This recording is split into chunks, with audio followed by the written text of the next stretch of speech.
flags by sundown. Tiger with fight on alone. That's what we've been done. Waving flags by sundown. Tiger with fight on alone. That's what we've been done.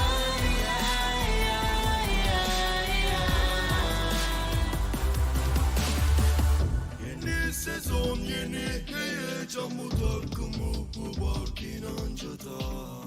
Benim yerim senin yanın ve battleground'dayız olay tamam.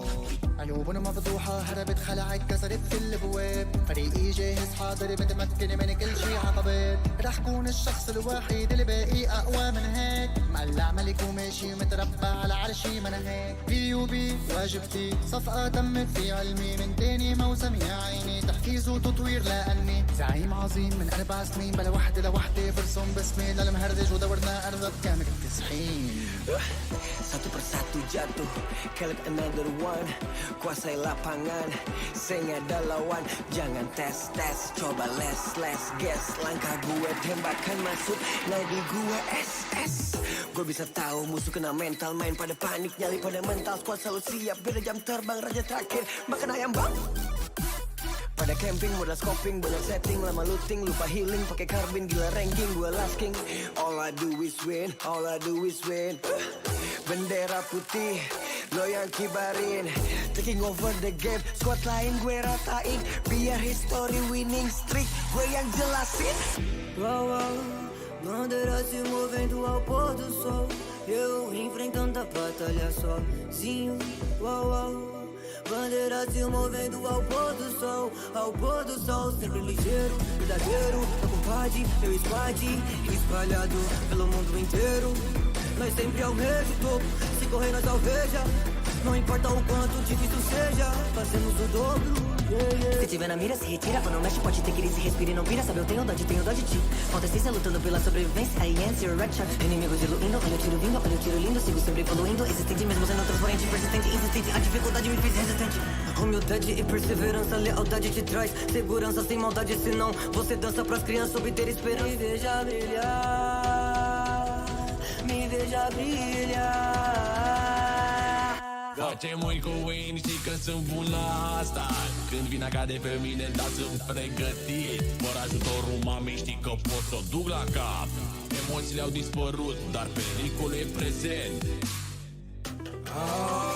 Ortalık karışabilir ve de buna karşılık verebilirim inan ki. Ne var ki sanki. Her taraf alevler içinde kalır. Her taraf alevler içinde kalır. Hep adil bir savaş oynanır. Sonunda hak eden alır.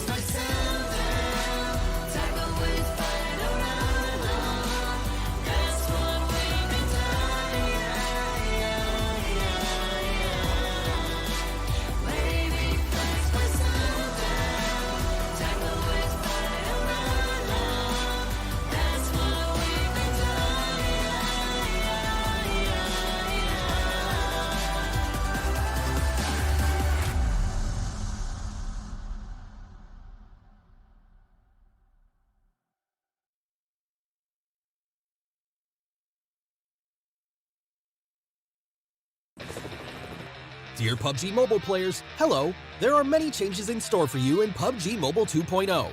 In this video, we will introduce the exciting new contents of this version. We hope you'll like them. After 2 years of testing and improvements, the official version of Livik is finally ready for launch. We've kept the fast-paced battles of the test version, and we've taken another look at Midstein, Blomster, the Logistics Center, Iceborg, and other areas, substantially improving their look and fully optimizing their layouts. We believe these changes will enrich your battle experience with even more strategic depth. In the official release version of Livik, you'll be able to find a new all-terrain UTV. It's a small 4-seater vehicle that excels in all terrains. No matter how complex the environment is, the UTV will be able to quickly traverse the area. At the same time, XT weapon upgrade packs will be available in supply shops that appear in fixed locations. These packs can be at the same time, XT weapon upgrade packs will be available in supply shops that appear in fixed locations. These packs can be used to upgrade weapons to their XT version, which increases their performance and control. These upgrades will be immensely helpful in battle in the official version of Livik. The official version of Livik has new ways to acquire supplies. When starting a match, an advanced supply zone will spawn randomly on the map. These areas have more supplies and shop tokens than any other place on the map. Naturally, the advanced supply zone will also attract more enemies.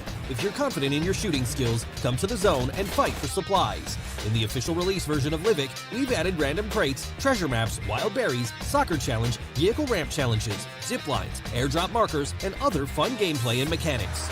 We hope these new mechanics will give you extra rewards, allow you to have even more fast-paced and exciting battles, and provide you with diverse sources of enjoyment. What's more, Livik's iconic volcano is getting ready to erupt again after many years of dormancy. When the volcano erupts, remember to be careful and take evasive action. The new PUBG Mobile Evangelion-themed mode is coming soon. This mode features a special blue zone mechanic to make battles faster and more exciting. The 6th Angel has invaded Erangel. Witness the might of the Angel up close, watch EVA Unit 01 battle the Angel, and pick up supplies from the defensive fortress. This epic battle is about to take place right before your eyes. Experience this map in ranked mode now. In Erangel and Miramar, both for ranked and unranked mode, we've added a new item called the Emergency Pickup. After picking it up, you can use it from quick items. When deployed, the Emergency Pickup generates a hot air balloon. The balloon rises into the air, signaling a rescue plane to come pick you up. When you tap the plane, it'll pick you up and carry you towards the center of the play zone. You can choose to jump out at any time, if you see a safe area that you prefer to land in. It's also worth noting that when you're in the blue zone, even if you're in the air, you'll continue to take damage, so think carefully about using the Emergency Pickup.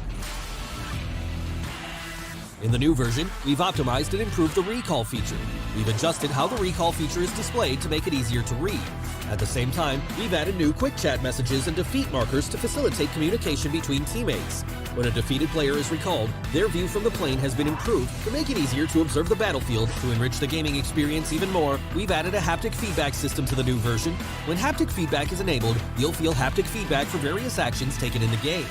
Real-time haptic feedback can be enabled for weapons, vehicles, character statuses, sound visualizations, and other triggers, giving you a more immersive experience of the game. Keep in mind that you can adjust the quality of the haptics in settings, and also adjust the strength of the haptics and customize them for different combat scenarios. With this much control, there's no need to worry about strong haptic feedback affecting your performance. In version 2.0, we've implemented a series of improvements to the control experience. The decline feature for follow requests now stays in effect for the whole match, and the collapse feature has been added to the item bar of the backpack. The buttons for graffiti and emotes have been merged in matches, and you can now bring even more emotes into a match. We've also adjusted the transparency of mark messages and the size of the throwable and consumable wheels. The display effects of the elimination messages and tips have also been made more obvious and clear. At the same time, in-match notices now appear when certain actions take place. We hope all of this helps your team perform even better in battle. As for in-match communication, enemies behind obstacles can now be marked with quick voice messages. The chat area has been enlarged, and new marked messages are displayed at the top to make it more convenient to communicate with teammates. In terms of weapon-related improvements, we've increased the hit damage ratio and range damage of the shotgun, slightly increased the base damage of the sawed-off shotgun, and improved the overall balance of weapons. Improvements have also been made to the smoke grenade effects, weapons animations against walls, the marking feature, and sprint controls to give you a smoother gaming experience. The new Cycle 2 Season 6 is about to start, and we've made new optimizations to tiers. Bronze is now split into 3 mini-tiers, Silver is split into 4 mini-tiers, and no changes have been made for Gold tier and above. At the same time, we've added themed core circle missions, commemorative titles, exclusive rewards that can be unlocked by collecting crates. We've also prepared many great new season rewards. Best wishes for ranking up and winning more rewards in the new season. And don't worry, we haven't forgotten about Cheer Park. In the new version, we've added a mini soccer field and a 4-seat wingman to Cheer Park. Invite your friends to experience it together. If you'd like to know more about PUBG Mobile, follow our official PUBG Mobile community. Hope you all have a great time in the new version. Winner, winner, chicken dinner. See you next time.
PUBG Mobile 2.0 Classic Mode Improvements.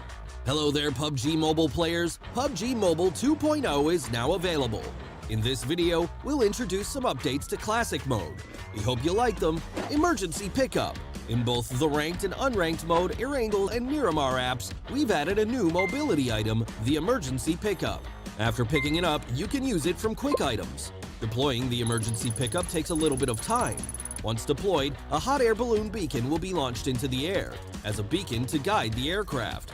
Once the beacon is launched, you'll need to tap attach before the plane arrives in order to be lifted into the air. It can carry up to 4 players at a time, and you can choose to jump at any time in the air to reach the play zone. It's a new strategic mechanic that allows you to move around quickly with your teammates and also gather battlefield intel from high up in the sky. With the help of players' ingenuity, the emergency pickup can be used in actual combat to create more thrilling scenarios. It's also worth noting that as long as you're in the blue zone, even if you're up in the air, you'll continue to take damage, so think carefully before using the emergency pickup. Tier Adjustment. An all-new Cycle 2 Season 6 is about to start, and we've made new optimizations to tiers. Bronze is now split into 3 mini-tiers, and Silver is split into 4 mini-tiers. There's no change for Gold tier and above. We wish all players the best. Recall Optimization. In this new version, we've optimized and improved the recall feature. We've made some adjustments to the recall mechanic. We've also added a quick chat message, I'll recall our teammates, and minimap death markers to facilitate communication between teammates. Recalled players will have a clearer view of the battleground from the plane. The thing you'll need to remember is, in the Erangel and Livik themed mode, as long as you have a recall remaining, you'll respawn automatically when you're defeated. Your teammates won't have to recall you from a recall tower. In the ranked version of the Livik map in Classic Mode, the recall mechanic will be added as a limited time event feature. Haptic Feedback System. In order to enhance players' immersion in the game, we've added an interactive haptic feedback system to the new version. The various actions of in-game players will be reflected through vibration and haptics, further enhancing the game's immersive experience. When players interact with weapons and vehicles, interactive feedback will be transmitted to players in real time in the form of device vibrations, allowing players to experience differences in different interactive environments. When a player enters different states such as running, jumping, and being attacked, the device's vibration allows them to better feel the difference in their own state. Even when the minimap is marked with footsteps, vehicle sounds, and gunshots, the haptic feedback system will also react in real time. The haptic feedback system has 2 quality settings, high and low, and needs to be enabled in settings. At the same time, players can also set the vibration strength and customize the haptics under different combat scenarios. Do keep in mind that high quality requires a device with compatible hardware before it can be enabled. Firearm Optimization. For firearms, we focused on adjusting the shotgun's attributes, increasing its hit damage ratio and range to damage, and slightly increasing the base damage of the sawed-off shotgun. At the same time, S12K's capacity has been expanded to 10 rounds, and S1897's bolt action speed has also been improved.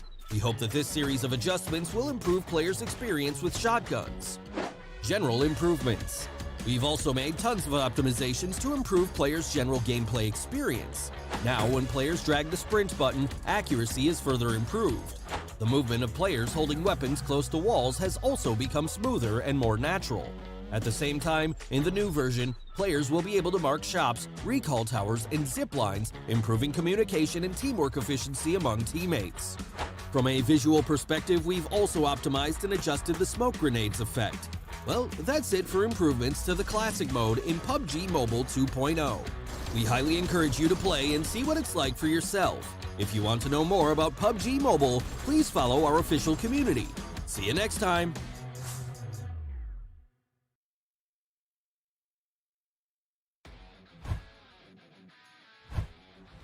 In PUBG Mobile, in order to take on the various battleground environments, it's crucial to have a vehicle capable of traversing any terrain. In the official version of Livik, we've added the brand new utility task vehicle, UTV. So, how does this vehicle perform in the game? Today, let's compare the UTV with Livik's other commonly used all-terrain vehicles, the buggy and monster truck. We're sure to help you decide which vehicle to use.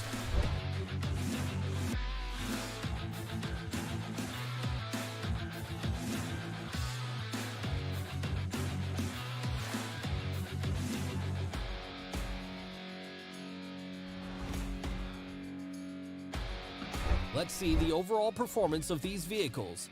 The buggy is quite small and compact, which gives it exceptional handling. During intense chases, its agility provides a firm sense of security. The monster truck has a tall chassis with massive tires, enabling it to traverse rugged terrain with ease. The UTV has overall great performance and is very practical. Its spacious interior makes it convenient for large teams, whether it be paved roads or the wilderness. The UTV can smoothly carry your team to any desired destination. The all-new UTV has a fairly compact frame, plenty of passenger space, and excels in all terrain. Whether it's rugged mountainous terrain or narrow streets, or in the middle of an intense firefight, it's a reliable means of transportation. It might just be your ticket to the final circle.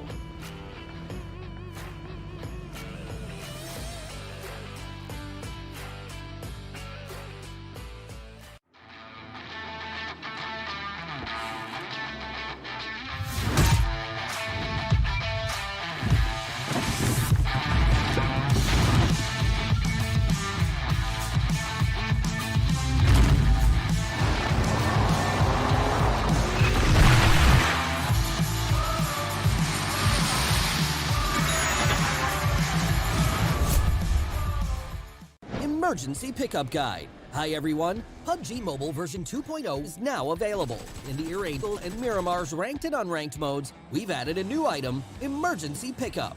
In this video, we'll take a look at the Emergency Pickup to help you get started. The Emergency Pickup is a consumable that can help players get to the play zone quickly. It can carry up to 4 players at a time and can be found at various resource points on the map. After picking it up, you can use it from quick items. Deploying the Emergency Pickup takes a little bit of time. Once deployed, a hot air balloon will be launched into the air as a beacon to guide the aircraft. That's why it needs an unobstructed space, away from buildings, vehicles, and other environmental obstacles. It will take a while for the rescue plane to reach your location, so you and your teammates can approach the pickup while waiting and tap the attach button to connect the beacon, thus making sure that you're ready to fly. When you're on the rescue plane, you can detach and jump out at any time. It's a great way to get to the next play zone center quickly. Meanwhile, you'll also get an excellent aerial view. Being able to observe an enemy's exact location allows you to find holes in their defense and surprise them from the sky. Alternatively, you can hide in the final play zone and use gunfire to draw the enemy's attention. Then, secretly deploy the Emergency Pickup and land behind the enemy to complete your ambush. I'm sure that with your ingenuity, you'll definitely master the Emergency Pickup in no time at all. But of course, high returns always come with high risks. The hot air balloon that comes out of the Emergency Pickup will be a very obvious sight on the battleground, so remember to clear the current area first or make sure you're safely concealed before using the Emergency Pickup to move to another location. Otherwise, your location will be easily exposed, and your enemy will have a chance to corner you. Also, as long as you're in the blue zone, even if you're high up in the air, you'll continue to take damage and won't be able to heal. So, think carefully before using the Emergency Pickup.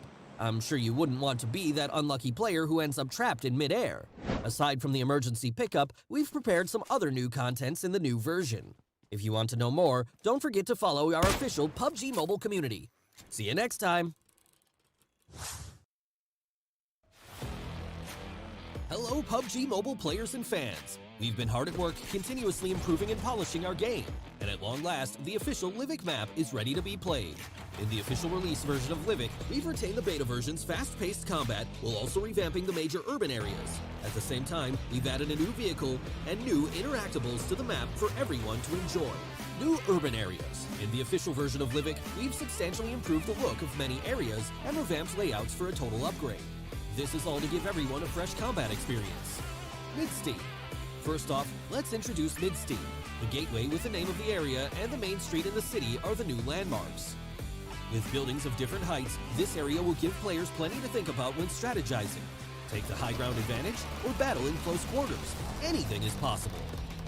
Blomster.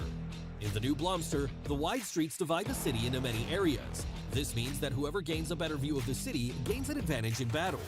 Your opponents would not want to attack you from the streets. And don't forget to check out the soccer field. We prepared a surprise reward for our players in this newly added area. Logistics Center.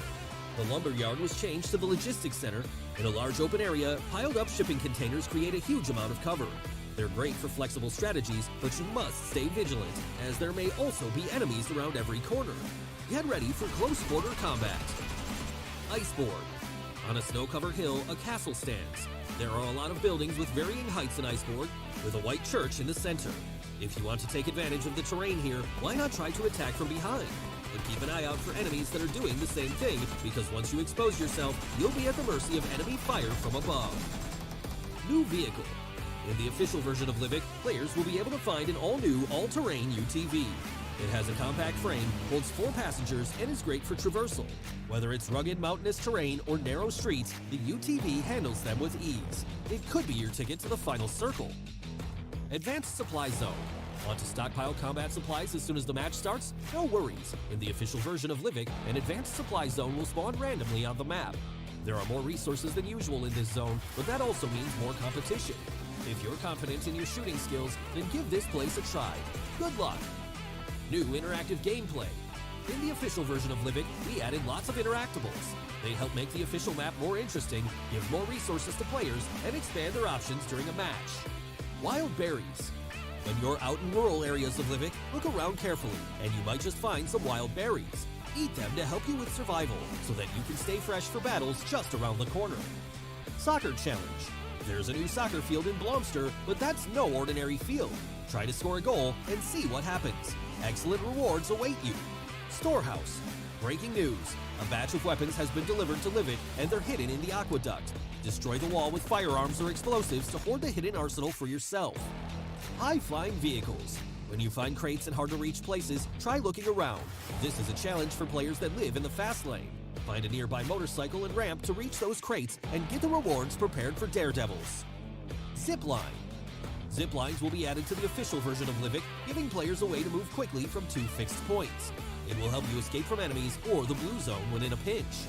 Random supplies and treasure maps. In the official version of Livik, equipment and item crates will spawn randomly, giving you more ways to get items. Also pay attention to the treasure maps on the map because they help you locate supply crates nearby, so that you can get to them quickly.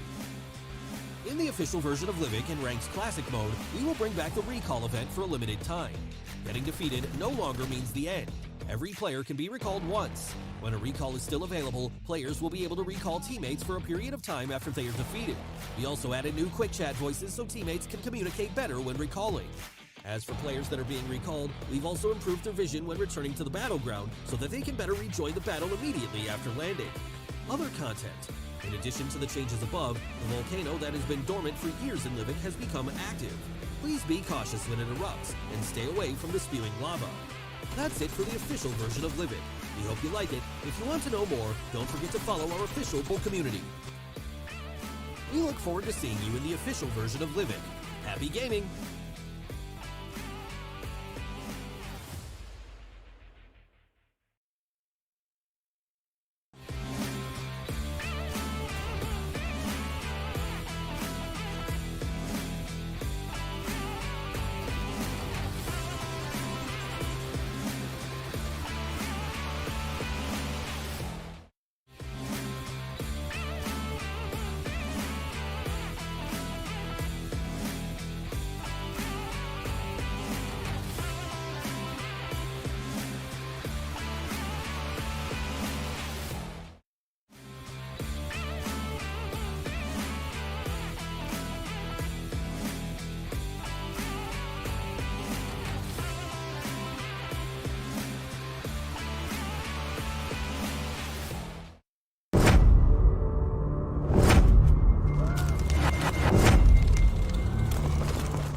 Cycle 2 Season 6 is about to start, and we've made new optimizations to tiers. Bronze is now split into 3 mini-tiers, and Silver is split into 4 mini-tiers. There's no change for Gold tier and above. We wish all players the best.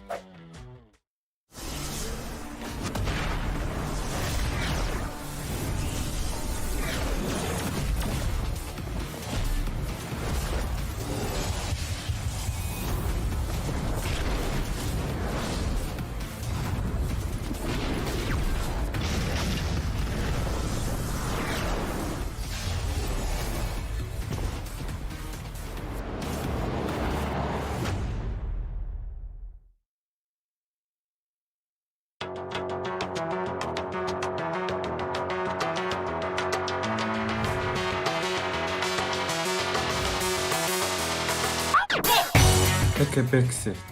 Mongolia is still peaking.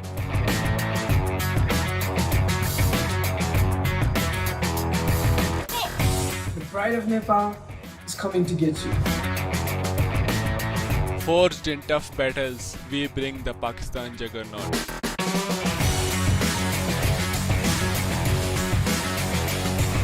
It's time to conquer Southeast Asia MNC.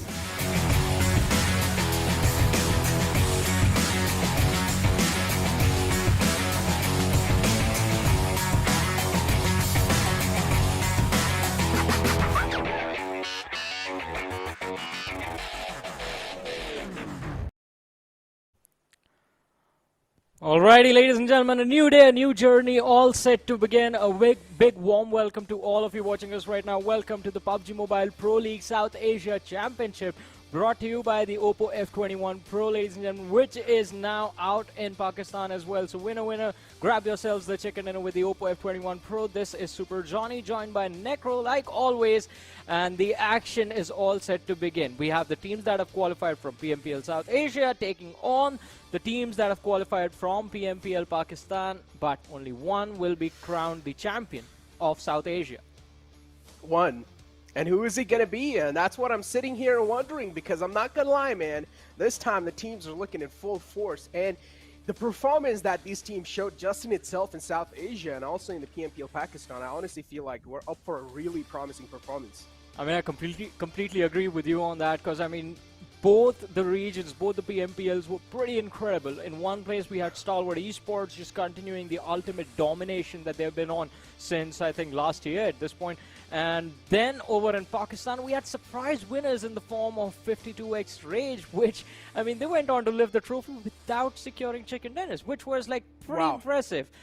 So again, I think that sort of showcases sort of how consistent the teams were over in Pakistan and South Asia, as we have now realized, like, there's nothing stopping these lads. Stalwart Esports, IHC, Skylightz Gaming, a lot of big names being involved, and you know what happens. I mean, it's just unadulterated chaos that's going to be there on the battlefield.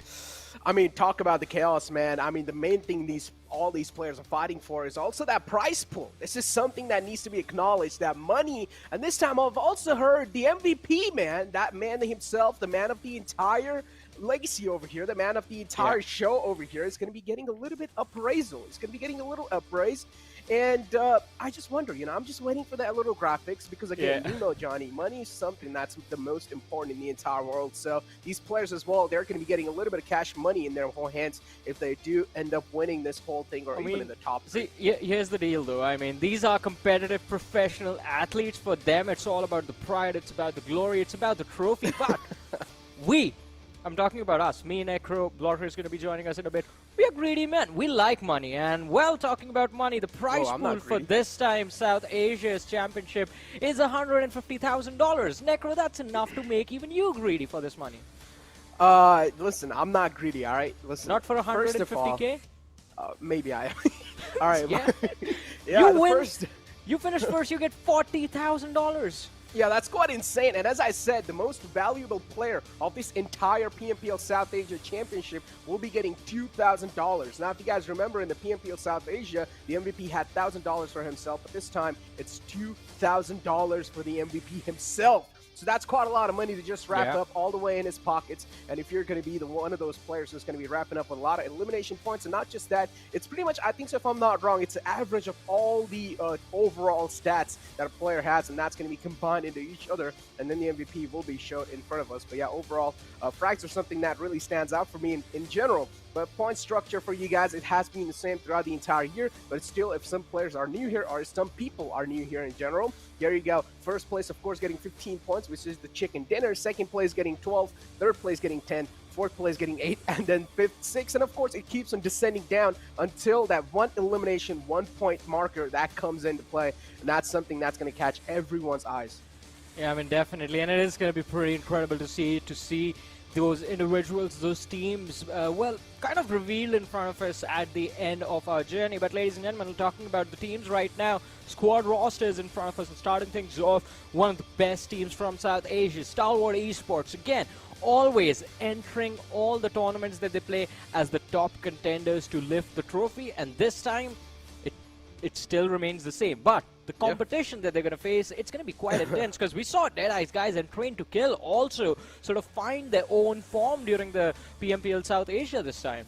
Yeah, exactly. Especially in the grand finals. I honestly feel like their performance just spoke volumes about themselves. Deadeyes Guys is one of those teams that has always lacked glory for some reason. They always end up in second or third place, and Deadeyes Guys, they just end up in such close quarters as well. So Deadeyes Guys, for them, this has to be a revenge story. This has to be a redemption story. On the other hand, Stalwart Esports, they will need to keep defending the title that they've got themselves in the PMPLSA Championship. But not just that, we cannot really just ignore the fact that there are a couple of more teams coming in from the Pakistan region itself. That means we have teams like TUF joining us, 52X Rage that actually won the entire thing. Then we have TUF, as I said, Salt I8. Then we also have the Grounders, then we also have Regicide and Freestyle. These are the 6 teams that are going to be joining us in the PMPL South Asia Championship. Yeah, but you forgot one name, a name that's going to make the most impact, I feel, this time, and that is I8. And specifically, Crypto. Again, we've heard quite a lot what Crypto has been up to, like the incredible feats he was able to accomplish this time in the PMPL Pakistan. But now it's a new stage, it's a new set of players that he will be facing, and not necessarily new because he went up against them. I mean, he has been facing them in the previous PMPLs as well, but this time the stakes are higher. Yeah. And moving forward with the lineups, I mean, we do have Skylightz Gaming, Esports, DRS, and JyanMaara as well. JyanMaara have been pretty incredible. I mean, we did see a little bit of inconsistency from their side, but as far as securing those placement points are considered, JyanMaara, they do a pretty solid job. Yeah, JyanMaara is one of those teams that actually stepped things up quite a lot in the final moments of the days as well. And JyanMaara has just came out really strong in everyone's hearts as well, because in the actual league play stage, we never thought JyanMaara would be even able to qualify. And then coming inside the grand finals of PMPL South Asia, JyanMaara just throws a huge curveball and end themselves up on the top 5 of the entire PMPL South Asia. And that's quite impressive in itself. Then you also have Phantom Esports coming in this time. Mad Max, Vexy, these players, we saw them play in the past as well. They also have a lot of confidence, and not just that, a lot of experience backing them up too. And as I mentioned, Salt I8. This is one of those teams, of course, I am really going to be eyeing out for, because again, I was not the one who was actually looking out for PMPL Pakistan. I was not the one who was actually casting it. So I do want to see what kind of performance or what kind of stats this team's going to be putting on, because I've also heard they've gotten like a couple of upgrades on their side as well. So I do want to see how those upgrades are going to be sticking out for them. I mean, so here's the thing, Nekro. I mean, we always knew that I8 is one of the most aggressive teams in South Asia. I mean, including Mongolia in this as well. I mean, including Nepal, Pakistan, every single South Asian region that was there. I8 was one of the most aggressive teams. And we keep hearing that they've gotten more aggressive now, and I'm scared to watch what they're going to bring to the table. But along with that, we do have the legends returning. Freestyle. Now, this is a name that at one point, I remember it was the year 2020, and Freestyle was the team that put the PUBG Mobile scene of Pakistan on the map on the international stages, and I guess they are here to repeat the history. It is going to be quite incredible to watch these lads, especially Tyrant being a part of Freestyle as well. I mean, it is going to be quite exciting to watch the lad perform and step into the battleground once again. But apart from that, I think, again, it is all just speculation right now. from our end as well. We are just trying to figure out what is going to happen. But hey, it looks like we need some help, right? I mean, we can't do this by ourselves. So, ladies and gentlemen, joining us to help us with our predictions, it is going to be Erangel from Team Freestyle. So, Erangel, welcome to the show. How are you doing, buddy? I'm fine. How are you guys? We're doing fine. We're doing absolutely great. So, Erangel, man, how are you feeling moving inside the South Asia Championship? Actually, honestly, we are feeling very great. We've been trying to pass the Pakistan level from the past 1 year. We tried in the PMCO Spring Split 2021, then we tried in the PMNC, then we fought in the Fall Split. We couldn't make it, but this South Asia Championship, and it feels great. I mean, but in doing that, do you feel some extra pressure on you? I mean, because freestyle is a name that has a legacy behind it. So being a part of a lineup like that with a certain set of legends that are there in the lineup as well, does that put some extra pressure on you, or are you like always like very chill inside the game and you know what you have to do and you're comfortably able to do it? Actually, we have had many roster changes in the past, but I think we are all chill together, and it feels great that we are here, and yeah. I mean, talk about chill moments, all right, man. I mean, I'm not gonna lie, you look pretty chill yourself. You look like you're gonna have a great time in general, but let's make things a little bit real here, all right? So freestyle coming inside, what do you think? So, Yeah. how your team would be able to perform on a reality check, if you'd like to give it, and what do you think how freestyle will be able to stand up against some of the teams from the South Asia? We have been playing scrims with these teams from the past 2-3 weeks, and we've been reading them a lot, their rotations, their gunfights, the 44 fights, and actually we have been winning a lot of 44 fights with T2K in Minas. That's our drop, and so yeah, we're ready for this time. Oh, well, I mean, Erangel is ready, his team is ready, but now, Erangel, now time for the real talk. I mean, Necro, what he asked was about the game. Now it's time for predictions. So are you ready to predict a team that will be sitting, well, all right, I'll make it a little bit easy for you. I'll give you the top 3. So team sitting in the top 3 at the end of the day. First of all, my team Freestyle, then I'm gonna go with Stalwart Esports, and then with Deadeyes Guys. And out of these 3, who do you think will be sitting on the first? Are you going to go with freestyle? Yes, absolutely. That's what I wanted. I want to see some confidence. And of course, we do have a little bit of a challenge for Erangel as well. We are not going to give him 3 predictions. No, that's for us. Yeah, so, Erangel, if you fail, you have decided to do some push-ups for us. Is that correct? Yes, I'll do it. Definitely. And how many push-ups are we going to get? As many as I can do. Ooh, a max set. That's going to be exciting to watch. Yeah. So now I think you are probably going to be hoping that you guys finish on top, so no workout for you in the evening. Yeah. Yes. Yo, Erangel, one question from me. You know, it's going to be out of the box. It's going to be out the blue as well. Now, of course, you're a man, I would say, who definitely loves eating food. Everyone loves eating food. As you can look at me, I'm a chubby man myself, so I love eating food. Would you recommend me some dishes that I would want to try, you know, that you think I should try and I should eat myself, and, you know, you think I would actually like that dish? I would say I love biryani and chicken biryani. That's the traditional food here. And now, after that, I'll get some chicken seekh kebab and then some garlic naan. So basically, that sort of entire menu involves a lot of chicken, and if you eat it for dinner, you can call it a chicken dinner. Ooh. Yes, absolutely.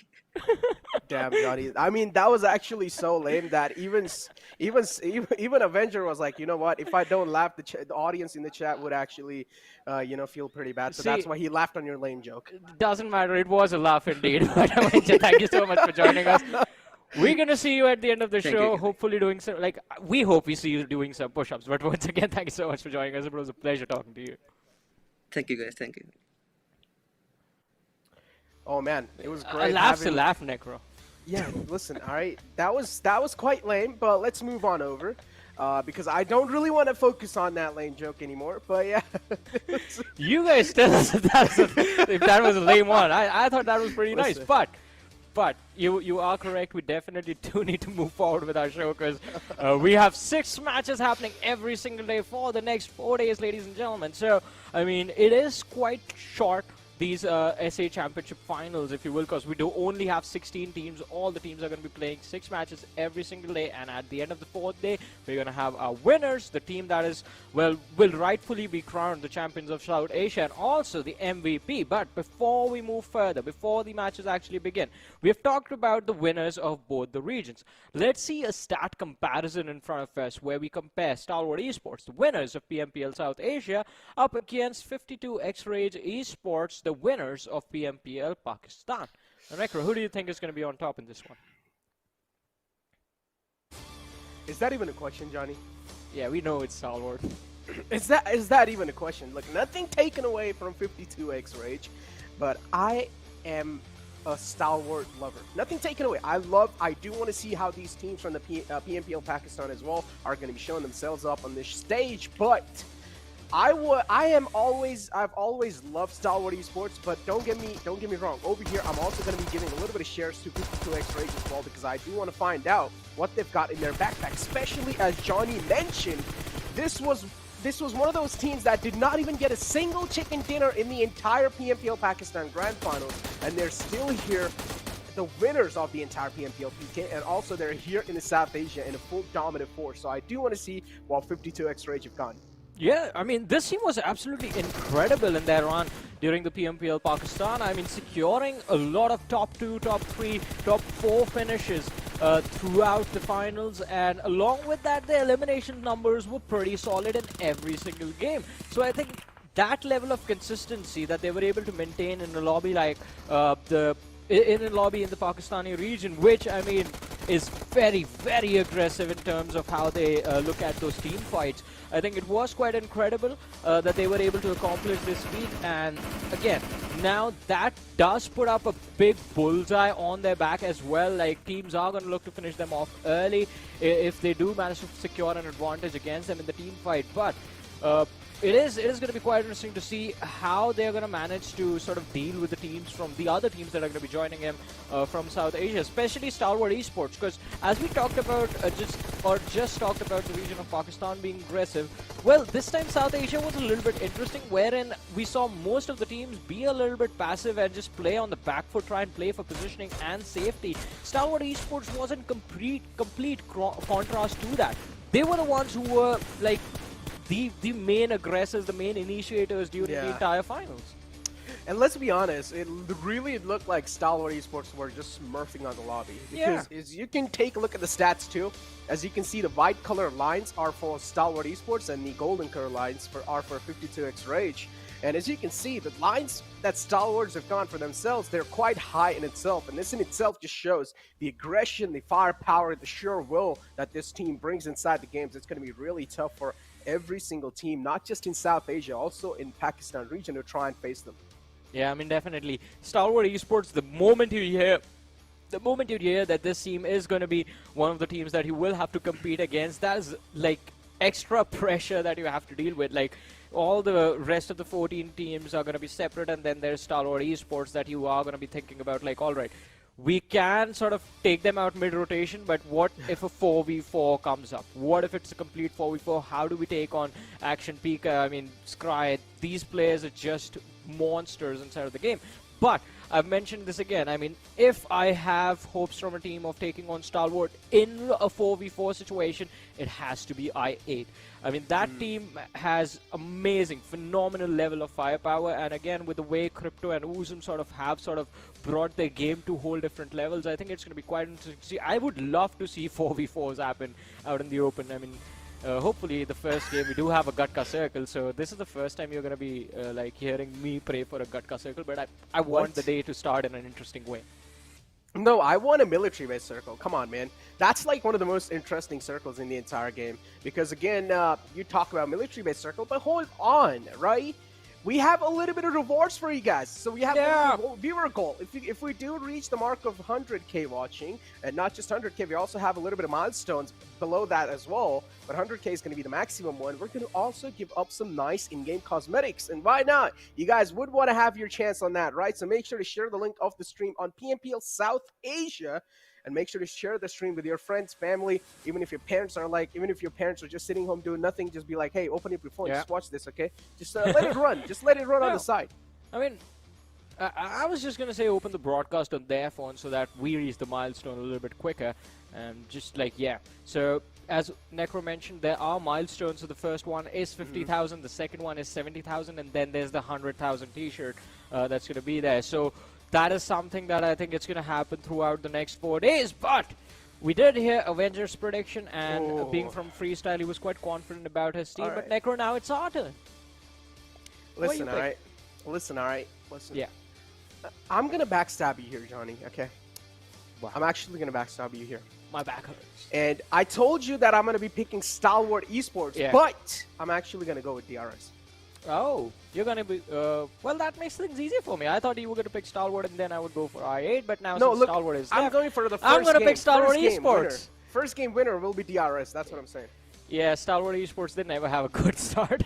That has been the thing. The first... I mean, they've had a few good starts in a few tournaments, but that was a while ago. I mean, we've always seen them take the first game as an opportunity to sort of try and figure out exactly what the other teams are doing, and then from the second and third game onwards is when we see their true colors. But hey, I'm going to be hopeful. Hopefully this time they start off with a chicken dinner. So, I mean, that's going to be Necro right there.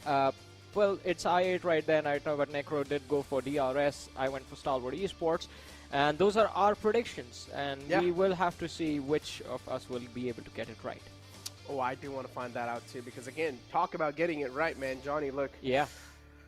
Predictions are something that are quite tough to make. Again, you're just going to be having to, especially for the first day and first game ever, you're just going to have to close your eyes and you just have to point at a team and be like, oh, probably this team's going to be winning. So just be like, all right, I'm going to pick this team real quick.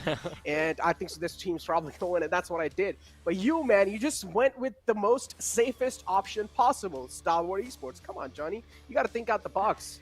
Yeah, see, I'm a little bit older than you, so my time of taking risk in life is like way in the back now. Yeah, I have to play it safe.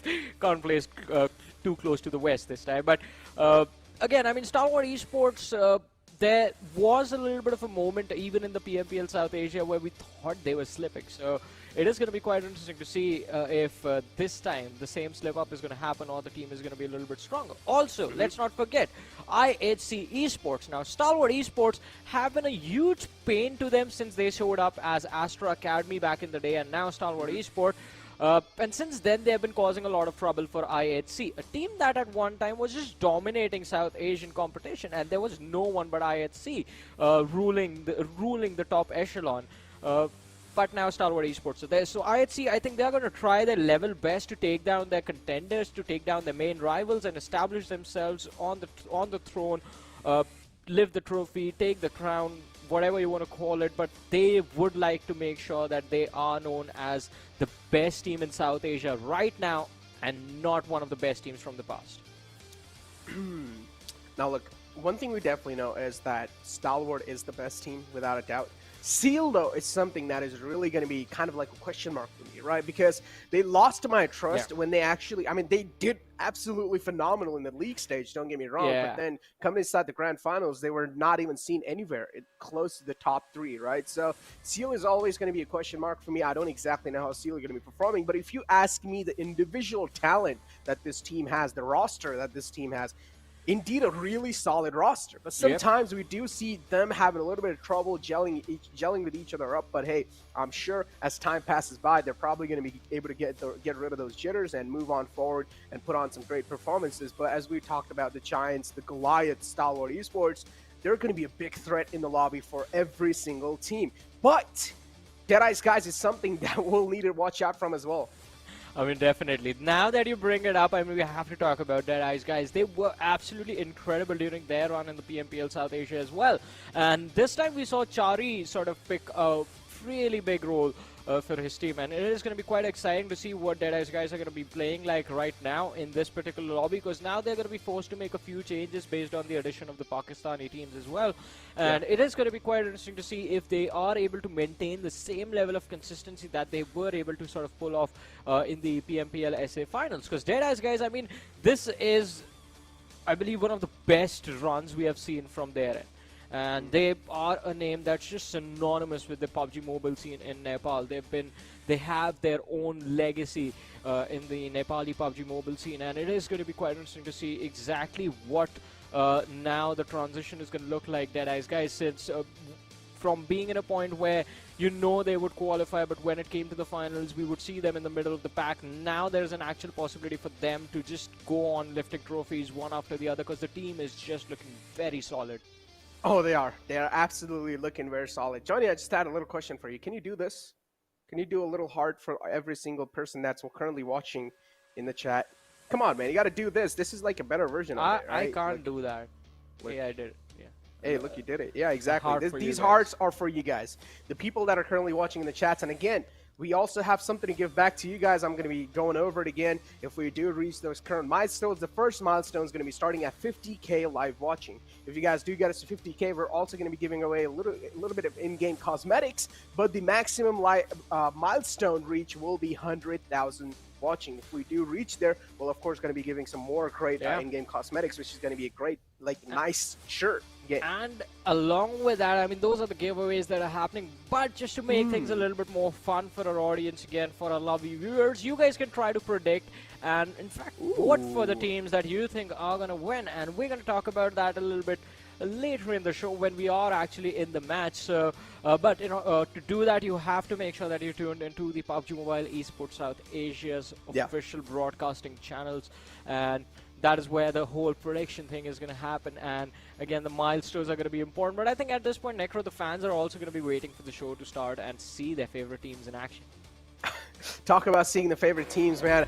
Well, here we do see the bumper rolling up, and I'm pretty sure soon the game's going to be starting, ladies and gentlemen. So just fasten your seatbelts, because the plane is going to hit the deck soon. As you guys do see the players as well, just getting their game faces on. They're ready. They're locked in and loaded in their devices. We're probably going to be moving on over to the first game of the entire PMPL South Asia Championship, where the plane flat path's going to be starting all the way from the side of Georgia Pole and ending all the way towards Kameshki, Johnny. Man, I want to see how this one's going to be ending. Oh yeah, I mean, this is the start that we wanted, because now two of the biggest names are going to be struggling to find their favorite drop spots. I'm talking about Skylightz Esports and Stalwart Esports, who do like to play from the military island. I mean, Skylightz Esports in this sense have been a little bit more adaptable. Stalwart Esports, they are quite stubborn about starting from nowhere up north. So it's going to be quite interesting to see exactly if we have a drop clash happening in the early stage of the game. But Skylightz Esports, as I said, the adaptability factor comes into play, and they are dropping towards northern Georgia Pole City, along with the players from TUF and IHC. IHC, like always, have gone for the Georgia Pole area, but Freestyle, now look at that. They drop towards Gatka. It's going to be quite interesting. Now, it all comes down to where the first circle is going to be. Oh, that's what I want to see, too. Imagine like a complete southern circle.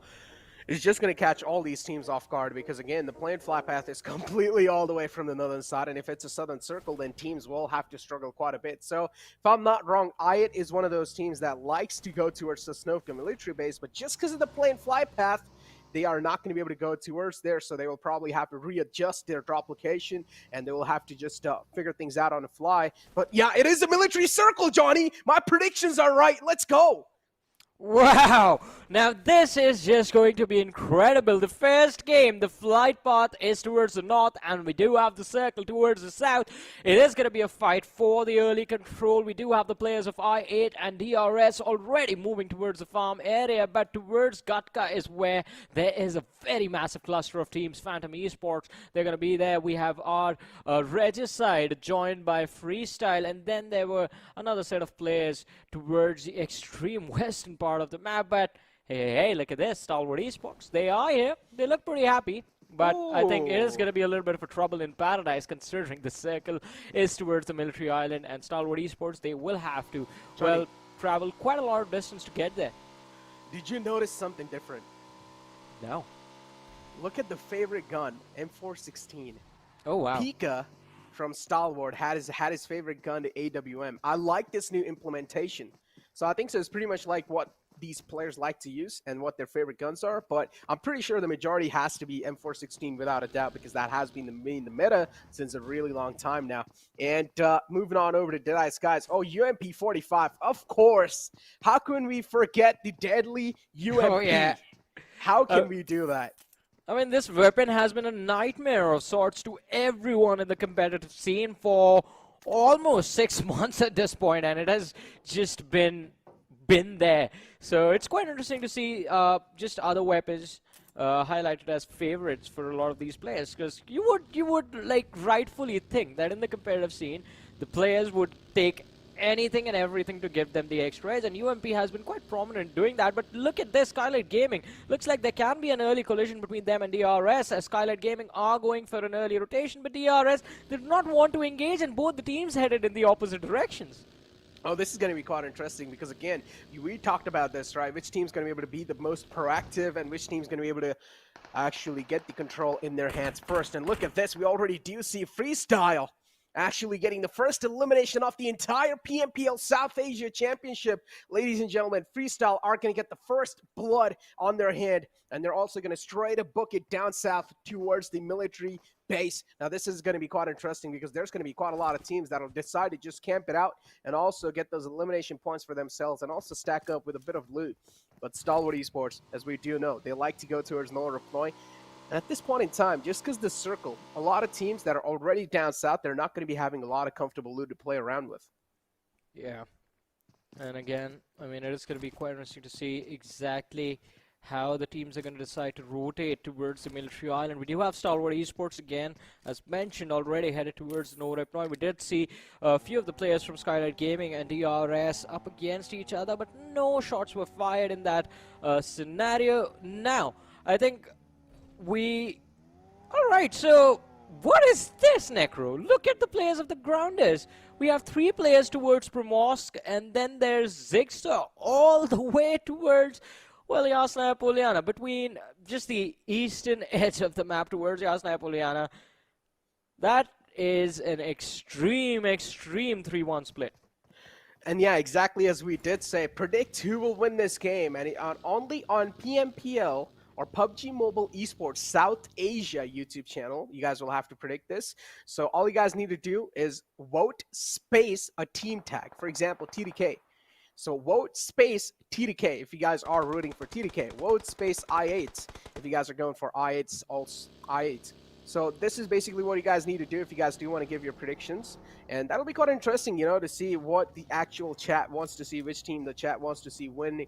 Because again, we're probably going to be seeing a lot of varieties, and everyone loves a little bit of drama, let's be honest. I'm pretty sure there's going to be a lot of drama by the time we reach the final day of this South Asia Championship, but we're waiting for the drama to begin. Till now, there's only been the one finish that was there, Nocto from the side of Regicide being picked off early in the game.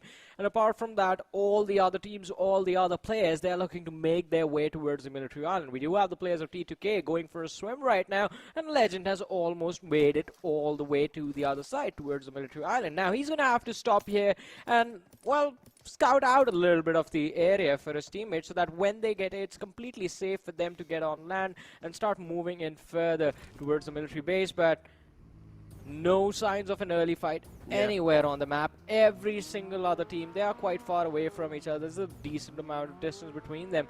Although on the military island, things are looking, well, quite cluttered right now. You do see the players of the Grounders now not too far away from them.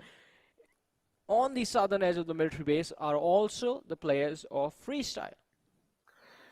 Personally love the approach that the Grounders have taken inside this game. Rotated all the way from the outskirts through the waterways and made their footing inside the military island. But again, what I wonder is, are those players having enough comfortable loot to play the entire game? Because a lot of teams had to be proactive. They had to book inside the zone as quick as possible. So I'm pretty sure a couple of teams will be handicapped on the loot. But again, this is where it does come down all to the game strategy, how they're going to be trying to play things out. Because the outskirts of the military base island, which is those little houses, are being looted by the players of Freestyle, so there's going to be no house left with any sort of loot. And even if they do want to go for loot, all they will have to compromise with are a little bit of scraps that Freestyle wasn't really able to pick it up. So the Grounders are definitely going to be having a bit of struggle, but we also do see Phantom Esports moving in slowly and steadily from the back, and this is where the military island now is going to get slowly and steadily crowded. Well, yeah, as you mentioned, it is going to be a little bit crowded, a little more crowded, in fact, from now on, as almost all of the teams have moved in. We do have the Grounders. Jigsaw finally managed to cross Mansion almost at center, but I wonder how he will find his way towards the military island and towards his teammates. His teammates are quite far away. There are a lot of bodies that he will have to go through. On the other side, though, now, look towards Stalwart Esports. That's extreme late-game rotation being made by 52 X-Rage Esports, the champions of PMPL Pakistan. And their strategy is quite similar to the players of IHC. Play slow early, mid, and then play extremely aggressive late game. Talk about strategies, man. Sometimes these kind of zone, they just throw the entire strategy that a team has planned off guard. Because as we did see the plane fly path all the way up north, and the circle is now completely down south. So that in general has caught a lot of teams off guard. Here we do have TDK Legend, though, eyeing out the players of Skylightz Gaming in the front. Mafia Ninja is the only man, or the only chicken in the house. And TDK, they're looking like a pack of wolves, just trying to overtake Mafia Ninja here. But Mafia Ninja, too, is quite oblivious of the fact that he might just be eyed out by the players of TDK, or any sort of threat that's going to be around him. Airdrop one's going to be on the board as well, ladies and gentlemen, and it's going to be the AWM who's going to be going for that big green cannon. Well, I mean, it is going to be quite an interesting take right here. The and I mean, Pika is going to be quite unhappy about this. The airdrop is quite far away from him, otherwise he would have gone for it. Now that he's mentioned that that is his favorite weapon. But on the other side, look at this. TUF finally some action. Well, some possible action in front of us, but as far as Edgar, he was going for the reload the players from the side of Grounders. I mean, just one play. In fact, Jigsaw was able to drop his vehicle down to the shoreline, and now he will be looking to see if he can wait this out. Just be patient enough, let the players from the side of TUF leave, and then he rotates inside the circle. But oh, I8, what's happening? Oh, and look at the Grounders already getting caught in a really tricky spot right there. That's something the Grounders weren't really eyeing out for, but unfortunately, things are going to be quite tough for them as Mafia Ninja finally gets taken down. TDK, Legend's quite out in the open, but AJ as well is missing quite a lot of shots. And oh no, Skylightz Gaming. This is not something we expect from a team like that.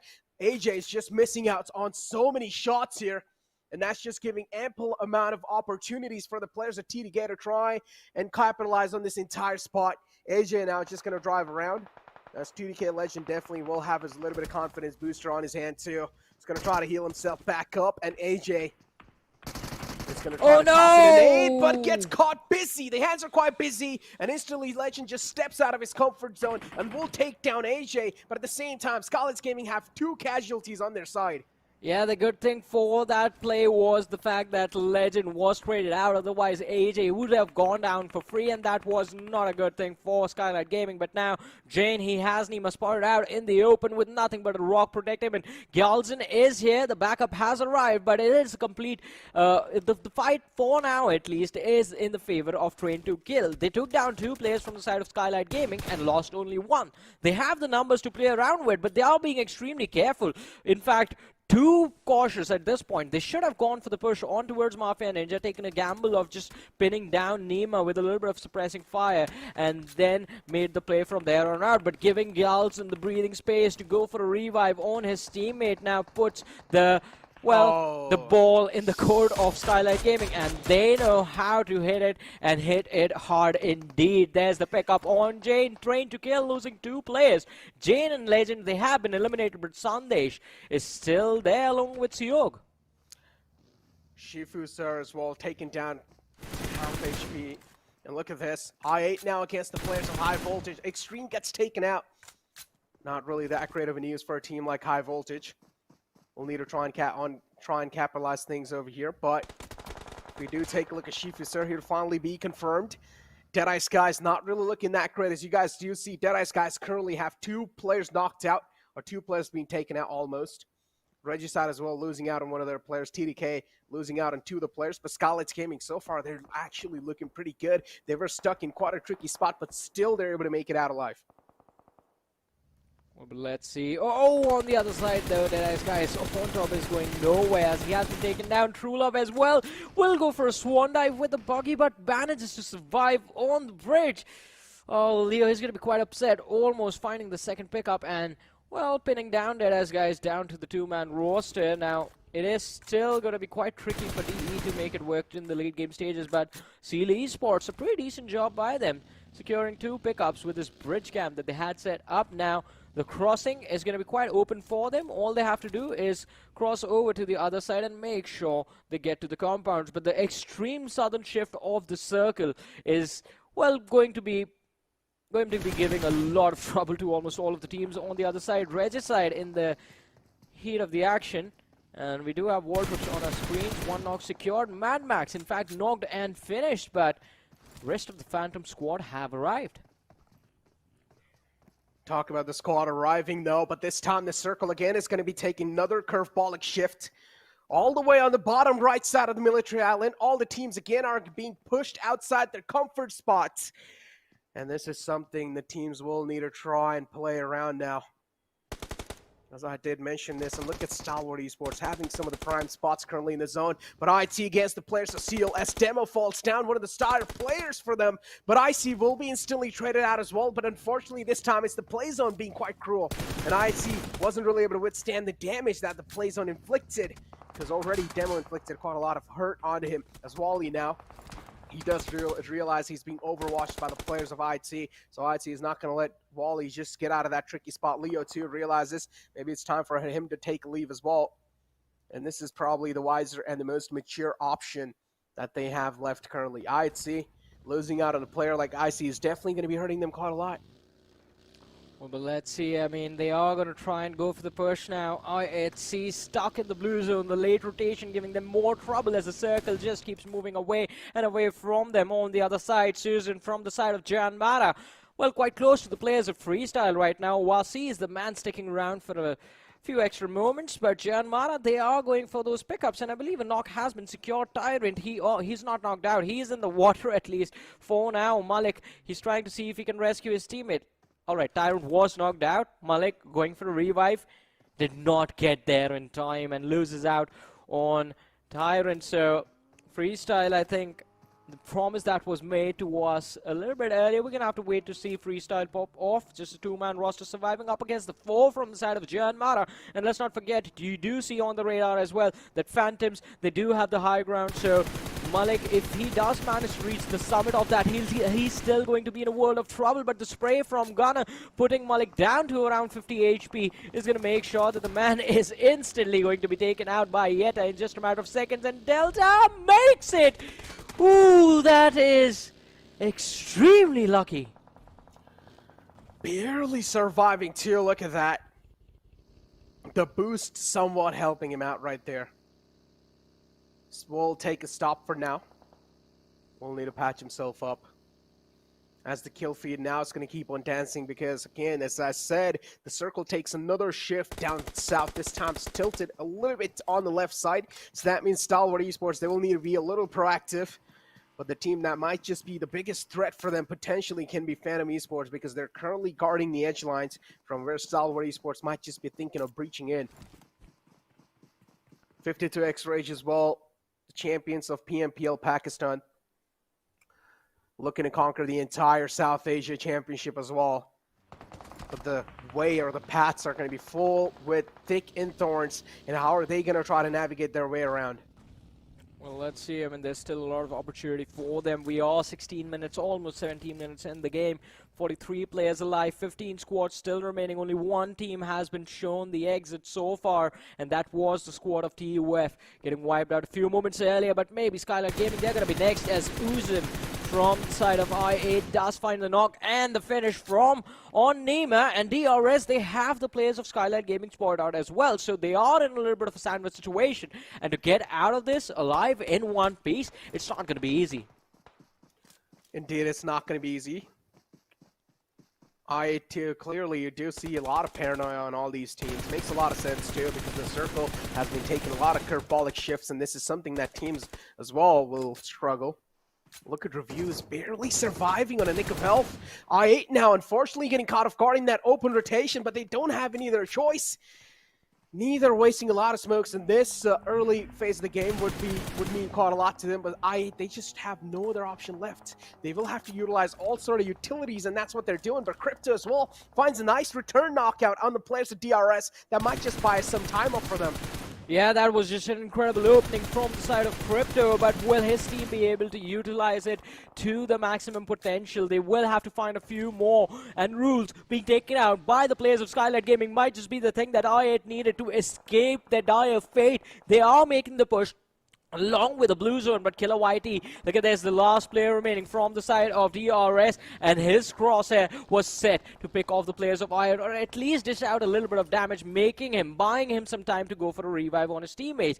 Delta was the closest, and Killer has managed to secure a spot right next to his teammate, going for a revive, but recovery from the side of DRS, it's going to be a tough one. On the other side, though, Skylightz Gaming up against the players of I8. Crypto with a nade, taking down Mafia Ninja. Refuse going down in a trade. It is going to be quite impressive. AJ is going to be the last player surviving. Crypto with another one lined up is going to go for the lob, and is this going to be perfect? It's quite on point. Extra damage dished out, but now that the blue zone is here, he's going to take more damage on himself as well. Utilizing the weapons and just going for a push, I think, might just be the play that I8 need to make. But hey, whoever wins this fight, be it Crypto or AJ, is going to be the reason for his team making it into the top echelon in the very first game. AJ did go for a revive on Galzen, but he was knocked out again. Now AJ is bleeding out slowly and steadily. Crypto sees him. The drop shot comes in, and well, that's the finish on Skylightz Gaming. I8 securing 4 extra points for themselves.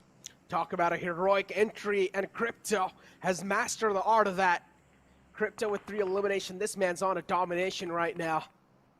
Indeed, a man is going to be quite difficult to stop at this point, but JyanMaara too, another one of those teams that cannot really be ignored. If they are being able to slip past the radar, then JyanMaara is going to make sure they're inflicting the maximum hurt on the entire lobby.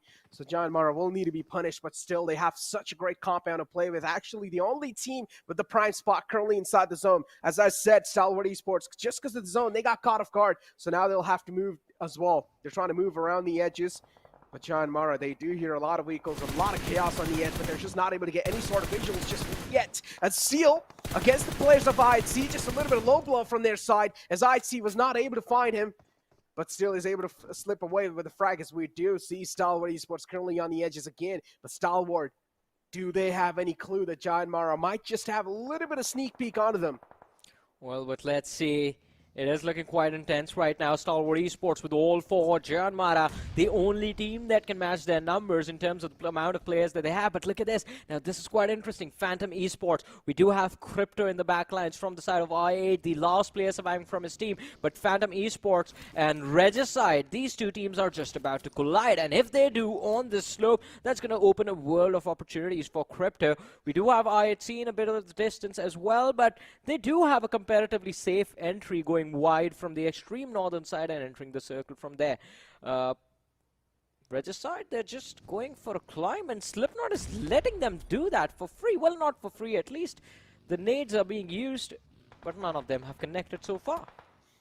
And this is the exact pressure we talked about, the PMPL South Asia. Crypto from the back, spoiling the entire dreams and hope of the players of Regicide. He's just spoiling their games at this point. Slipknot finds an easy entry, and he will take over and capitalize on top of it. Slipknot able to put the final nail in the coffin for Regicide, and Crypto just completely shattering the dreams of Regicide in this game, as they will be taken out from this one. As Seal eyeing out the players of IT, not really giving a lot of sound cues away, but IT, they don't have any other option. They will need to try and capitalize and move on inside the next zone. But Seal too, they also have a bit of pressure on their back so far. The smoke is the only one just providing some visual distortion, but not for long. The smokes are going to be fading away, and that might just mean Seal's lifeline is well fading away. Yeah, I mean, Seal Esports, they're going to be the world effort. Baron taking a few more shots on him now, barely with a sliver of HP. One more, and that's going to be it. Done and dusted. Seal Esports, they are out of the game. We're down to the 6 top teams. The top 16 players still remaining in the lobby. Deadeyes Guys have been forced to take an exit as well. And, well, I think the next one might just be Freestyle. They have the last player surviving inside of the game till now, but it's not going to be easy to make it till the very end. On the other side, the Stalwart Esports having been spotted out by the players of JyanMaara, the main competition. And I think their entire plan is just to take control of the circle from the easy side, just pick the team with a few numbers remaining, pick them off, move into the zone, and then just gatekeep the players of JyanMaara. But it's not going to be as easy as it sounds. Nothing's going to be easy, man. Nothing's going to be easy, especially in these final moments. Look at that. Snake like those are just going to be lying around on the entire battlefield, and Pika this time gets caught off guard. Of course, he would have. Stalwart Esports too, man. They're just being in such an uncomfortable spot for now. They don't really feel that comfortable inside this entire game. And if you talk about Phantom Esports, look at them. They're also taking quite a lot of shots. JyanMaara too, spotting him out. Stalwart Esports unfortunately lose out on one of their players while they're trying to make the rotation. The zone is not really being nice to them. Well, as you said, the zone is not really being nice to them. It has been moving away and away and away from them this entire time since the game started, in fact. And, well, for now, Scry, he's just trying to deter the players of Phantom Esports from moving towards his teammates. The smokes have been laid out quite nicely, creating a lot of moving space for the team to, well, just move around and find some extra cover, just reposition themselves while taking those team fights. On the other side, though, Freestyle, as we were talking about them, Vasi is the last player remaining for the team, and he has found his way, quite cheekily in fact, towards the edge of the circle. He's inside the zone. He indeed is inside the zone. Look at this. This is what we talk about, a little stalemate. JyanMaara finally falling down. It's Stalwart Esports finding a nice equalizer with that nade. Now it's a 3-on-3 situation. Action looking to capitalize again and maybe just be able to find another one too. But this time Action catching a bit too much hurt from the players of Freestyle. It's Vasi, the solo man survivor, all the way in the back from the side of Freestyle, inflicting some damage and hurt. That means it's going to buy off a bit of time for the players of JyanMaara just to reset. Well, but let's see, JyanMaara, I think they do have a very nice possibility of going on to win this game. Look at the nade from Gunner. It's quite close. Cry's going to be down. And Top finds himself the last player remaining for his team with barely 50 HP on him. Gunner decides this is the moment to go for a push and, well, destroy and delete Stalwart Esports from the lobby. God, and Snipe with a bug, he just runs over the last player. Stalwart Esports, they are out of the match. We have the top 3 teams, ladies and gentlemen. JyanMaara sitting there with all 4 players. 6 points secured, 6 eliminations secured. The Grounders are going to be there with just 3 players, 1 elimination secured. They do manage to bring their total tally to quite a decent amount, but Phantom Esports are the team with the most eliminations in this lobby so far in this match. Vexy and Slipknot, they are going for the push, but this fight against JyanMaara is completely against them. It's a 2v4 situation. JyanMaara currently is looking in full force. It's going to be really hard for anyone to stop this one, but maybe Phantom has just found a kryptonite as he does take down one of the players. Snipe YT gotten rid of from the lobby, and now Slipknot's position as well is being compromised. But Phantom Esports still, they're just being those nice hunters in the grass. They're not really giving their positions away that easily. Crawling inside the next zone too. All these teams at this point, they've got themselves a little bit of comfort spot inside the zone. A little piece for themselves, but JyanMaara quite spread out wide. I personally do love the spread that JyanMaara has been holding so far, but Slipknot, the nades are crawling in quite close. This one's going to be even closer as Slipknot gets slipped down and gets knocked out, unfortunately. And Slipknot knocked out. This leaves Vexy, the only man alive. A lot of burden on this man's shoulder. Well, definitely there's going to be a massive burden on him, but hey, let's see. I mean, if Slipknot can find the opening, Vexy can definitely use the Grounders as a distraction and then take on the players of JyanMaara. It's a 3 versus 1 versus 2 situation now, since one more player from the side of the grounders has been taken out, and it's up to Sensei and Mr. Black to try and see if they can secure the winner chicken dinner. Well, and then there were 2, ladies and gentlemen. The grounders up against JyanMaara, and that's the finish. That's the game right there. Winner chicken dinner being secured by the players of JyanMaara, the very first game of PMPL South Asia Championship. And well, we did talk about them. They are looking pretty solid, and they deliver in the first game.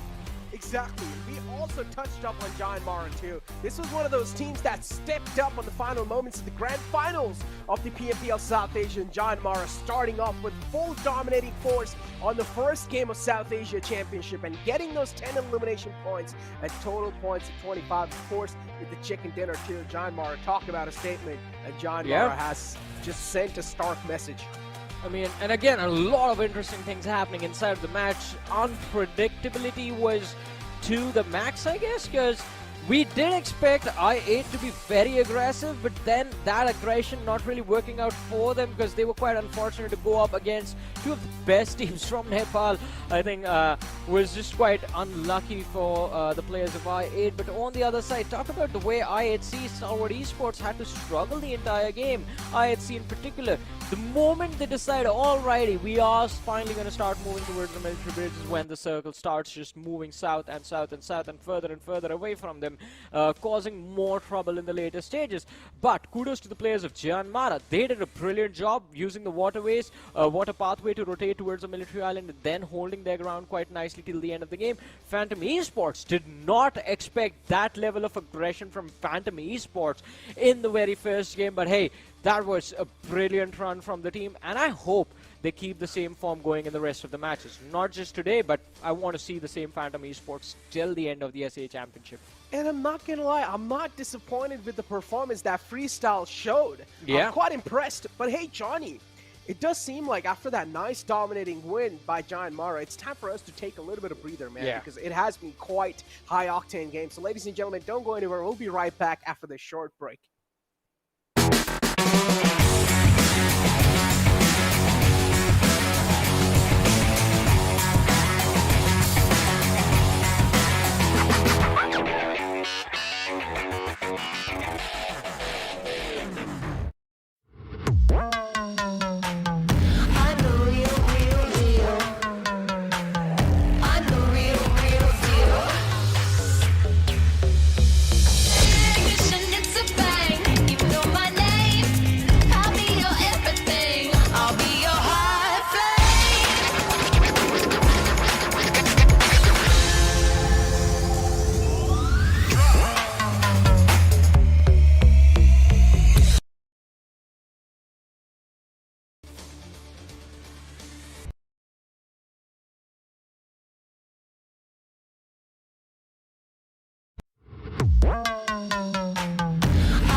And welcome once again to, of course, PMPL South Asia 2022, where indeed we just got finished with the first game, and you might be a little taken back by the change in voice, because it is Blotter I who's joining along with Necro to take us through the next games. And of course, looking at the screens, we've got the top players coming in along with the MVP. Necro, dude, that was quite a spectacular ride for you, mate. You just spoke about where you wanted the zone to be, and voila, that's where it was. Man, I mean, talk about military zones, and it seems like this time the PUBG gods are really loving me, man. I mean, it seems like the PUBG gods really are just doing what I want them to do, and the military circle too, to kick things off, to kick the day off. Man, I am loving this already. PMPL South Asia Championship, ladies and gentlemen, this has to be one of the most biggest right that you guys are here for. And South Asia Championship this time is looking more stronger than ever, as we do have the match summary as well in front of us. And Slipknot, of course, has to be there in the most elimination brackets. But Blotter, what we really need to take our eyes on has to be the match rankings, as without a doubt, as we did see JyanMaara getting 25 points. But as I have mentioned too, Freestyle, they were not really looking that bad in that previous game. They got themselves quite a great placement, I would say. 6 placement points, if I'm not wrong, for them, and also 2 elimination points. That's going to leave them on 8 points marker. And if you look at it as like just the first game of the day, I would say it's not a bad start. No, it's definitely not. Most certainly nothing taken away from, in fact, any of these teams, rather, mate, because, again, there's just the start of the day, right? So you know for a fact that as the day progresses on along, and also, on top of that, being the actual fact of the matter that is, it's a 4-day event. You know, every single day you're looking at 6 games per day. So every single day the countdown has already begun, basically. So the teams know that every single match is going to be a high-octane one, or rather, they'd want it to be. And so, yeah, right off the bat, the first game, certainly a few teams that I did see there that could have maybe been a little better in terms of the way that they approached their entire saga on the first game of Erangel itself. But again, nothing taken away, because after all, the day is just getting warmed up. And talking about warm-ups, dude, that was a crazy warm-up right here for our viewers as well. Because again, I mean, you talk about a zone coming in like that, you talk about 52x rage sticking to their own saga, which has always been the best play that they bring to the table, which is to stick to the edges and then slowly bring in. But again, they don't work out for them. So, you know, the aggression point along with that stalemate approach needs to kind of be factored in for a few of these teams. Yeah, exactly. And as you also do take a look at the Oppo F21 Pro moments in front of us, and without a doubt, I mean, I honestly thought Skylightz Gaming would have been done right there, then and there, but TDK somehow messed things up, and Skylightz Gaming, they get the grip back on the fights, and this is what experience brings to you in general. You know how to make your way out of thick and thins, and that's what Skylightz Gaming just put up on the table. A great performance, a spectacular performance indeed from their side too, but Stalwart Esports, unfortunately, as I mentioned too, the zone was just not being nice for them. Crypto here with a great heroic entry, and also putting the final nail in the coffin for that team, and Crypto also got taken out later on because, again, the zone again was not being really nice to I8. But Blotter, if I'm not wrong, you were there for the PMPL PK, right? And what do you think about 52x Rage not even getting a chicken dinner and still coming out as champions of the PMPL Pakistan? Yo, I just said it, mate. I just said it in a very cryptic sort of a manner, which was basically the way that I've seen 52x Rage play, you know? They try and stick to the edges, they try and stick to the late rotations, and then as they slip in through that Slipknot era, they bring themselves known to the entire lobby with the perfect aggressive stance that they are required to do. But again, I mean, you got to bring in that stalemate level up to a certain degree as well. I mean, you play the stalemate to 60% of the game, that's fine. But then the rest of the 40% of the game, you really need to bring your A game to be able to dominate. And yeah, I mean, it's clearly evident that the teams here, they are not loitering around. I mean, you look at JyanMaara, you look at Phantom. I mean, this was a ludicrous play coming in from Slipknot right there, right? I mean, the team walks away with 9 eliminations, off of which 7 is thanks to Slipknot himself. So a GG play coming in for so many of these teams. Talk about I8 for that matter, right? They walk away with what? I believe 1 or 2 placement point, but have 6 eliminations. So still sticking to their guns is working for them. But in the long run, will it be ideal? That's where I would like to draw the line. But let's see again. I mean, it's just too early to kind of start that sort of a conversation on the stage. That is true. I mean, at this point, it's just the first game, right? And you cannot really make a lot of speculations on that. As I said, the first stage just has to be close your eyes and just point a finger at a team and, okay, that probably this team would do good. Because you just have no clue what these teams, what sort of strategies these teams have planned in their pockets, what sort of strategies these teams are going to be keeping just in secret in general in their pockets. But as you do take a look at the entire schedule of the day one, now we're going to be moving on over to the map of Miramar, one of the biggest maps currently in the PUBG Mobile. Blotter, how are you feeling, and what do you think? Are the teams from the Pakistan region, are they going to dominate this, and which team will? Okay. Let me take that conversation in 2 folds. First things first, I would like to draw the viewers' attention to what's happening over here on my microphone. And you see this fuzzy little craziness that's going on over here? That's exactly what I'm anticipating on the map of Miramar as well, where indeed, when it comes down to the zone, when it comes down to the rotations, there are going to be certain teams that are going to be looking pretty good. but in the end, it'll be a complete different turn of who wins when it comes down to the chicken dinner. Okay, look, now Blotter, I feel like it's time for us to make some predictions, and I'm personally going to be going with Stalwart Esports. What about you? Okay, so you're going to be sticking your guns with Stalwart. Am I reading this right? Because last I heard you bring in the prediction, you were like, I'm not going to go with Stalwart. It was just game one, all right? It was game one, all right? It was just game one. I'd actually, you know what? I had a little bit of talk with Johnny in the rehearsals, you know, and I was like, yo, you know what? I'm going to be sticking with you. I'm going to go with Stalwart. And I just backstabbed him. Yeah, you did massively indeed. And now as you move on to game number 2, you've got the same kind of approach and strategy against me as well, mate. So what I'm going to do is stick with the guns and stick with the routine, which is going to be you, because we've done a couple of events this year already, and from what I've seen, I mean, PUBG gods, they're really showering you with all the blessings. So I'm going to stick with you, and I'm going to say that it is probably going to be Stalwart keeping themselves in the high octane pace and perhaps be in the top 3. But talking about the chicken dinner, I want to see where I8 falls, because this is something that for I8, we've spoken again and again, they are really good when it comes to aggression. But if they're able to just bring up a little bit, just a little bit of that placement strategy, that would work for them ludicrous amounts on the overall storyboard. But let's see if that'll be the case. I mean, again, look, at this point, all the Mongolian teams in general are just really those teams that like to be aggressive, right? And aggression is something that really catches my eye in general. I personally love the teams that are aggressive. Then you have teams from the other regions coming in. Then you have teams from South Asia region coming in. For example, teams like TDK, for example, teams like Skylightz Gaming, who like to take their time and make decision. And I personally feel like both of them have their pros and cons, but I honestly feel like being aggressive in a pro lobby, let's be honest, let's throw the reality check out there. If you're going to be really aggressive and you're going to try to put on a high octane gameplay on a pro lobby, I feel like that has to be a lot of cons in itself. It is, right? Because you have to plan about, 6 matches in a day. So 6 matches, you really need to keep your calm and cool as you compose yourself from one match to the next. And if you're just going to be looking forward to just that high octane match as we are talking about, then it is going to be a slippery slope to climb up upon. Yeah, exactly. And ladies and gentlemen, help us make PUBG Mobile Esports even better. We do have a little link pinned to the YouTube chat, so make sure to click on that link and just take that little survey. It's not really going to be taking a lot of time. We're just asking you for a couple of minutes from your life. Just take there and just make sure to give us the entire survey. Make sure what you guys like about it. Make sure give us all your feedback on the PUBG Mobile Esports and just help us grow. Help us be even better, right? So that's why we have the little pinned link in the chat, so make sure to click on that link. But overall, Blotter, let's get back to the conversations that we were having.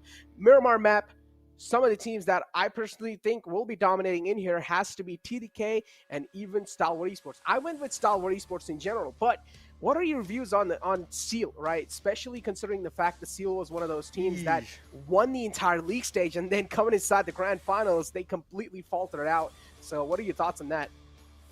Like I said, dude, like I just said, I mean, you're not going to say anything. Not right now, dude, not right now.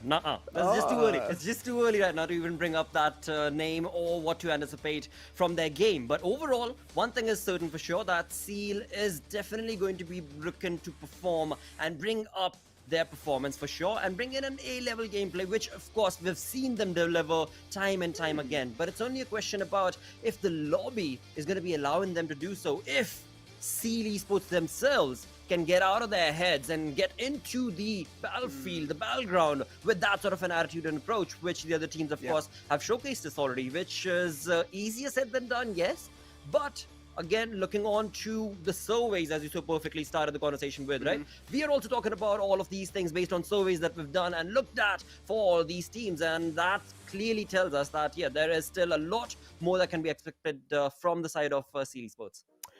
There's indeed a lot more that can be expected. I had a little conversation regarding Seal Esports with Johnny, and I mentioned this too. I was like, all right, Seal, they have individually talented player without a doubt, but sometimes in grand final, it just seemed like a complete new Seal that we did not really see in the league, right? Because Seal, they were just so dominating. And then what just happened in the grand finals? And I personally feel like it's just team adapting and evolving even more and try-harding even more in the grand finals in general.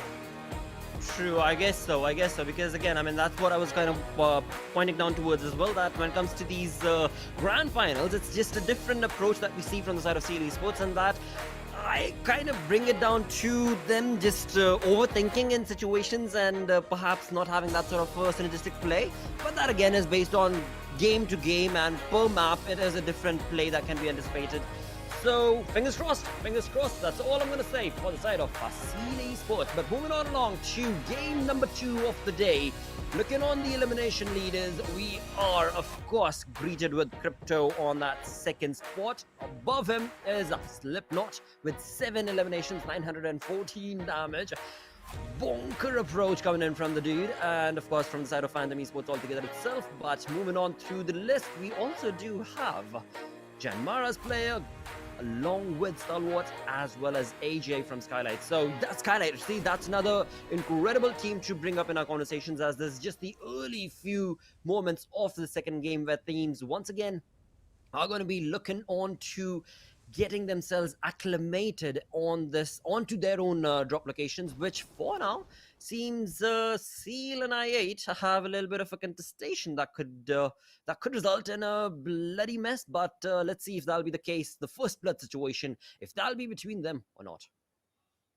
Talk about the first blood this time. Quite a centralized zone. Nothing really something that's going to catch these players off guard. And we already do see a couple of shots. And yep, it's Freestyle versus TDK. And Avenger already mentioned this. TDK are going to go up against Freestyle because they have a little drop clash coming in inside Minas Generalis. And this is what we're seeing. Avenger, you better keep up with your words, man, because you said you guys are looking pretty confident moving inside the SA Championship. So I think so. You guys will be able to win this 4-4 because he said they're looking quite confident in their 4-4 fights. And Malik actually is able to find the opening too. Sandesh goes down. Malik in the clotheslines will take out another player of TDK. TDK, they're crumbling apart. And Freestyle, it seems like Avenger was right. Freestyle, they're looking like a whole nother beast. Oh, yes, they definitely are. I mean, look at Malik 007 just whoop in and easily just go on through from one kill to the next, get 2 elimination points confirmed for the side of the team. Along with that, T2K were trained to kill in a certain era, but that definitely is not resulting in the kind of expectations that they had from this game for sure, because it's only Legend all by his lonesome. And looking at how things have been in the first 2 minutes to his teammates, yeah, Legend, you are not going to be happy with what is coming on down towards you, mate, because as of now, we can clearly see the entirety of Freestyle is on the move, on the run to get that final player down. But looking on to the replay right here, coming in from Malik 007, what a perfect approach with the Mini and the Mutant. That was just phenomenal utilization of information as well. As you did craftfully mention, or as you did nicely mention, phenomenal utilization of the gunplay. And there we go. The final man's just going to get ran over.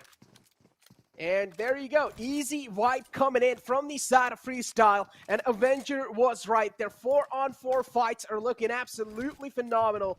Freestyle easily able to run over on the players of TDK and not even breaking a sweat. And they also were lacking on quite a lot of loot too, but that's not going to matter. They're just able to win these individual gunfights. And TDK, something needs to be done. Oh, let me give a little bit of burn to a couple of our viewers right now. As you do see, predict who will win the game. It's easy. It's very easy. All you need to do is join in to the action through PUBG Mobile Esports South Asia page on YouTube. Of course, do not forget to click the red button and the bell icon as well. But alongside that, if you just predicted to vote TDK, you might want to reconsider. Man, I'm not going to lie. Oh, yeah, dude. Yeah, a lot of just adding a little bit of salt on the wounds of the fan base of TDK.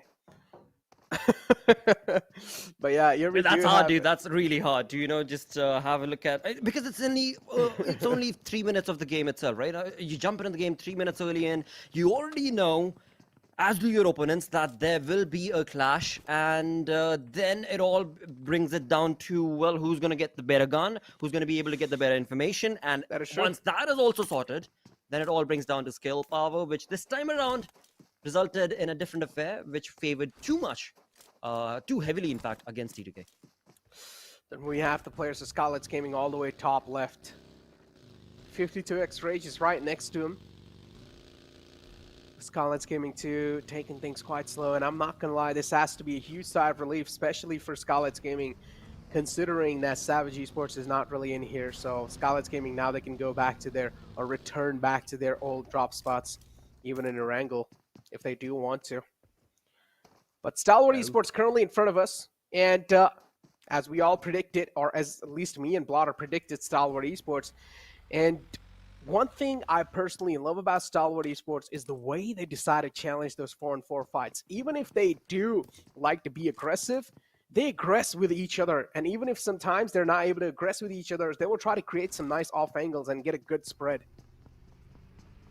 That's true. And I mean, right now, looking on to the exact same space and pace, maybe DRS is going to be their target, because DRS were very close to the drop location of Stalwart, but right now the rotations are being made from side of DRS as well, so perhaps that fight will live on for another moment, another map, another day, perhaps altogether. But right now, as DRS are making that rotation, a two-man split coming in from their side, they're going to have to be really careful, because well, they are kind of jumping into the center of the zone. But along with that, the biggest fact being that the audio cues that those Miradors are going to be given towards the side of Deadeyes Guys, as well as the grounders, and we've got FS Wasi all along the lines as well. So a lot of information that DRS has given away to their opponents. Now it's all about what those opponents are going to be doing. But looking on to the down south of the map, we do have I8 easily chilling across the southern sides of Los Leones, and then further down south is going to be, of course, Phantom Esports slowly moving into the zone, slowly moving in to the fighting chance. Talk about the fighting stance of the teams. I would personally love to see the approach currently. I mean, we're seeing quite a lot of teams just accumulating in the center, but not really exactly in the center.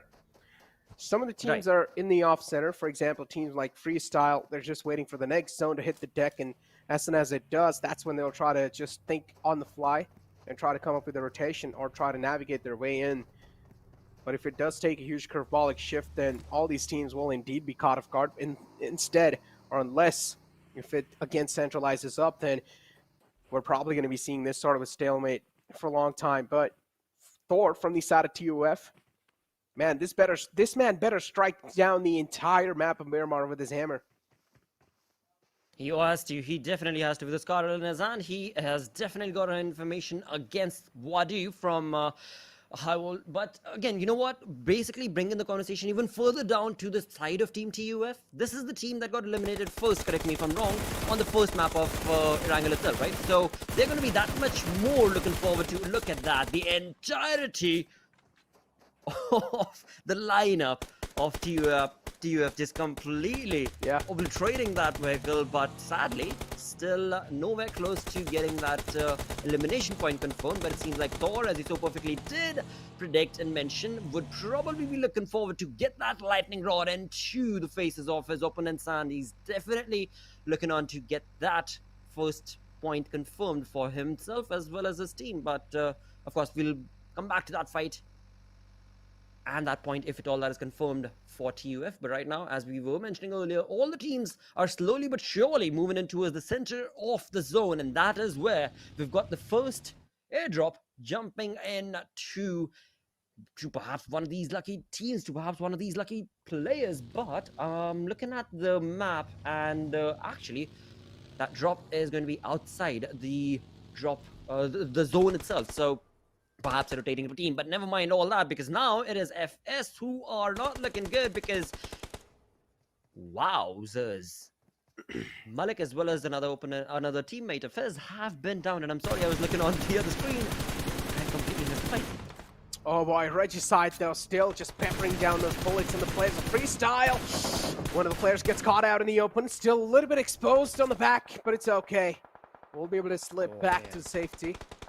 We'll also toss in a couple of smokes to just give him that assurity of being a safe. But Tyrant 2 is currently just there in the close lines, and Tyrant now is going to be having a lot of threat on his head. Now is he going to try to get rid of that? Look at him. He just moves out in the open, trying to bob and weave those shots, but killer by T from the side of DRS. This time he's not going to miss those, as Regicide as well. It seems like they've just missed out on that elimination, but it's okay. Regicide so far, they're looking quite good inside the next zone. They definitely are, and they've got nothing to worry about because the way they pushed on across this compound, that of course was freestyles kind of for the taken, but of course it was not, as they were caught out in the open, and in doing so, they have been brought down to just one-man squad that's going to be tied in for now, and Regicide looking pretty comfortable as well with the elimination points that they have been able to accumulate in just the first 11 minutes of the second match of the day. Looking on to the map once again, I'm looking at 52x Rage making a late rotation, but hey, we've got Python Esports jumping in. If you guys remember, we did talk about Python making a rotation from the south, have jumped in across Los Leones and have found I8 in their crosses. Phantom currently sitting on 19 points in live ranking, as you do see on the right side, and JyanMaara, of course, leading the charts. The Grounders too right underneath him with 14, or which is pretty much 15 points in general. They've accumulated 1 point inside this entire game, which is 1 elimination points. And IC in the front lines. Phantom are the Grounders are pretty much well aware that IC is in the front. Still making any sort of move, making any sort of sound at this point in time is not going to pan out good. So the Grounders too taking their sweet little time to think this one out, as we do have Freestyle Tyrant again. He's just trapped in the close quarters of the players of Regicide. Tough luck, mate. Tough luck indeed, because again, when the game started off, they had such a perfect start to the way that they of course would have planned Miramar to be, but after getting that 4 elimination points, things have turned into a slow pace for the side of FS indeed, but again, nothing taken away from that lot and that bunch, because they've still been able to accumulate that 4 elimination points, and if the final player is able to get moving on along, might be able to look at a few more placement points from the side of the team. But of course, for now, we do move on to the zone itself, and Stalwart have made themselves known as they drive across the lobby to get into the center of the zone, and as they do so, they've certainly got a lot of crosshairs on towards them, and same it seems like is going to be the case for the side of 52x Rage, who've made a big rotation from the eastern fronts, my apologies, from the western fronts, and now as they try and get to the zone, again, that late rotation is where they've been caught off, and now they're in between 2 individual teams, which is not going to be good for their side. But again, maybe I spoke a bit too soon, because it seems the rotation is going to be able to work out perfectly. Absolutely pristine. I mean, yeah, they did lose a tire, but that's only a pincher. It's no problem at all, because all the 4 players with 100% health are going to be able to jump in to Picardo, and what do you know? They have a perfect free compound to take on as well. So that is how 52x Rage are able to just dominate their gameplay. But hey, now we've got TUF and Assassin. Are you ready? Because TUF, they are in with a vengeance, with a perfect play to get that elimination point confirmed, and they will try their level best, but wowzers, what a phenomenal turn of events from the side of High Voltage indeed, because TUF, even though it seemed like it was going to be their fight, that's definitely not the case, because the skill power is helping out High Voltage in not only getting 1 but 2 elimination, or rather, well, knocks at least for now. Talk about getting those knockouts, that's going to help quite a lot for the players of High Voltage. 2 players already taken down. That means TUF has been handicapped big time, as Joker now is trying to fight up against Extreme, but Extreme is just already out in the open, and Joker's going to take a full advantage of that fact, but TUF to fall out another man. That means Joker's going to be the final glimmer of hope alive. But High Voltage with 2 players up so far, they're looking pretty strong, but unfortunately catching bullets from the back. It's Deadeyes Guys knocking on the doors of the players of High Voltage. TUF getting another lifeline in their hands. Wow, what a play, dude. This is just incredible turn of events for the side of TUF indeed. As you so perfectly said, another lifeline being handed to them thanks to the approach coming in from the side of Deadeyes Guys, and in doing so, it is also going to be given an opportunity and a breath to Vadu, as of course he's going to be the final player remaining for the side of High Voltage with his trusted M4 Will he be able to dominate against these two players? But again, taking it back to just a couple of minutes ago, it honestly felt like it should have been TUF's fight. But the way High Voltage were quickly able to jump into action, right, and just get that flank approach going on for them, even though Extreme was caught and was not allowed to get that flank working for his team, that was really commendable as they got the two elimination, or rather two knocks for the side of TUF. But never mind, that's all history, that's all past, because Deadeyes have definitely revived the storyline for the side of TUF. But hey, ooh, ow, whoa, what do you see? Next circle shift, Blotter, that's what I see. The next circle shift. How the PUBG gods are deciding to play this game, kind of tilting towards Picado. The Grounders are currently in it too. They're going to find the best spot currently to play with. But if you ask me which team has the best spot to play with so far, I would say Deadeyes Guys and 52X Rage. Almost in the smack center. Deadeyes Guys do have a great split for themselves, but Deadeyes Guys will need to realize as soon as a lot of teams will start to move on in. Because you do see the majority of the teams currently are outside the zone, and as soon as they do start to move in, the split's not going to work out. You will have to stick together. And as we do see some shots being peppered down as well, a few knockouts flying here and there. But here we do have the players of JyanMaara trying to defend this compound against the players of DRS. Oh, this is not looking good for the side of Snipe YT, but he's definitely used that Molotov to his advantage, and he's got his teammates in the compound to be able to give him that support, but it seems like it's a bit too late for him. Or no, not at all, no problem at all, say Snipe, because of course his teammates slowly but surely have utilized those Molotovs to perfection and still have all of their players surviving. But DRS, Now's moment certainly coming in for them. Oh, Seal third-partying this entire fray. DRS getting crippled down. As it's all down to the final man up. Delta barely surviving on a sliver of health. And this has to be the end. Just call it. And there you go. DRS taken out this time quite early on 14th spot. And well, thanks to the players of Seal just all the way on the top, being the Overwatcher who got in that fight. Just taking out or ruling out the players in the front as Phantom Esports this time just stuck in a little dip, also having all the odds stacked against them. They're crumbling down slowly and steadily. They're falling down like pins. They definitely are, but in all of this, I8 have also been able to utilize this to their advantage, as they were able to knock down not one but two individual players from these two individual teams. And in doing so, well, of course, it is going to be Phantom Esports that definitely get eliminated. But I8 were able to walk away with a couple of shots and a couple of knocks for them side. And again, going back to the compound that we just saw DRS get eliminated from, it is now all in favor of JyanMaara, with all of their 4 players surviving and standing. And as they get themselves set up, they are well equipped and prepped with the information to now take on Seal as well. I mean, look at the ludicrous play coming in from the side of JyanMaara. They jumped in against DRS, and as that fight was going on, they still had their ears pinned down out towards the other side of the entire valley, and they could hear where CD Sports were. And now that's all down to information that has been perfectly utilized from their side, as Seal are in a bit of a tough luck situation, because one side their information has been caught and they are in the open, but of course JyanMaara is not going to push out in the open, will they? Talk about tough luck, man. Regicide are facing that right now. Indeed, quite a lot of tough luck. The wall of death is moving in from the back too, so Regicide, time's running away, time slipping by from their hands. Not a lot of time to try and capitalize with, as we do have the players of JyanMaara just mowing down the vehicle of Seal Leo. But Leo ejects out of the vehicle in the last moment, so he will just get knocked out, not get blown in smithereens. So that's something Leo will have a huge sigh of relief with. The rest should be back up on his feet as well pretty soon. JyanMaara again just hitting those bodies on the deck. Regicide currently on the receiving end. Jeez, this team, dude, JyanMaara, they are a force to be reckoned with, and with that, Wadu, High Voltage's final player, will be eliminated on the 11th spot, so that is going to be the end of that team with that 10 teams remaining. And look at JyanMaara, they're still not done as they push on from one fight to the next, one team on to the other.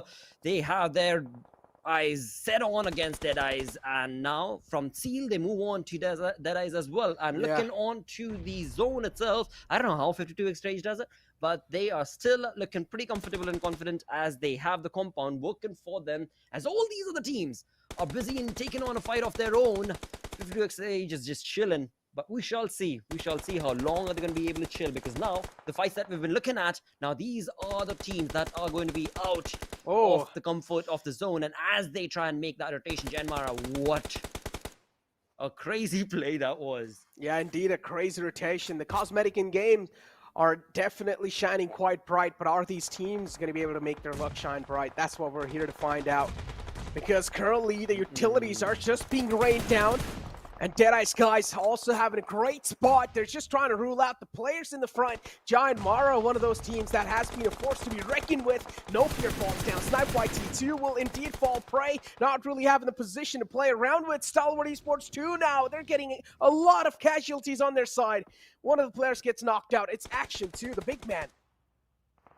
Oh, it's the triangle of love. It's the dreaded triangle of love on the map of Miramar indeed. And that is the third and the fourth party situations that are being drawn, all thanks to JyanMaara, as they started the fight against the players of Seal, then pushed on against Deadeyes, and now we've got Seal, Stalwart, Deadeyes, and all of them are still stuck to the edge of the comfort of the zone. Now this is where only a few teams, or maybe even just one team, is going to be able to get out off and on top of. But which team is that going to be? For now, Stalwart definitely looking very much in action and are most certainly keeping their information to themselves, as well, they're not taking too many shots, but they definitely do know that there are so many teams around them, and with only one elimination point confirmed for their side, it's only a matter of time. And there we go, Cry, bringing in a Cry against the True Love, sir. Exactly. Seal and Deadeyes Guys dared to tickle the Giants, which are Stalwart Esports, and now the Giants just causing the entire mayhem over here. Giants not going to let them go, and Stalwart Esports just inflicting pain and hurt, just smashing them over and over again. As Seal, they're probably going to be burning through a lot of meds at this point. Oh, look at the comfort that the zone is going to be providing right now, because the zone is definitely rooting for one of these teams, and it's definitely looking like the Giant that has definitely taken on a lot of the shots right now, which is going to be Stalwart, are the ones who could maybe come up on top. But again, just one uncalled for push coming in from the side of Seal or Deadeyes could be the end of Stalwart, because look at how they're bunched up, right? If Deadeyes were to bring in some perfectly set up nade parades or use of Molotovs, this could be the end for Stalwart, as well as in the back lines we have I8 jumping in to be a part of the fight, as well as Seal is pretty busy. But we've got Baron taking an edge on towards that side, but Baron, oh yes, he is on top of that as well. He's not going to be allowing any new team to climb up to that mountain to take it away from TV Esports. Exactly. But again, Skylightz Gaming now against the players of IT. Talked about Spartan. Skylightz Gaming are one of those players just representing that, but we do have the grounders kind of being a little bit of pain in the foot for the players of IT. How are they going to try to take care of the players of the grounders? IC will be able to get rid of one of those players, so that means that's now going to leave in a one-on-one situation. Stalwart Esports slowly and steadily capitalizing on forward, moving on in, but Skylightz Gaming is going to be a bigger threat to them all the way in the back. They might just third party, so Skylightz Gaming has to be in the prime spot so far, or in the decider spot indeed. And on top, we'll find a nice knockout on Action. Action pretty oblivious of the fact that there might just be someone behind these trees, and on top is able to sneak a lot of eyes away.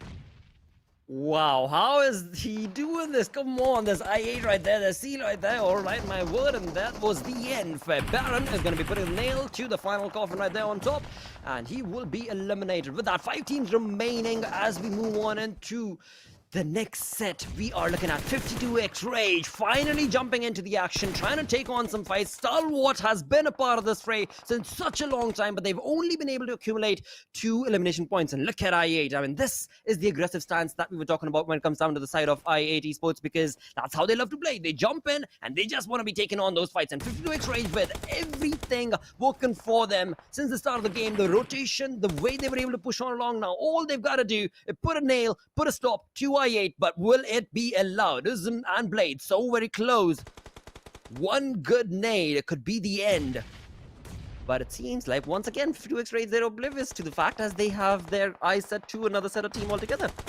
And it seems like the Giants might just crumble. The Giants are on their knees, but I8 over here, a great nade from the side of 52X Rage, proven by they the champions of the PMPL Pakistan, also able to take out one of the greatest teams in the Pakistan region. I8 now, they're crumbling down. 2 players knocked out. Big time handicap. Rage just rubbing the salt on their wounds. I8 to last 2 players, the last 2 glimmers of hope, the last 2 pillars for that team. GG indeed, as we move on through to the final few moments of this game with 4 players, or rather my apologies, 4 teams remaining. See you, dude, you have to commend the way this team has approached this final moment of the fight, because they have stuck together for such a long time, and now they're divided, now they're separated, now they're evil-eyed. Conversion is going to be to get this game confirmed for them, to get this elimination confirmed for them, but it's not going to be easy because you still do have I8's players. You've got Crypto, you've got Reviews, who are still going to be pushing on to get as many points for themselves. Crypto, you know for a fact, is always going to try to be in the limelight when it comes down to the kill leaders, but hey, not that easy, not that quick, because 52X Rage is going to be taking that limelight away from that team. In doing so, 3 teams are certainly here. Skylightz Gaming, slowly but surely, they've come up through the ranks, of course, and now they want to be able to utilize that slow, low-key snail approach towards their advantage and get this game. But will Seal be allowing them to do so? Talk about a slow... Tough. Talk about a slow and low-key approach, man. This point so far, I mean, Seal, they're looking pretty dominant. Skylightz Gaming too, all 4 players up, and they also have a great spread. But look at Demo! He's able to slip so many eyes away inside the car. No one expected this man to just sit that comfy in the car. And Baron already finds the opening in the Demo. And Demo's able to show the Demo of his fear as well, as 2 players from the side of Skylightz Gaming go down. Gelson as well will follow it up. What's going on? It's a little link that if one man gets taken down, the chain reaction will just hit the deck. And Seal, they're just running over in the entire lobby. 52X Rage's wall fall down, and Seal this time proving themselves up and not even surprised about the win. Seal, oh boy, this is the face of a champion right there. Not even surprised about winning a game. Exactly, they were like, yeah, this was easy, this was done and dusted. 17 eliminations is what I'm walking away with. Yeah, I could have done better is what Seal Esports is thinking right now, because again, I mean, that way, the way that they were just getting themselves known in that final moments of the zone itself, and even before that also, right? They were being hammered on down from the side of Stalwart as well as Deadeyes and so many others, but they stuck true to their core. They stuck close to themselves, and as soon as they saw the numbers going down from 5 teams to 4 teams to 3 teams, they were like, all right, man, this is the moment, this is it, this is what we've been waiting for. And then they just went all guns blazing out in the open, and yeah, I mean, just a phenomenal turn of events coming in from the side of the team, and a very well deserved chicken dinner for series put outside. The knock that Baron found, it opened up a gate of opportunities for Demo to just start and shine bright in that moment, because we know Demo was one of the elimination leaders in the entire PMPL of South Asia. So Demo, we know what this man is capable of. The solo kills, the fragging power this man has in itself. He's like a little bomb. If you do underestimate this man, he will just explode into a lot of eliminations and blow the enemy teams into smithereens. But hey, Blotter, after that high action gameplay, seems like it's time for us to catch a little break. So that's what we're going to do. We'll be right back after this short break.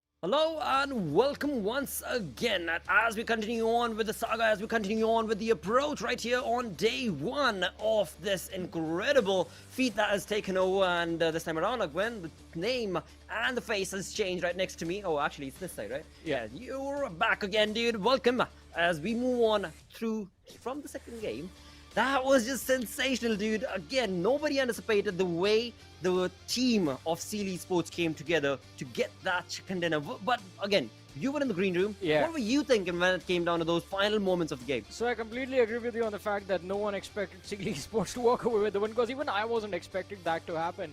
I mean, after I-8 was done and dusted, 52x Rage, it felt like they were in a pretty good spot to actually close out the match. But hey, I mean, everyone has their limits, right? And Seal Esports, we've always known that they are perfect with their pacing whenever approaching multiple team fights one after the other in succession. And that is where I think this team sort of, they sort of, well, they dominate in scenarios like that. And, well, looking at talking about domination, in fact, we do have the MVP on our screens as well.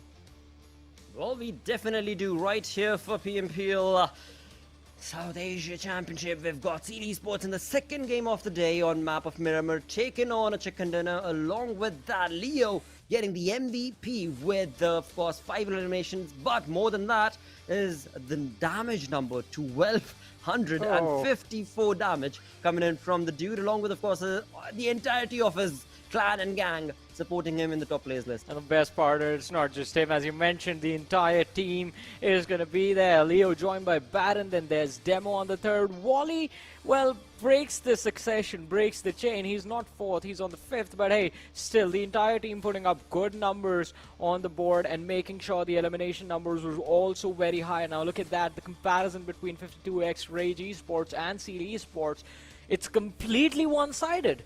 The damage numbers, the damage received, elimination, everything is in the favor of Seal Esports, because 52x Rage Esports, again, a lot of pressure upon them because of Stalwart, because of I-8. They did their best to find their way out of that tough situation, but in the end, it still wasn't enough to win the chicken dinner. Hey, again, I mean, that's something that me and Necro were talking about as well in the pregame for match number 2, that when it comes down to the approach coming in from the side of 52x Rage, it has been about, you know, taking a slow pace approach towards the edge of the zone and then jump in through to the final moments of the game. But again, sometimes it works, sometimes it doesn't. This time around, it didn't, but that does not really take away from the limelight that they deserve, which is that they were still able to get a lot of points and decent amount of course, eliminations as well as we move away from them. This time around, it seems like if we start from the 16th position, right? Phantom. Yeah. I mean, Phantom Esports, this time around, they were really off their rockers, definitely, when it came down to the start of this game, because not the kind of playstyle that they showcased on the map of Erangel is what we saw on this map of Miramar right now. Yeah, things felt a little bit off, but I think that is where teams like Seal Esports, teams like 52x Rage sort of capitalize. See, I mean, because even JyanMaara did not have a lot of fun in this match. You mentioned about Phantoms, so almost all of the top performing teams from the previous game did in fact take a dip, resulting in Seal Esports with this phenomenal run straight away bouncing from the 8th position to the 1st position on the overall leaderboard, as we saw in the team card that we do usually see as soon as the game ends. So again, I think this just makes the upcoming game a little bit more interesting, because we always say like day 1 is the most important, and also in that the first 3 games are the most important ones. So the next game is going to decide which team will be able to control the momentum on the first day of this South Asia Championship, which is going to turn out, well, might turn out into $40,000 later on. Okay, some big numbers being showcased right here, some big motivational numbers being brought on, of course, and well, it is, of course, right now time to move away from those numbers to look on to the stats being showcased on our screens from Oppo F21 Pro moments, where indeed from one on to the next we move on to these moments. And on top, sir, dude had only 3 elimination points, but boy, oh boy, was that a killer sensational play against Action from Stalwart. Oh man, that was definitely, I think it has to be the play of the day right there. And on top has been pretty incredible. We did see him in the top players for this match as well. And this is the moment I was talking about. 52x Rage, after this fight was done, I felt like, alright, this was the toughest team for this climb of theirs. And after they were done to deal with Seal Esports, you just had to time the assault perfectly. But as Necro also mentioned, as soon as the game ended, this man was the game changer. Baron from that flank, I think they weren't really able to predict it. See, even they are wondering, like, alright, we did win the chicken dinner, we did have a pretty phenomenal game, but that final fight was way too chaotic for them to be able to secure it like it was nothing. Hey, nothing taken away from CL Esports indeed, as we were speculating. I mean, me and Necro were speculating as to what to predict from CL Esports. What exactly is going to happen? What is going on? And, this is what is happening with them. It's very clearly evident now that there's nothing stopping that team. And the way they've steamrolled and roller coastered across this map of Miramar, as you look on to the upcoming game on the map of course, Erangel, maybe things are going to be same, maybe things are going to be different. Because if we try and create a storyline right here, we're talking about the way the team is going to be looking on to every single day, right? You cannot have a full-on, all-out aggressive stance throughout all the 6 games. You're going to have to slowly pace yourself across. And that's the reason why we're looking at, the first game on Erangel, there was different names that brought on themselves to the first top 5. As we move on through to the next game, a different set of teams have come up on top. But in all of this, one very crucial fact to bring up is going to be the consistency. Now, that consistency is something that I really want to see if it is going to be helping and favoring out somebody like 52X Rage, because I mean, they did phenomenally well in the PMPL Pakistan region as well as now they're doing. And so I just want to see if that does favor on for them, because I don't know how they do it. I just don't know how they do it, but they're just always there at the perfect spot. They're able to read the zones. They're able to read the team's rotations. And that is the X factor that helps out 52X Rage be that consistent. But again, I've spoken too much. We'll see what the third game has to bring for them and the entire lobby, actually. And since you are talking about 52X Rage and you did talk about pacing a little bit earlier as well, I completely agree with that. I think definitely you need to switch up your pace and sort of in terms of when you want to be aggressive, when you want to run towards those gunshots going off in the distance and try and pick up a few extra points in terms of the eliminations, it has to change map to map. On Miramar, you can never be comfortably aggressive even during the mid stage of the map. On Erangel, since the area is a little bit, the way the terrain is designed, you will have definitely a lot of cover available to take those fights, but not the same scenario on Miramar. Although, on Sanhok, the tables are flipped. The more paranoid you're going to be, the better the game is going to work out for you. But Sanhok is going to happen a little bit later in the day. It is going to be match number 4. The next map that is going to be there, as we did see on the schedule, it is going to be Erangel. So once again, back to the OG grounds. And this is a pretty big curveball, I guess, for the teams and for us as well, because we always expect Erangel, Miramar, Sanhok. Not this time. It's Erangel, Miramar, Erangel first. Indeed it is, and for that, it is time to bring up that question that everybody dreads, who's on the desk, who's on the stage, which is, dude, what are you predicting, mate? What are you predicting? Because again, I mean, talking about the way Necro and his predictions have been working, I don't know what exactly has he been feeding to the PUBG gods, but something's going on in there, dude. I really wanted to keep a close eye, a keen eye on him, because something's going on between him and the PUBG gods, as he was so close to predicting CL Esports getting the chicken, and boy, did they, with 17 eliminations. So Necro has been forced to take the Ocean coaching classes for almost a year now, and I guess they are finally paying off since his prediction for the circles and the teams are looking pretty solid. I think Ocean might just be raising his own nemesis slowly and steadily in terms of that prediction game of his.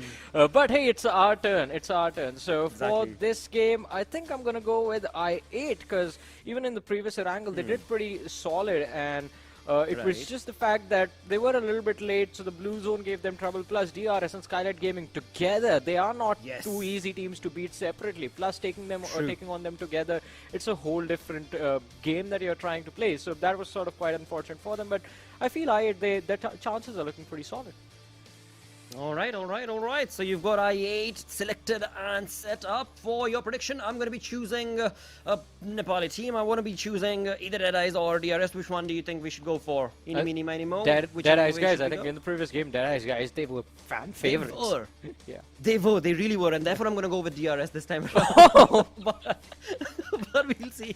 But we'll see if that'll be the case and that will be the end result or not. Right now, it's time to jump right off into match number 3 of the day. It is, of course, Erangel that we're going to be looking on towards, as these teams have really brought on a phenomenal turn of events as of now. Dude, before we jump into the game, I want to kind of take us back to when you and Necro started the day off, right? You were talking to Avenger, and he had predicted something. Yep. Where do you think is that taking us through to? Oh, I think I think that might happen, but it's early in the day, right? If Freestyle can go on to secure a chicken dinner right now, then it's definitely going to be a very, very good possibility that we might see Freestyle sitting on the first position. But if this game does not go their way, then there's going to be a lot of pressure on the next 3 games that are going to happen. So this has to be the decider for them. And again, even in the previous Erangel, we noticed that there was a very big cluster of teams dropping towards the western part of the map.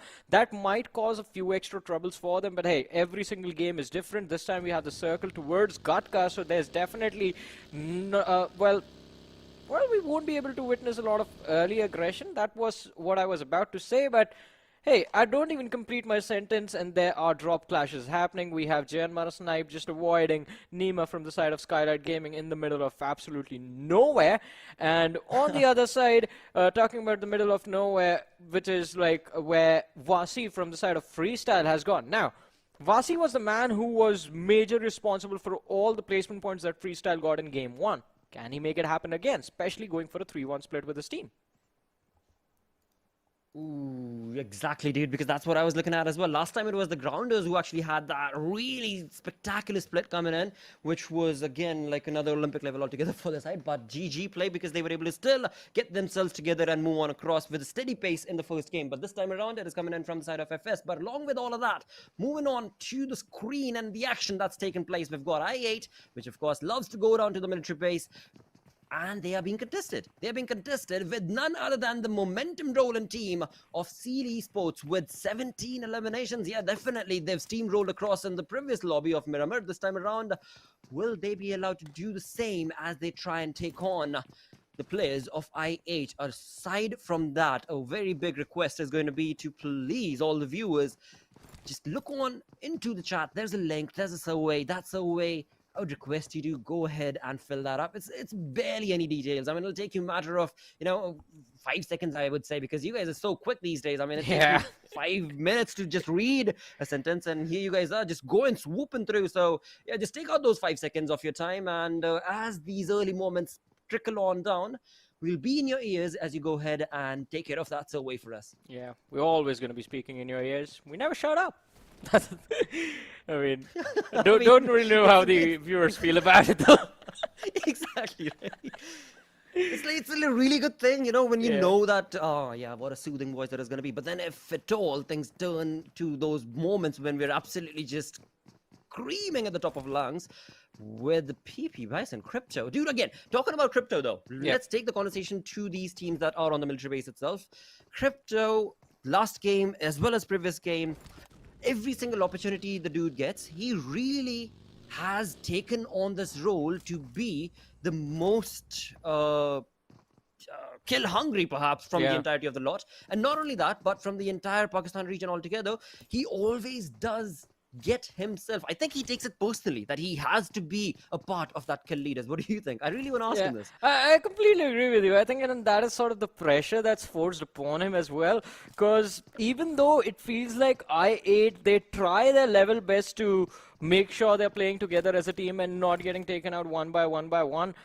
They just fall into those situations. It's like they can't avoid it. It's a curse that's upon them, and it's not going away anytime soon. And Crypto always seems to be, since he is supposed to be the support for his team, the player staying in the back lines. He finds himself the last player surviving for his team majority of the times, which results in him just going Super Saiyan and destroying anyone who steps in front of him. Because it's a moment of desperation at that point. You can't really avoid any fights because you are alone. There's a high probability of you getting caught off guard since you are going to be lacking a lot of information. The only option that's left is you just run forward towards the opposition and try and see if you take them out, secure an extra point for themselves. He does a brilliant job of doing that. So I think I8, even if nothing changes, they're still going to be one of the top teams from their region and from the region of South Asia. It's again just the fact of them perfectly figuring out exactly how to take on the rest of the top teams in terms of the team fights. Because again, even if we compare it to the last previous match, again, those sandwich situations that keep on happening, those are the ones that need to be avoided.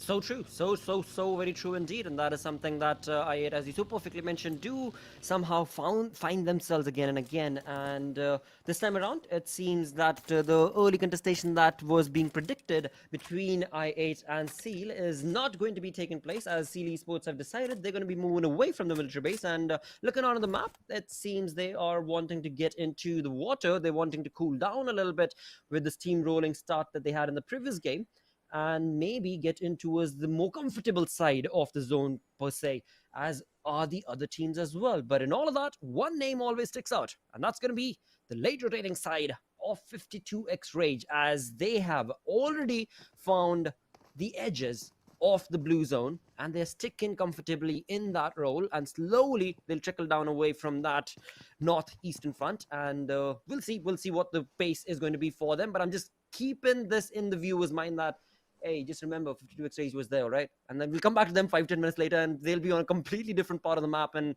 okay, let me not say too much, because I don't want to jinx it for them, or even worse, give them the casters, guys. That is definitely going to be the worst possible scenario out of this, but let's see. We're just going to be hopeful for basically every team. For now, for us, at this moment, everyone is just going to be trying to play their best, and we hope not everyone can win, but we're just going to hope whoever makes it to the final, like the top 3 teams, we're going to just try and see if we can figure out who we are rooting for when we have the top 3 in this match. But for now, again, not a lot of action.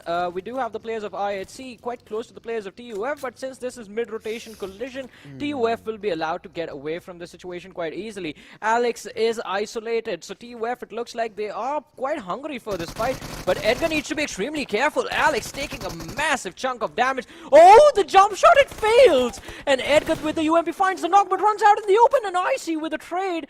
So it is a turnaround for IHC. They do find the first blood, the opening in terms of the elimination, and Alex is still just bleeding out outside the watchtower. There is an angle, in fact quite a lot of angles available for IHC for them to protect their teammates, but Joker is going to try and see if he can secure the finish point with a little bit of utility in his hands. And in fact, oh, look at this, that's impressive. He finds the second knock. Can he get the third? Oh, Zol, you are lucky, he fell back. That was so close, dude. That was so brilliantly played out coming in from the side of TUF indeed. And in doing so, I mean, this team, the past 2 games that they've been a part of have really not been the good start for their side. But this time around, the way they're keeping a charge of this fight and keeping things in control and check is really phenomenal and very well played from the side of this team of TUF. And they've got all the information on Zeol as well. They know that he has to be around in this vicinity because they've already taken care of the edges and the extreme corners. But all in all, the one player in the back, I cannot see what the name is from IHC, but that one player in the back is going to be Godless, and that is where the entire fight is going to be fought from right now. Well, let's see what the end result of this fight is going to be. Again, Godless and Zeol, 2 players surviving from the side of IHC, make that 3, as IC is going to get a revive, but Alex, he's just going to bleed to his inevitable demise and sent back to the lobby. TUF still looking quite solid. They have lost one of their own, but it was an even trade from either side, so not a lot of trouble for them. They have gone for a pretty wide flank with Virus. Look at him in the distance now, trying to approach Godless. I feel like he is going to try and take this man out in the backline. Thor as well, joining his teammate towards the western part of, well, western edge of the situation, and, well, IHC, they're looking to fall back now. Now, both the teams, they are going for a safer play. That is a very well played out strategy coming in from the side of IHC indeed, because they realize that this fight is extended a bit too much. They're out in the open. Godless still sticking to his gun, still sticking to his core. Does want to let them know that he's still part of the lobby. He's still keeping a very close, keen eye as he waits for his teammate to get that Uber picked up. And of course, that's just a luxury ride for him. That's going to be waiting on the other front. As you look on the map itself, we do have a little bit of a cluster that was taking place exactly where TUF were taking on that fight, but now TUF have also moved away and they have moved actually towards the northern side, and as they do, it is going to be Skylightz Gaming that they're going to be in charge against, but IHC have found another team, and that's going to be Freestyle, if I'm not mistaken. Well, let's see. For now, though, Stalwart Esports peak. His favorite gun might be the ARM, but for now, the M24 is what he has to work with. Now, it does seem to, well, know exactly what the lads from Regicide are up to, but apart from that one shot connecting, Pika not really able to accomplish much in this situation, and there's quite a lot of distance between the two teams as well, so I don't think even with one knock it's going to be quite difficult for them to make anything happen. You can't go for a push from there on out.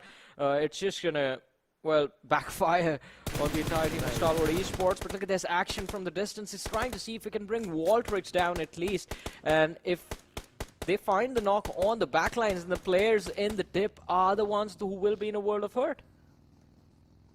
Look at that minimap on the top right. The way Stalwart players are slowly getting themselves spread across this entire map, this entire hill, and the way they're wanting to get the information and the control so that just in case if at all there's any third-party situations that can already be negated based on their rotation and their play of the flank angles, which is again, I mean, that talks to the brilliance and the mentality of Stalwart's players and the experience, of course. But in all of that, JyanMaara, I mean, the only thing they know is no fear, get in there and get some eliminations, and that's exactly what they do with one knock coming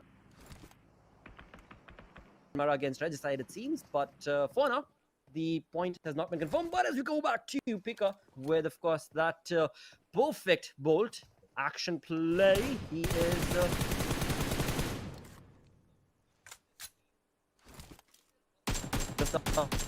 at elimination point. Well, but let's see. No fear. Again with the DP in his hands. Oh, this is going to be perfect for him. A little bit of extra damage on Waltrix, but the finish is going to be missed out upon. And Waltrix does go behind the rock and will be getting a revive in a few short moments. But look at the shift of the circle. It's towards the western edge of the previous one. And that is just going to cause a lot of chaos for almost all of the teams that were cluttered up towards the Pochinki side. JyanMaara being one of them, who will have to abandon their safe haven of the city and move west out in the open towards the Gutka fields. Well, TUF, they are looking pretty solid for now. But Skylightz Gaming moving towards them. That's not good news. That's definitely not good news. And coming in from the rear is going to be, of course, T2K as well, apparently against Skylightz, if at all they plan on stopping there. But in all of that, I mean, T2K, they've actually got a two-man split coming in. So Jane from the side of T2K is actually pretty much in the center with the green dot, and two of his players, his teammates, are right behind Skylightz Gaming's approach. But for now, in all of this, it is going to be the compound right now in front of our screens that is going to be in favor of Vexy, all by his lonesome. And his teammates, of course, are hopefully going to be around in the vicinity from the side of Phantom Esports. But as of now, he's just letting his teammates know, or not teammates, sorry, his opponents know that this compound is taken, mate. This is not vacant. This is not going to be allowed for your approach, dear misters. Please stay away. And again... moving away from dear misters to sirs, we've got Deadeyes Guys, as 16 teams are still, of course, part of this lobby. 14 minutes into the game, they're out in the open. They've got a fanned out approach actually, and they're taking, or rather trying to keep and take on information against the players of Sealy Sports. But for now, it seems like none's the wiser, or maybe I'm wrong. Maybe they already have some information. We'll come back to that as soon as they start taking some shots. Yeah, I mean, not a lot of action in the game up until now. As Blotter mentioned, all 16 teams still present, 61 players still surviving. Only a few teams have lost, well, 2 teams have lost their individuals. IHC down 1 and TUF losing out on one of their players as well. It's going to be, well, not too difficult for these teams to at least make it to the mid-game stages. It's the late-game situation where they will be in a world of trouble. And Sealy Esports on the other side, I wonder what Sealy Esports is going to be up to in the later stages of the match. Because look at that. The winners of the previous game in this match with just 3 players, and Blade taking fall damage, getting knocked out in the open. Wally going for the shots in the distance, but the render, it's done. He just moves a few inches back and he won't even render now.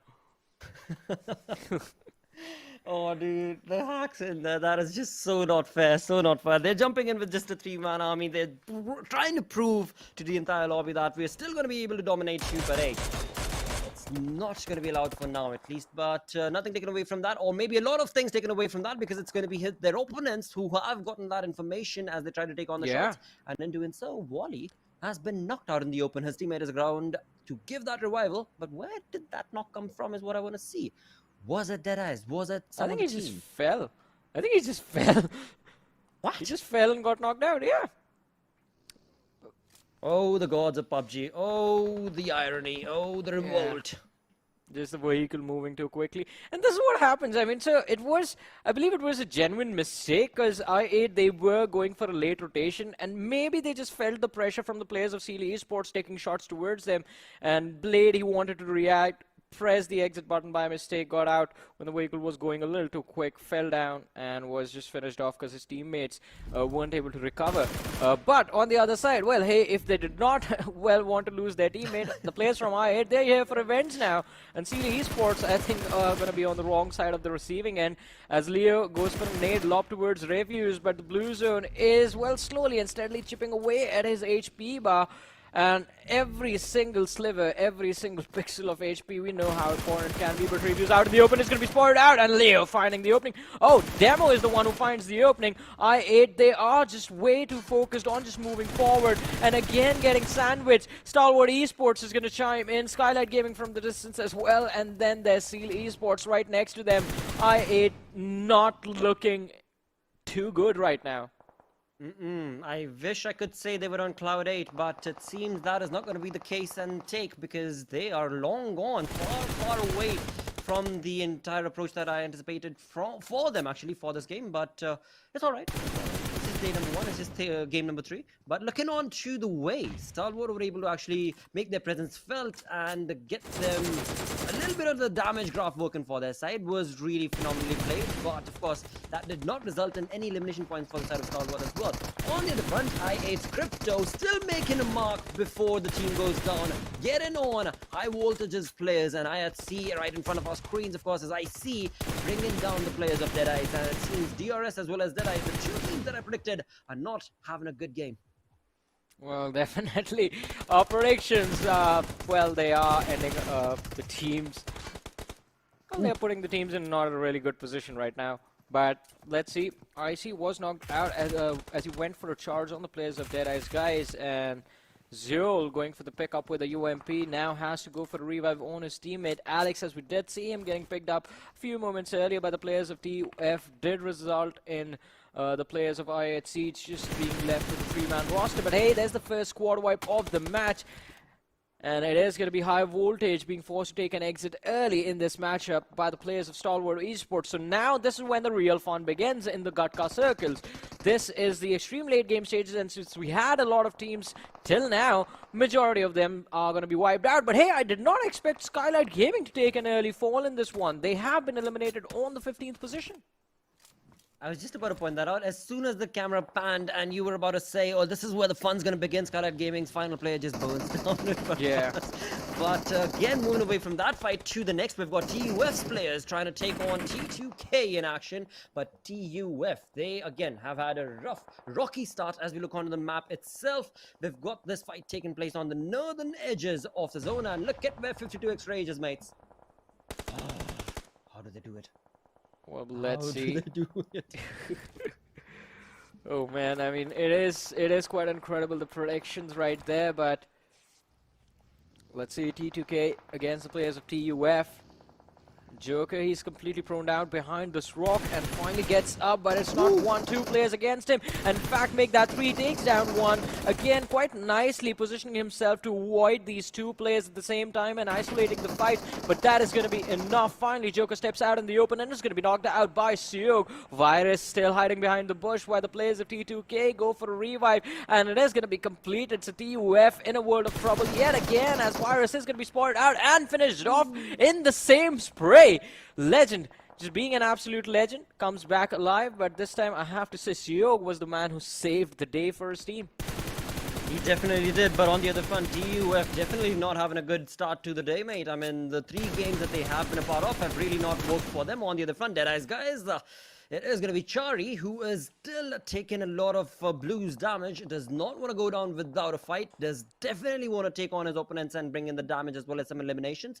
But all of that resulted in null, as FS was still able to get themselves away from that tricky situation. As if we can see in the minimap, that one small little dot in the brown and the blue is not looking too good and happy. But Stalwart is again not looking too good or too happy, it seems like, when it comes down to this fight right next to the Grounders, as 4-man army of the Grounders, Black and Jigsaw in one compound and Sensei and Shoptar on the other, have taken on the nade parades to the face of Stalwart. But that definitely is not going to be enough, because Cry is going to be able to get that revival done. And again, I mean, this was the moment for the Grounders to be able to push, and if not nothing else, make some push. If not push, then some Molotovs on action, but nothing worked out for them, and they just stood stud ground, and in doing so, they've kind of lost that lead and edge. But let's see, it's still a 4v3 situation, so it's still out in the open.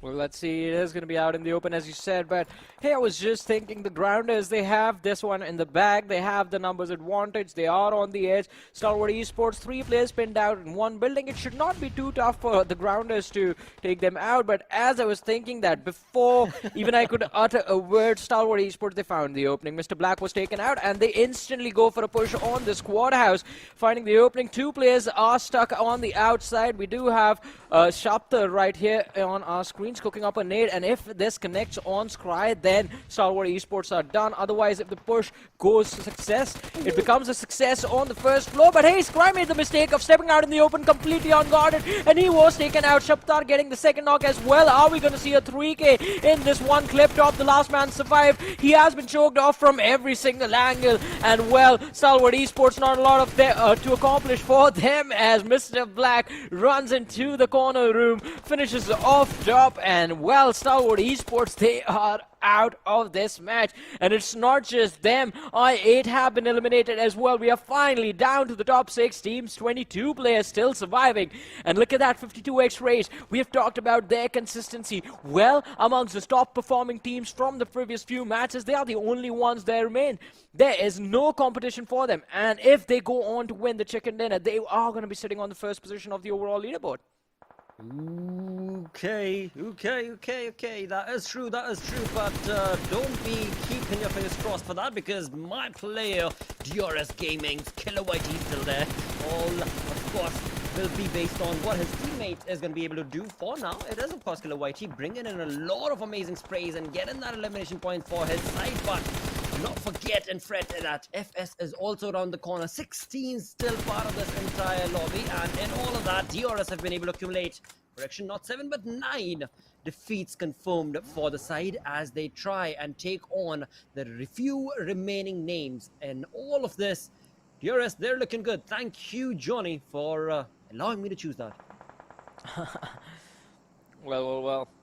Let's see what the final standing for DRS is going to look like. They are looking quite solid till now. All 4 players remaining, 9 eliminations secured by the entire team. Rules, he was quite low up until he healed up all the HP that was missing from the HP. But on the other side, Freestyle in a world of hurt, as Ram has been taken down. So 3 players remaining, as T2K are trying to go for a push, but this is going to be quite irritating for them, because Phantom Esports, I believe, they have a clear line of fire available to take down the players of T2K, and as soon as T2K go up that slope, then even Freestyle is going to be able to hurt them, and also from the distance, 52x Rage as well. So they have to be extremely careful with how they approach this fight. The good thing for them is they are inside the circle, so they can wait it out and wait for the next one to see how they want to approach the next situation or the next circle. Absolutely, it's all going to be focused on how the next zone, or rather which side the next zone is going to be shifting. For now, DRS certainly making a mark as they prove their worth with the nades and the utilities being utilized from the side of Rules OG against the players of FS, but it's just a bit too far out, mate. You're not looking for a home run. All you want is, well, whatever the terminology is in the baseball game. But moving away from that to the game that I do know a little bit about, it is going to be 52x Rage finally moving out of the compound safety net and trying to take on the fight to their opponents right around the vicinity. And in all of that, DRS Rules OG finally being able to utilize those nades to perfection and gets not only 1 but 2 eliminations, and that in turn will be the end of Freestyle. Yeah, well, Freestyle, they're going to be out, but that means we are down to the top 4 from this match. 13 players still remaining, and well, Phantom Esports, They are looking quite solid. 2 players still alive. DRS still present with all their 4 players. And look at that wonderful nade being lobbed towards Sanhok. It's going to be quite close, but not close enough to dish out any damage upon him. He does manage to avoid getting taken out with the utility.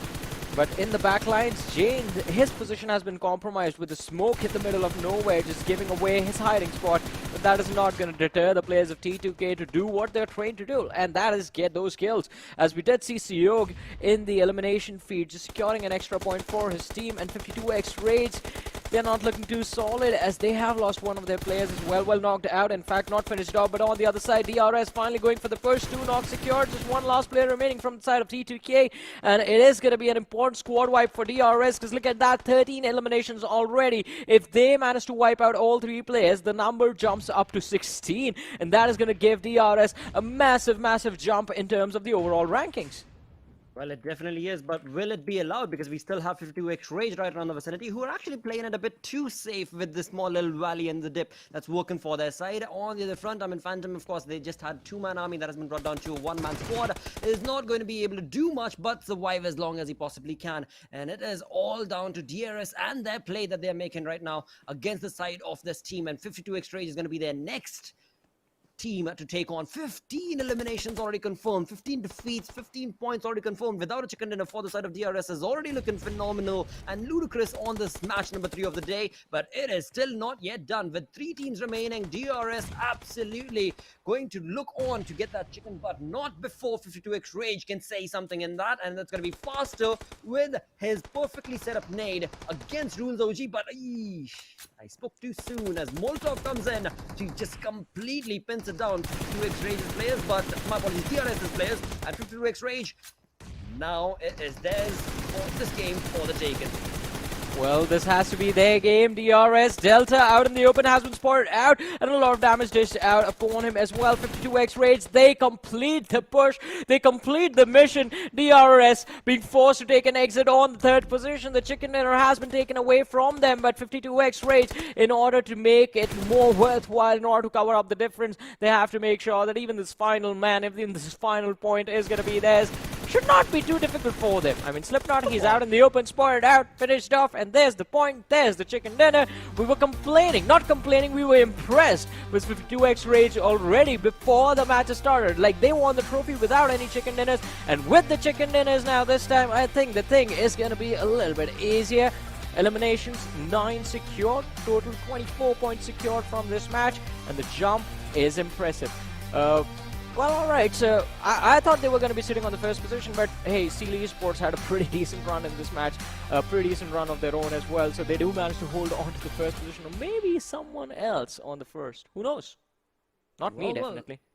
Again, that will be the storyboard confirming that for us, but looking on to the way this game was played from the side of DRS, ludicrous amount of defeat points is what they got, but of course 52x Rage is sticking to what they know best, which is knowing how to read the zone, knowing how to make those rotations work for them, and that again, I mean, just worked out perfectly for their side, as we did see them walk away with the chicken dinner along with the 9 defeat points. I mean, it's just honestly, I was honestly raging as to how are they able to do this, mate. I looked at them during the PMPL Pakistan region as well as I was casting them, and I was like, all right, wow, gee, amazing, dude. How do you guys do it? I really want to know. But now, I know for a fact that they've got a strategy. I know for a fact that they are just so phenomenally good. I mean, it seems like Ocean and Necro really have a competition now. I mean, yeah, in terms of zone predictions, sure. I mean, the IGL has been impressive throughout the day. And I think this is something that's just going to keep the other teams on their toes. Because, I mean, especially the teams from South Asia. Because everyone was prepared to take on I-8, but no one thought about this new team coming into the action. So it's going to be quite interesting to see what the standings are going to look like later on in the day. Well, before we jump in towards that, it's time to take on a short little break. We'll be right back. Stick around.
Johnny, look, all I'm going to say is back to the roots, man. I went and I chose DRS at the start of the entire PMPL South Asia Championship because I know, man, coming inside this one, I feel like DRS has to be one of those teams that have a really huge caliber to try and prove something on these grounds right here, on these battlegrounds, and they're doing a great job so far. But then you have a team like 52X Rage coming in with an absolute phenomenal performance. And one thing I really like that you mentioned, everyone was looking out for I8, but then you have a team like 52X Rage coming in and just surprising and astonishing all of us.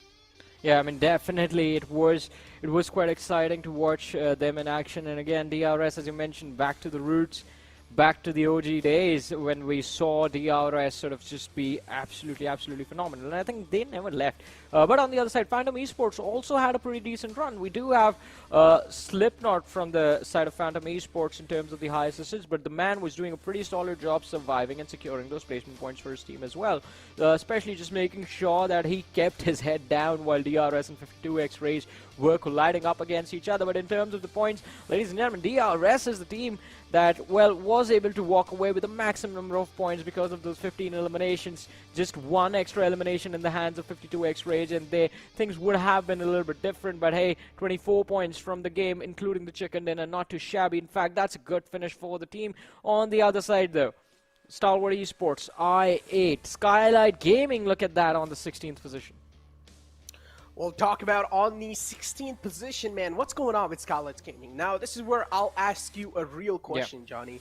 Skylightz Gaming in the back, you know, if you remember PMPL Season 3, where they were one of the most reckoning or one of the most dominating force in the entire PMPL, and now moving inside this PMPL South Asia Championship, the downfall has really been seen. And this is something that none of us expected. I do understand I might just be a little early, but considering what I saw in PMPL South Asia as well, that just happened a couple of days ago, I personally feel like Skylightz Gaming, do you think they're kind of washed up now?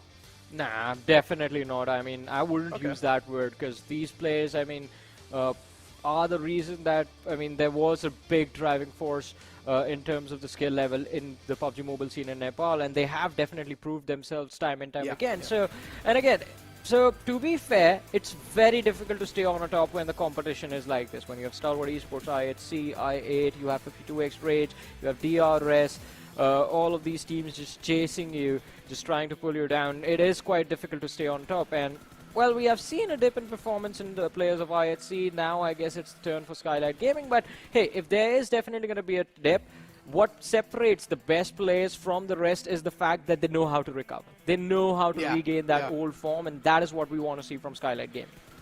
Yeah, and I don't know if you remember in the first game ever of the PMPL South Asia Championship that we saw on the Erangel map, I mean, we thought that Skylightz Gaming might just be done right then and there against the players of TDK, but they were still able to stack, but they were still able to come up against the odds, and they were able to win the fight against the players of TDK. And this is what, as I mentioned at that time too, this is what something experience really brings to you.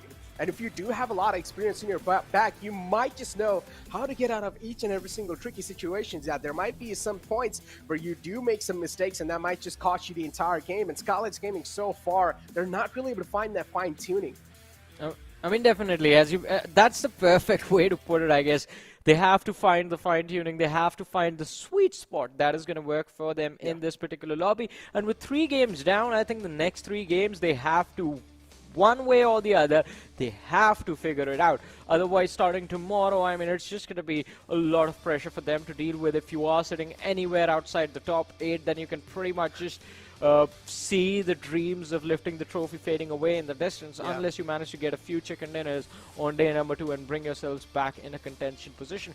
But hey, this time we're going to do something different. We're going to have a look at the team path to zone for this game, and that means we're going to be following 52X Rage Esports throughout their run in this particular map. And again, it was quite interesting because they always like to start from Stalba Kamishki and play extremely late. Look at that, the second circle forms, and then they move in towards Ruins. Playing with these late rotations, I mean, it is always going to be extremely risky in the later stages and the mid-game stages of the match.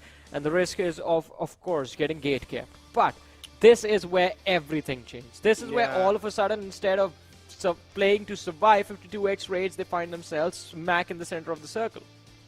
Yeah, and this is something that you really want as well, and especially if the zone as well is kind of favoring you, then 52X Rage won't really have a lot of problems in doing so. So they were able to navigate their way inside the next zones pretty well, and in the end, too, 52X Rage, just with the sheer gun power, they were able to get that game in their hands easily. But one thing I'm trying to remember, they start in Stalwart Kamishki, and if I'm not wrong, in the past, that place used to belong to R3D, which is like an older R3D they used to drop in Stalwart Kamishki area.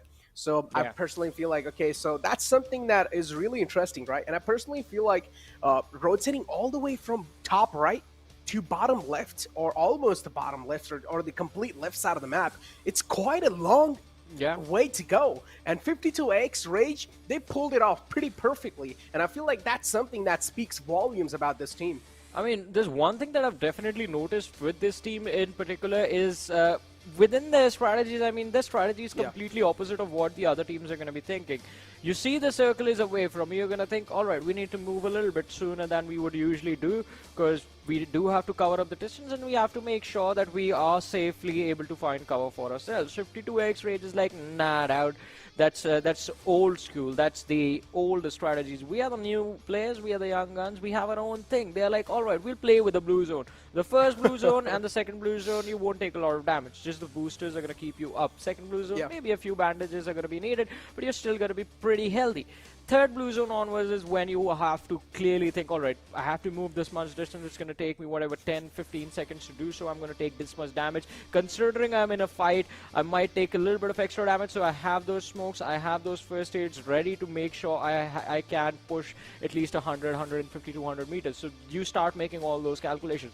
Fifth zone onwards, you're just like, no blue zone for me, I'm just going to avoid it entirely. So 52X Rage in those early stages are not afraid to take that extra bit of damage before they enter the circles. They are quite comfortable taking that blue zone chip damage, and I think that is the reason when no one expects a team to come enter the 4th circle late or the 5th circle late, 52X Rage Esports are already there. I mean, they are playing so late that you don't see them coming. And when they enter the circle, they don't make a noise at that time as well. They are playing for those placement points. As we can see, just 14 eliminations secured in the previous 3 matches. But they consistently get those placement points. And I think that is the most important thing for this team. So I think what in general you're trying to say is 52X Rage likes to take their game slow and methodical. And this is something that we do see quite rare teams doing so as well, and perfect, and pulling it off so well too. And 52X Rage, they're able to pull it off so well. As I mentioned too, that was quite a long rotation for them to take it inside the zone, and they still made it pretty, I would say, flawlessly. A perfect rotation from that team. They're able to pull it off without any sort of troubles. And then you have the overall rankings in front of us, and 52X Rage are currently sitting right underneath the players of Seal. And this is something that speaks volumes about this team. As we do take a look at the latter half of the board, and Stalwart Esports are on 9th spot. Johnny, did you expect this or not? Definitely not. I mean, you're talking about Stalwart Esports on the 9th. Look at the IHC. They're sitting on the 12th position with 17 points. Who would have thought that is going to happen? Who would have thought teams like IHC, Deadeyes Guys, trained to kill, are not going to be able to make it into the top 10? But hey, again, still just day number 1. 3 matches down. We have 3 more matches remaining. So these teams do have a chance to redeem themselves. And talking about the upcoming matches, the next match, ladies and gentlemen, it is going to be played on the map of Erangel. And talking about, Sanhok, Erangel just happened. We have Sanhok happening next, and after that we're going to have Erangel. And this time since Ocean is not here and we don't have anyone to just make the rhymes, make the poems for us, just start quoting Justin Timberlake lyrics to us, we switched up the rotation. This time the days are going to end on Miramar, or different maps. Today is going to end on Miramar. Today's going to end on Miramar, so it's quite interesting, right? Something that we're throwing a huge curveball. But Johnny, it's time for prediction. It's time for the real stuff now. All right, if the prediction's wrong, Johnny, what punishment do you want? Okay, we don't do punishment. Punishments are for our guests. Okay, look, we have to do something for the viewers, all right, if the predictions do go wrong. But I'm going to go with Stalwart Esports. What about you? Stalwart Esports, alrighty. I'll just pick at random. I'm going to go with Regicide in this one. I want to make things interesting. Okay, so Johnny's doing something out the box. So ladies and gentlemen, Johnny picking Regis side, and I'm going to go with Stalwart Esports. And of course, chat, if you guys also do want to vote for a team, or if you guys do want to predict a team, make sure to go to PUBG Mobile Esports South Asia YouTube page, and make sure to type vote space your team tag that you guys are rooting out for in this game, and you guys will be able to vote for that team in general. Yeah. So even for you guys, we have a nice prediction stuff going on. But ladies and gentlemen, without any further ado, we're probably going to be heading inside the game soon, Johnny. Yeah, that's what I was about to say. I mean, the match is all set to begin, and we're going to be jumping into the game. But along with that, you guys are casting those votes, and since you are going to be already on the PUBG Mobile Esports South Asia's YouTube channel, hit that like button, make sure you subscribe to that as well, so that you do not miss any action from PUBG Mobile Esports South Asia in the future, because the tournaments happen throughout the year. We do have this PMPL South Asia Champion happening now, then there's the Invitational, then there's the next season, and then there's the World Championship. We don't stop. It's all throughout the year. But talking about not stopping, we do have the trajectory of the plane in front of us, and this time it's going to be completely leaning to the northern side of the map. So hardly anyone goes to the southern part of Sanhok as well. I mean, Nakham, Shami, you rarely get to see those clusters form in those locations. So I don't think, also considering this is Sanhok, pretty small map, not a lot of the teams are going to be in a troublesome situation. But although I do want to see what is going to be the situation at Light towards Bootcamp and Final, and those two seem to be the most preferred spots in this particular map. Exactly. As we do have the entire plane flight path in front of us, and as you guys do see, already starting off all the way from the right side and all the way ending towards the left side, as we do have the players of JyanMaara and 52X Rage in front of us. And here we do see Rage as well. They're quite raging in general, as one of the players from the side of JyanMaara has been knocked out. No fear. This leaves the players of JyanMaara in quite a state of discomfort. Well, let's see. As you said, JyanMaara, they are going to be in a state of discomfort, but 52X Rage, we know they don't like to take these early fights, so they are straight away just backing off completely. Look at that, falling back slowly and steadily. And JyanMaara on the other side also, well, mutually do not want nothing from this early game aggression. We do see TUF Joker in the distance. He's going to be completely ignored for now, since he just goes off beyond the render distance for us as well. But over in this situation, I think the early fight for the control of Paradise Resort goes to JyanMaara, since 52X Rage just fall completely out of the compounds, and JyanMaara, they're going to be left with the entirety of Paradise Resort to themselves. But do they realize that this is the card that has been dealt to them? This is the freedom that has been given to them by the players of 52X Rage, because they are still sticking to the northern edges of the compounds. Talk about sticking to the northern edges of the compounds. JyanMaara, as you did mention, they do have the majority of the control of the entire Paradise Resort. High voltage, of course, all the way on the top left island. They're looking quite good so far. Do want to find out how things are going to be looking like, because we do know Sanhok, which means higher pace indeed, and quite a lot of actions without a doubt. Well, but let's see. Probeen on our screens right now. And high voltage again, another one of those surprises that we are expecting to pop off at any given time in this tournament, and it's going to be quite interesting. But on the other side, TUF, oh no! I thought this man made it. I thought Joker was just going to stay alive for a long time, but unfortunately for him, he gets spotted out by the players of 52X Rage, knocks out faster, but Daku and Knight were there to, well, sort of trade their teammate, and they do retaliate quite nicely as well, just finishing off the lad completely in an instant. So that was the first elimination of the game. And in fact, the second elimination of the game, my apologies, since 52X Rage have also been reduced to a 3-man roster. Talk about getting reduced to a 3-man roster. Stalwart Esports having the entire bootcamp control. Of course, one of the most dominating spots in the entire Sanhok map. And Stalwart Esports, without a doubt, they have the full control of it too. So another team that is a force to be reckoned with, as we do have Regicide as well on top of the mountain. And that's the team that you went with, Johnny. And I do want to find out how things are going to be looking like for that team, because again, moving inside this one, there's going to be quite a lot of threat even lingering on top of their heads. Well, let's see. For now, JyanMaara, I mean, they do have one chicken dinner to their name already, and in this particular match, they're going to be looking to secure another one. Paradise Resort, the control was handed over to them quite easily, but will they be able to take control of other important positions in this match moving further? But look at this, Skylightz Gaming, Nima getting caught off guard. Edgar from the side of TUF, he has his location spotted out completely, goes for a nade lob, but fails to hit the marker, fails to secure the knock. And well, Nima, that's just brilliant. One nade after the other, and slowly and steadily he's just falling back. But look at TUF too, slowly and steadily just making sure they're pushing away the players of Skylightz Gaming, tossing in a lot of utilities too. Skylightz Gaming though, Nima realizes he's all by himself in the lion's den, so maybe he would want to back out this time. So tosses in some smokes to block the vision of Edgar, and Edgar as well is not going to be able to find any sort of visual cues right now on the players of Skylightz Gaming, so a free way out for Nima. He will be out of harm's way as TUF. They cannot really do much here.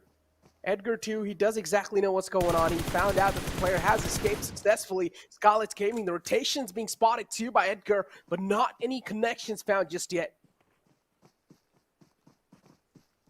Let's see.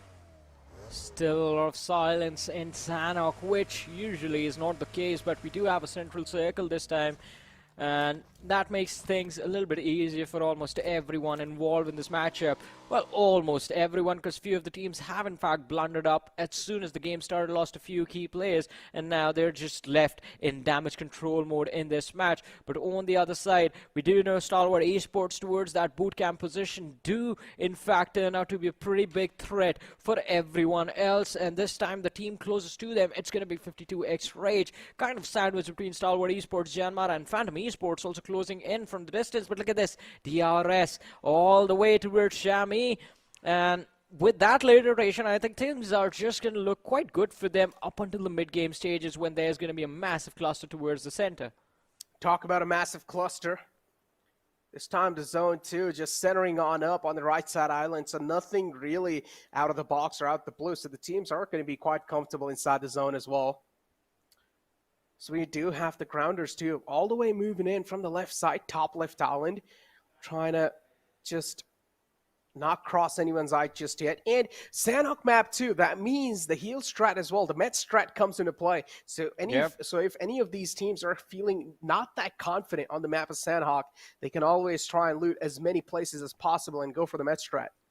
I mean, definitely the heal battle situation towards the end stage of the game is going to be an actual possibility and a viable strategy for a lot of these teams. And again, no matter what you say, I mean, you have to do what it takes to win, even if that means just sitting in a corner, spamming heals after heals, first aid after first aid in the final few moments of the game. But for now, at least, there's going to be a few fights breaking out. We do have Deadeyes Guys against the players of Seal Esports, and Demo is going to be the man taken out of the picture already. So that leaves 3 players from the side of Seal Esports left to just hide in those shacks and try and take this fight against the players of Deadeyes Guys, who are out in the open on this mountain slope. Talk about out in the open in the mountain slope. Deadeyes Guys, they're not going to have any problem holding this position. On the other hand, you have Seal on the lower ground. Deadeyes Guys, as I mentioned, one of the bigger threats in the lobby without a doubt. And then you have the entire region of Pakistan moving on over inside the SA Championship too. Teams like Freestyle doing pretty good. 52X Rage indeed has been impressing us.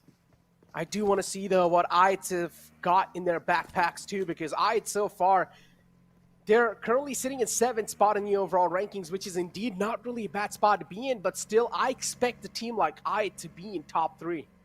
I mean, definitely. All of us expected I8 to just put up a wonderful performance, but hey, maybe this is going to be a slow start for them. Yeah. There's still a journey left ahead of them, and it's going to be quite interesting to see exactly where they end up in the very end, but for now, yeah, definitely off to a slow start. And look at that, the rickshaw. Nice little family. Yep. You actually call it the rickshaw. Yep. That's what we call it over here. That's what we call it, ladies and gentlemen, the rickshaw. But yeah, that's something that just reminded me of some family moments, you know, some nice family moments when you do go outside, you know, with your family. It's fun times. Well. I mean, a lot of memories for a lot of people in that vehicle. IRL, I'm talking about. In the game, not so much. Yeah. Not a lot of teams like to use that vehicle because, again, does not really have that much of a pace into it, so it's really easy for the players to spray him down. So not a lot of players do prefer that, unless if they do want to really make a crucial rotation. But currently we do have the circle centering on up, so we're probably not going to be expecting a lot of fights happening in this zone. Things are taken pretty calmly by a lot of teams, as airdrop 2 is going to hit the deck, and this time it's going to be the AUG. Well, let's see which individual from this entire lobby will be wielding that weapon. I think it's going to be quite decent, at least in this particular map, where you don't have to worry about taking a fight off in the distance and everyone's going to be up close and personal. But on the other side, TUF up against the players of Skylightz Gaming with the I-8 crawling in the back line. This is going to make the situation towards this barn area quite intense and quite chaotic, in fact, because Freestyle is moving up north as well now. Then we have Stalwart Esports who are going to be moving up north as well. And then DRS towards Camp Charlie playing extremely slow on Sanhok, which I find quite interesting. I like the split that the players of Stalwart Esports have. A nice 3-1 split. Pika is all the way in the front lines, but I'm going to hold on to my words. As they're spraying down the vehicle of the players of Freestyle. And Bossy is now trying to move back to safety. Unfortunately, Malik's being knocked out in the open, so they will have to let Malik go. But Freestyle still not really out of harm's way just yet. A great positioning for the players of I, just foiling the dreams of the players of Freestyle in this game. Well, let's see Freestyle, as you mentioned. I mean, the points are definitely going to be quite important for them, but let's see Uzim. It looks like he has been surrounded, his team in the back, and that is just going to be a perfect position for them to provide some support. But Freestyle split is, well, it might just work out for them. Tyrant does not stop at all, just keeps on driving and further and further away from the players of I-8. Reviews trying to move towards him as quickly as possible. Tyrant, in fact, you cheeky man, just living the life, zooms away from trouble. Talk about zooming away from trouble. So far, nothing really much happening. The player of TDK will be confirmed too. It's Legend, actually. One of the big pillars, or one of the key pillars inside the team, is already being taken out. Big threat neutralized in the lobby. And TDK is one of those teams that really like to take their time in the overall rankings. We've seen TDK at the starting days. TDK, they like to measure. They like to just wait. They like to study. And then in the later days, that's when TDK starts going ham. So the slow pace, TDK is truly the masters of that, and they've so far mastered it, and they've also shown a little bit of demos of that in the PMPL South Asia. But I do want to see how things are going to be looking like in here, though, especially if you do know teams like 52X Rage are playing this one. 52X Rage absolutely putting on a phenomenal performance so far, coming inside from the Pakistan region. Indeed has impressed all of us. Well, definitely, and well, the team, no matter how impressive, everyone has a flaw, and 52X Rage, I think these teams are trying to figure out exactly what the flaw is with them. But for now, Freestyle in the world of hurt, as Wasi has been taken out. Sandesh takes a lot of damage in the trade, but falls back instantly. Seog off in the flank, in the front lines, in fact, is looking to see if he can finish off the entire team right now here, and, well, make the later stages of the lobby a little bit more cleaner. But Aram, he's hiding behind that rock, just completely patient. Tyrant right in front of him. They have avoided one team so far. I-8, they were able to dodge, but trying to kill, they are just blocking their way. And I think the decision that was made from the side of Freestyle was to take control of these compounds, but they weren't really expecting any challenge. Oh, Leo! He had the DBS in his hand, switches over to the M4, finds the knock on Rules, who just ran out of this house completely unaware. And Leo, that was a very ballsy play, because he was standing right in front of the door, not moving even an inch. He was literally just standing still out in the open. Oh, look at the nade from Wall. He's going to find the mark. Delta goes down as well. Seal. Talk about just pointing at the wounds, and Seal is doing so. Oh boy, who is going to heal the wounds now that have already been inflicted on the players of DRS? So he does go down, but still, you talk about Freestyle. For now, this is a complete stalemate situation that is in front of us between the players of TDK. At this point in time, teams are just waiting for the next circle shift to hit the deck, and as soon as it does, this time it's going to shift a little bit on the left side. That means Stalwart Esports might just find themselves in the lucky shoes. Well, definitely, and let's see how lucky they are going to be, though. because it's still not going to be easy for them to secure the winner chicken dinner. But hey, let's look at this. So the audience's prediction right now for this game is Phantom Esports. 36% of the audience has voted for Phantom Esports. 29% of our viewers have gone for Deadeyes Guys. And well, on the other side, I8 on our screens. 8% of you are supporting I8. They seem to have taken down one of the players from the side of Skylightz Gaming and are looking to go for a push now. That's quite interesting. You take a look at 52X Rage as well, considering they won that previous game. Still, not a lot of audience actually going with 52X Rage, and that's quite interesting, right? I personally thought after that win, they might just have grabbed a lot of eyes. But hey, let me tell you what, 52X Rage has created a space for themselves in my heart personally. And I am loving the way these teams are playing currently. Now I'm just waiting for the big Goliaths like I8 to step things up, and I'm pretty sure as soon as they do wake up, as soon as the beasts are awakened, every single player in the lobby will hear the impact. Well, definitely, and the impact, as you said, it's going to be heard by every single one. But will it be in this match or will it be in a later game? That's what we're waiting for, to see exactly when the noise is going to be made. But for now, at least, everyone is just being extremely careful. 15-minute marker is there on the match, on the clock, and still all 16 teams, 54 players surviving in this game. I8 looking quite solid. They have managed to secure a few knocks here and there, but the eliminations are still not quite clear. They only have one elimination point till now. And a few moments earlier, we did see them engage on the players of Skylightz Gaming, but Skylightz Gaming have gotten away safely with all 4 players still alive. Talk about going safely with all 4 players. I8, again, they were able to kick things off pretty well in this game. Already do have 1 elimination point on the board in this game. We did see them taking out one of the players from Freestyles, unfortunately. Not really a start that Freestyle wanted, but it's something they can try and work with. Regicide on top of our screens, and we have TUF right underneath them. And this is literally the Pakistan teams just colliding against each other. And this is something that's not going to be good for the region.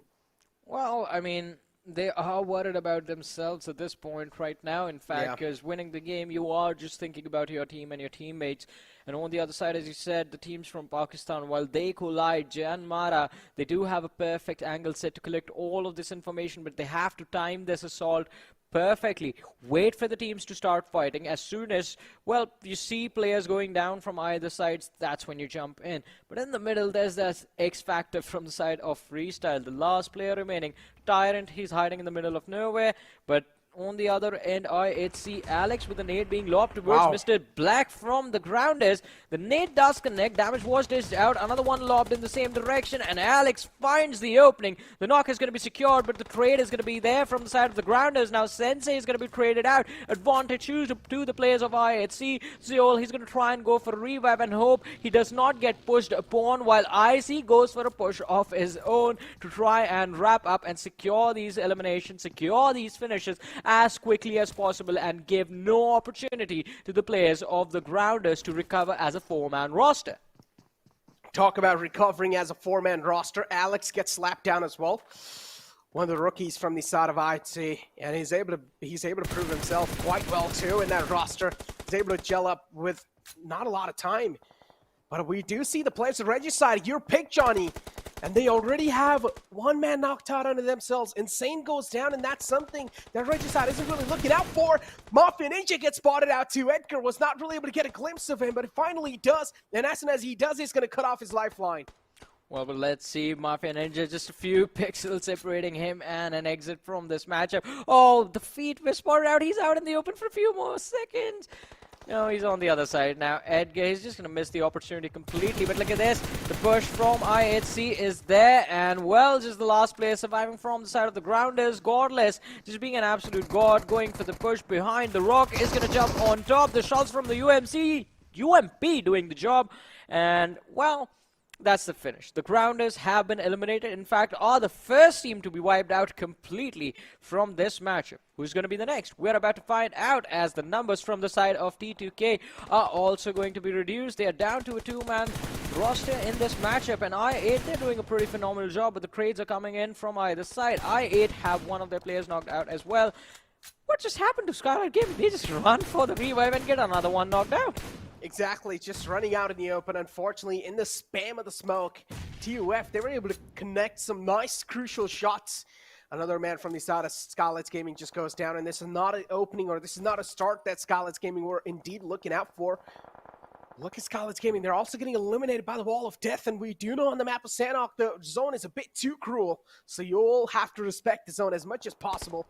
TUF2 is going to be right there. But again, as I mentioned, if things do go south for your team, you can always just rely back on those med strats, as Ayat as well now finally just chiming up in the kill feed.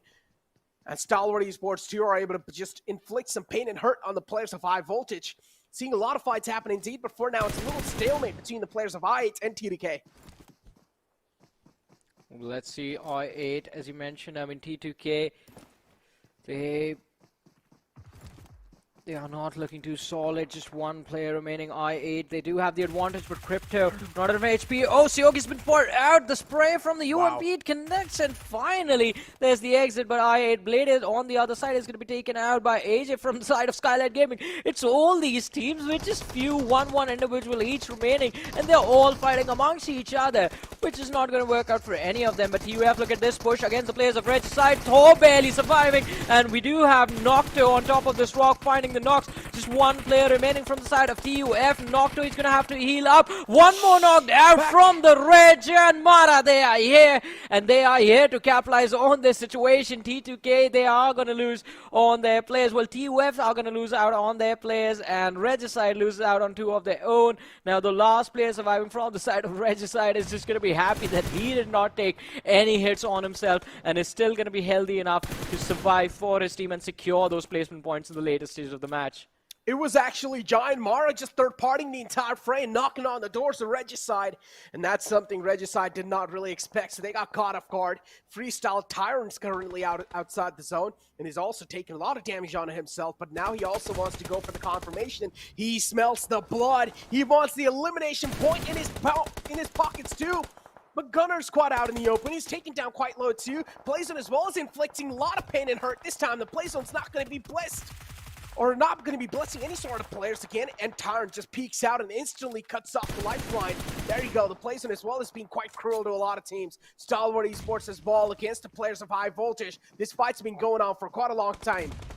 Well, yeah, it's quite extended and it's still going on, but on the other side, Stalwart Esports just slowly and steadily moving towards the edge of the circle might cause a world of hurt on the players of High Voltage in the later stages of the game. Well, in fact, the blue zone is pushing forward. Phantom Esports, they are getting taken care of slowly and steadily, but Stalwart Esports now, this is quite interesting. They're trying to fight two teams at the same time, and it's not going to be easy for them. They have to take care of Phantom Esports and High Voltage, and while doing so, they have also got to get themselves towards the northern edge of the circle. But hey, look at this. Either it's two teams or one. Stalwart Esports, they're not going to back off, just finishing off Phantom Esports with a little help from the blue zone, and well taking care of the players of High Voltage. Wadu G is going to be the last player surviving against the entirety of Stalwart Esports, and well top, he knows where Wadu is hiding. Wadu tries to step out and run away, but not being allowed to do so by top. 8 eliminations secured by the players of Stalwart Esports from that one fight, or two fights. Circle 2 is being so cruel and so mean to these teams, man. It just moves out in the open in no man's land. That means teams like DRS as well, they're going to be pushed out of their comfort spot soon. Stalwart Esports 2 will need to just try and travel on that downhill. They will need to try and navigate their way inside safely. But it's going to be quite tough to even call it safe at that point, because to find that safe route for yourself, you'll need a lot of utilities, which is smoke grenades. And if you do have some smokes, you will need to try and utilize it all right now. This is the right moment to use all of those. But look at the snake from JyanMaara. The man who's waiting for the right opportunity to strike. And as soon as he finds one, that's going to open up a lot of opportunities indeed. That's going to open up a huge window. And Susan now just punch boosting his way on in, trying to move around, making sure that the players of Stalwart Esports are not really going to hear him. But maybe a little glimpse is going to be more than enough. And finally he fires Susan. He's also taking a lot of damage from the zone, and he will eventually fall down. Well, finally taking care of JyanMaara. They're going to be out of this match now. down to the top 5 teams remaining in this game. 9 players still alive. Stalwart Esports, they're going to be there up against DRS and Deadeyes Guys. Now, Deadeyes Guys have been spotted out top, taking a few shots as well. Shifu is going to be knocked out. Last 2 players remaining, trying to run away from the blue, but from the flank, DRS putting up a lot of pressure on the last 2 remaining players from the side of Stalwart Esports. Pika is going to be taken extremely low as well. Oh, Chari! Just a few pixels to the right, and it would have been a different story. Sorry, towards the left, and we would have seen a different story. But Pika going for the secure on that elimination point. True Love making a run for the slope out in the open. Has to worry about the players of DRS, but hey, he finds his way towards the center of the circle, and he's the only one there right now. Stalwart Esports and DRS, they will have to take a fight before they try and find an entry towards this spot.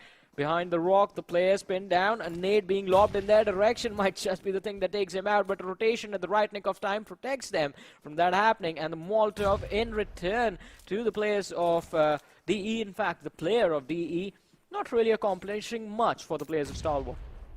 And look at that, the nade's gonna crawl right next to the player of Deadeyes Guys.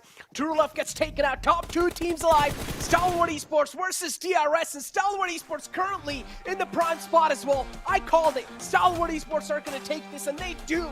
Look at that, look at them. They're just looking so stylish, and they're indeed looking happy, finally able to get a chicken dinner in their hands. Stalwart Esports proving that they are still in the game, and they're not gonna be counted out anytime soon. Well, definitely. They are still in the game, and they're still in the run for the trophy. Jumping up to the 2nd position after this particular match. An impressive run from Stalwart Esports, and this game from the get-go was said to be theirs. The circle right on top of them being uncontested, well, almost uncontested in the early stage of the match towards boot camp. And well, the story of success, if you give them the pen, Stalwart Esports, they're going to run away and write an entire book with it, not just one small story. But on the other side now, the consistency is going to be required from there. They have brought themselves in a position from where if in the last 2 matches they even managed to convert just 1 more tomorrow, they're going to have a head start against the rest of the teams. And we all know, if Stalwart Esports, they start getting too comfortable in situations, then it is going to be very tough to pull them out of their comfort zone and put them in some trouble. Oh man, Stalwart Esports is one of those teams that really thrives on momentum, and I feel like now they've found the momentum that they're looking for, so we're probably going to be seeing a lot of Stalwart Esports games, which are probably being dominated by them. So, again, it's going to be quite tough. But then again, if you take a look at some of the Pakistani teams, they've been pretty dominating too. But we also got a little call from the Puppet Massacre, so it's time for us to throw to a short little break. But don't go anywhere. We'll be right back.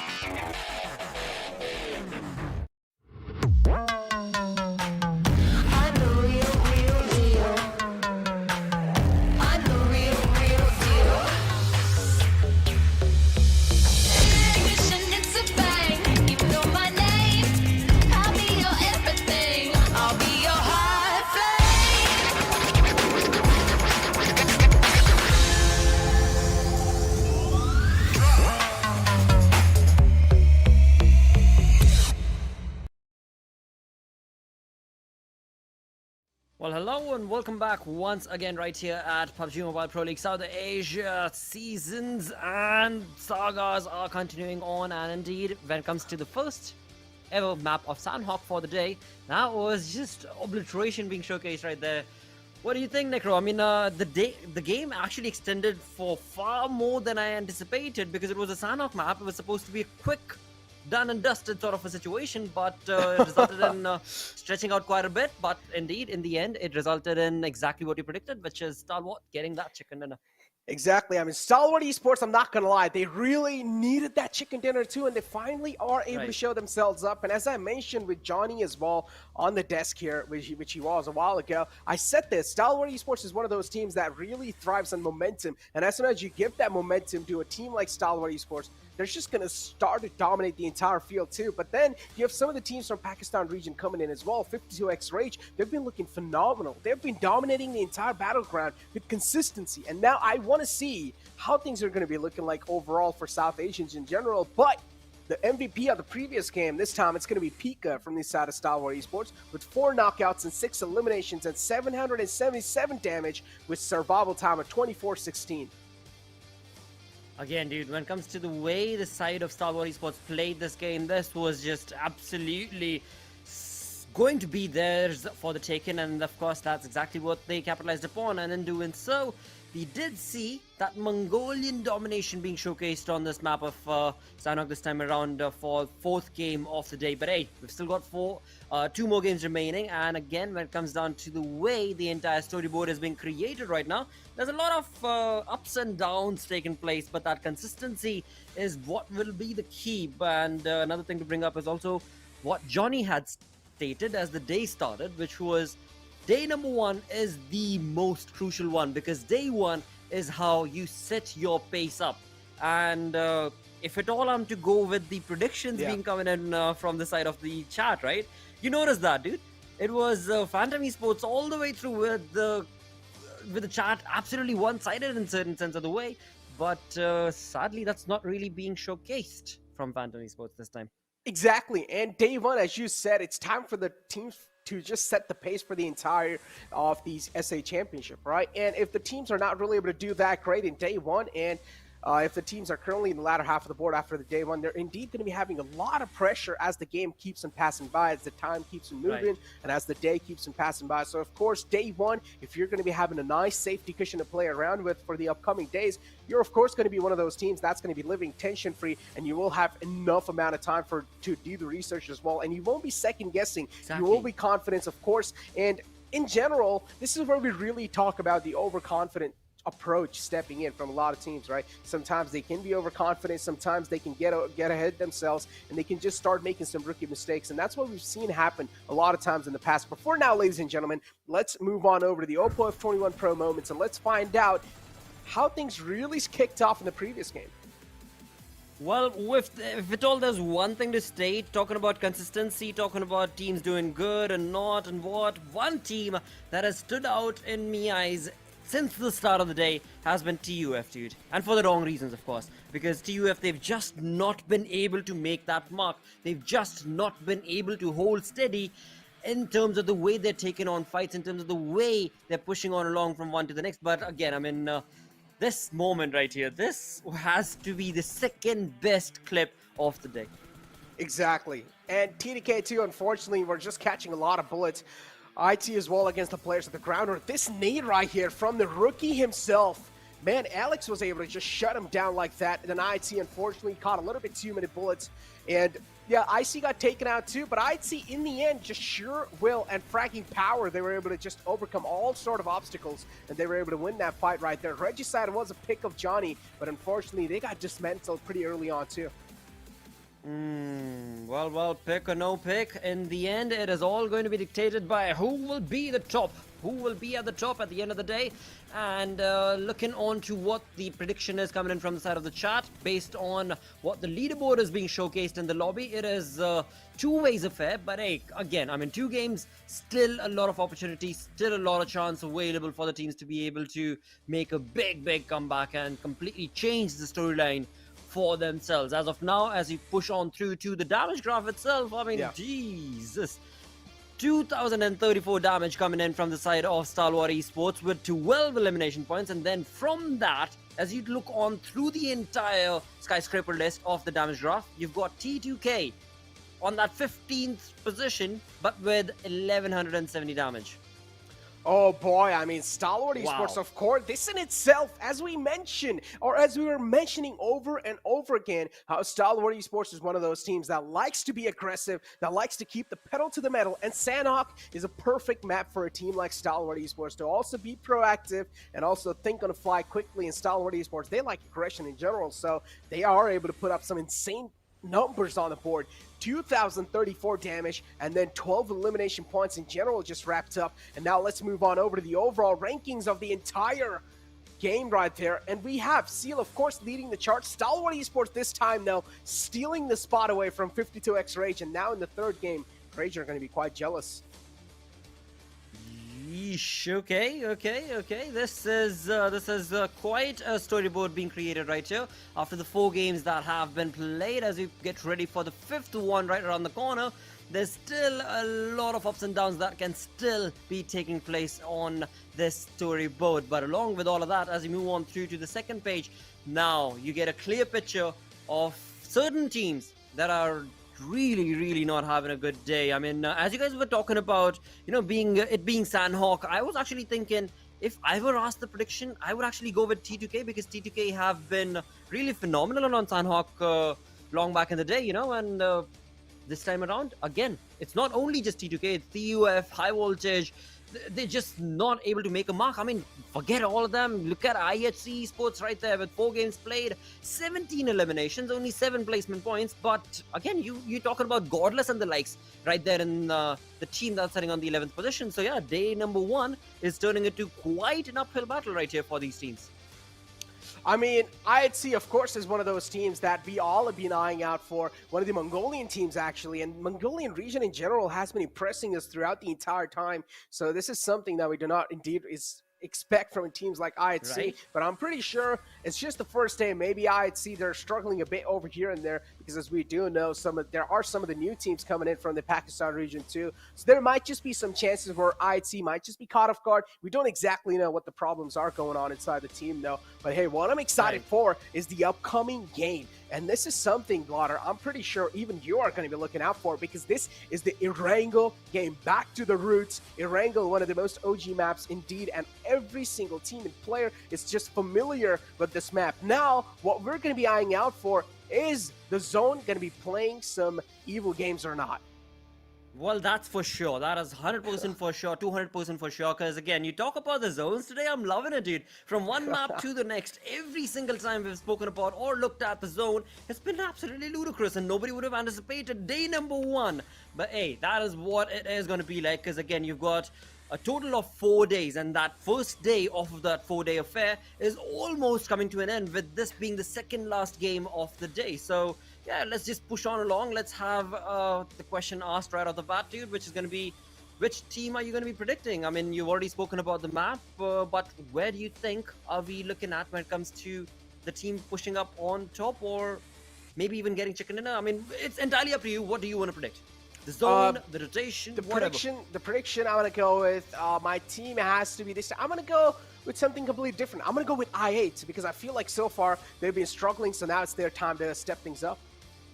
All right, indeed. And that is something that could very well be anticipated, because of the way that they've been playing. It is looking like they might just be able to take that cake. But I want to see, really want to see the side of DRS get that. I mean, they got so close to that chicken, but were not able to get it because 52X Rage got the better half. So maybe this time around will be the lucky charm. We shall see if the real soldiers are going to be able to stand true and tall as we get ready and prepped. So are the pilots and the players of this game number 5 of the day, and we are jumping in with all of these incredibly skilled, talented, as well as, of course, determined players who are ready to prove their worth. And in all of that, in fact, now I'm thinking about it, dude, I should have actually picked up a team that was sitting at the bottom half of the leaderboard, because I do really want to see a comeback as the day number 1 comes to an end, I mean, you've got T2K, you've got High Voltage, you've got some really well-known names who should be able to capitalize on opportunities. I mean, even Godless for that matter, I mean, he's not even part of the kill leaders list, so... But never mind. I mean, it's all set in stone. It's all done. So let's see what DRS does. I mean, I'm not going to lie, though. As I said, I8 currently, they're on the 8th spot. And I8, I'm pretty sure they're one of those teams that has some of the highest caliber inside the entire lobby. So I'm just waiting for I8. I'm just waiting for the beast to be awakened. But now, if you ask me about T2K, now, TDK is one of those teams that really likes to take their game slow and methodical. And TDK, in general, we've seen this a lot in the past, too. TDK, they usually tend to step things up in the final moments of the tournament.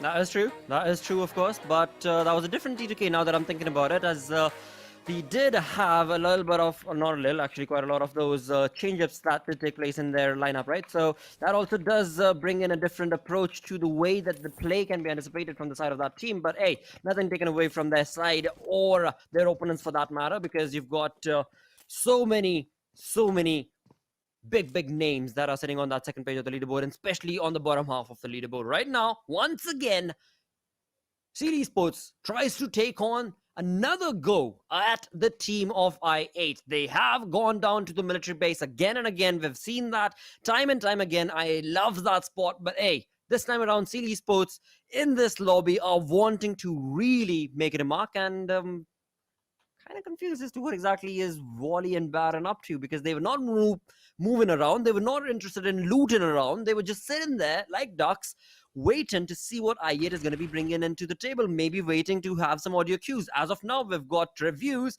pretty much equipped and set, along with his... that was close, but Leo was just a little too quick to get away from that. So it seems like, yes, they are determined. Stalwart Esports last time around, they actually went away because the zone moved away from them, and it did not stick around on the military base. This time around, it seems like Stalwart Esports is determined to take on I8 Esports right here off the bat and let I8 know, because again, that's a really good question to bring up. I mean, I8 Esports, everybody knows whatever lobby, whatever region they're playing up against, everybody knows they're going to go down to the military base. Why does nobody take on I8? Well, here you have Stalwart Esports giving you that answer.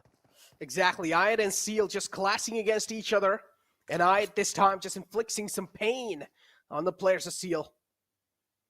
I8 as well, though, they're taking their sweet little time. I personally feel like Seal, they've been pushed out of their comfort spot. Seal, they don't really have a lot of loot to play off of with. I8, on the other hand, some of the players already have gotten their hands on the M4. That's going to be really problematic if you think about it for the players of Seal. Look at Baron just leaning on this side, trying to find any sort of glimpse of the players, but I8 too, they're just being so disciplined.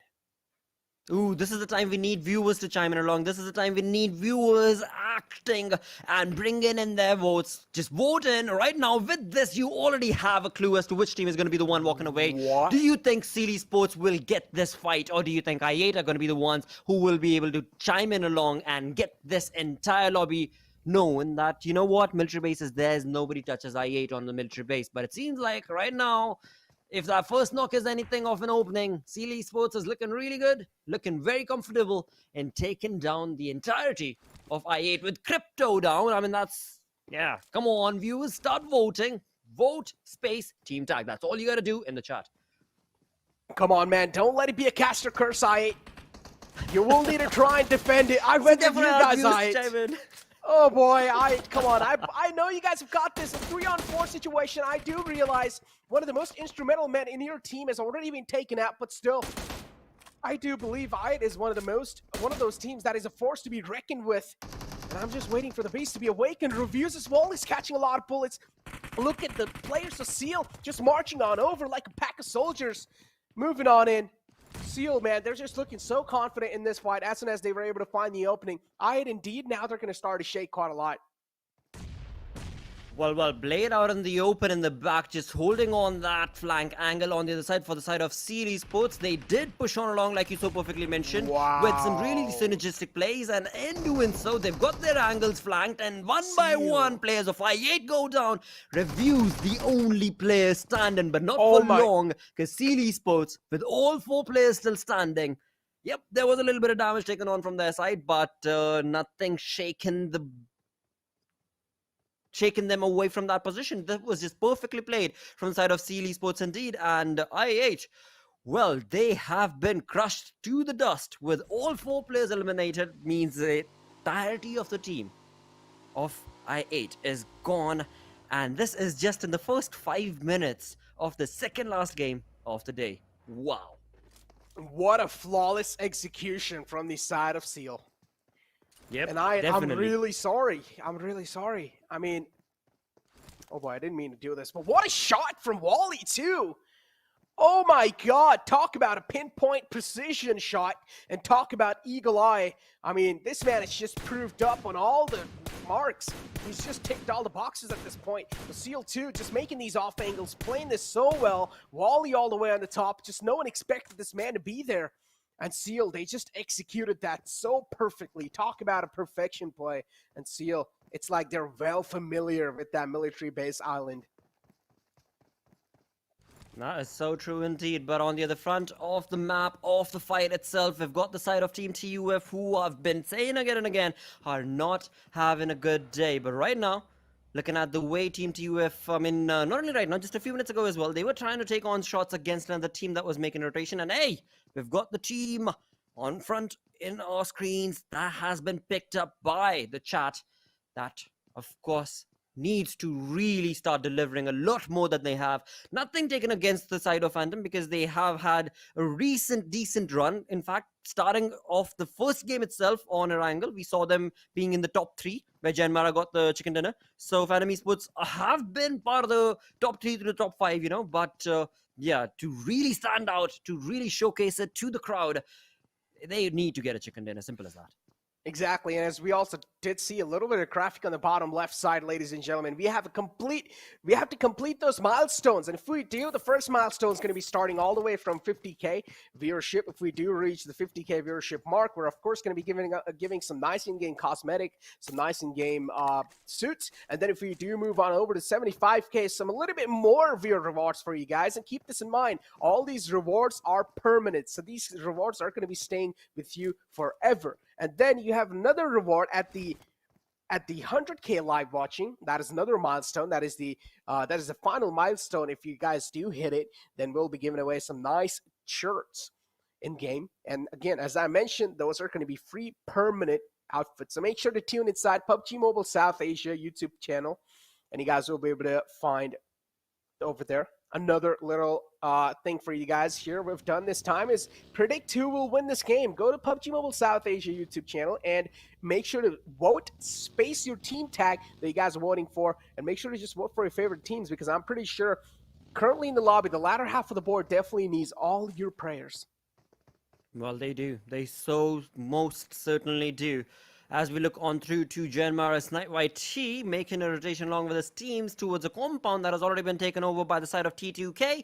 Yog keeping a very close, keen eye towards all the auditory cues that he's getting. As of now, JyanMaara are still keeping it safe, staying it very, very low-key paced, but it seems like not going to be allowed at all, even though they might have had a really good setup, even though they might have had 2 players set up at the back for a flank. It is just not going to be allowed, because Yog from the side of T2K is just going to be clearly delivering some burst damage to the players of JyanMaara and letting them know that's all right, mate, that's as close as you possibly are going to get. On the other front of the map altogether itself, we've got the zone slowly but surely moving quite far away and further away to the northern side. As we look on through to that, we also did see 52x Rage finally making a rotation, as they do love to stick into the blues. But looking through to the center of the zone, we do have Phantom, if I'm not wrong, in the yellow. So there is an opening, there is a chance, there is a possibility for Phantom Esports to maybe be able to capitalize on the situation, but we'll come back to that. Exactly, as fights happening outside the zone too. These teams will need to try and move on in. Freestyle is just wrapping up these bodies at this point. A lot of elimination points wrapped up for Freestyle. 3 elimination points already. Freestyle, they're looking pretty dominant so far. As Seal, they're right underneath right there. It's the final man too, or no, it's still 2 players are up for Seal. Scratch that, Baron's the only man alive inside the water lines. And Malik is just all the way on the top trying to find the final man. He's trying to find the final fish in the water. But if the fish is given a lifeline, I'm pretty sure the fish is going to be turning into a shark soon. What lifeline? There ain't none. There ain't any. That's it. That's done. That's dusted. But look at the determination coming in from the side of Freestyle indeed. They're like, you know what?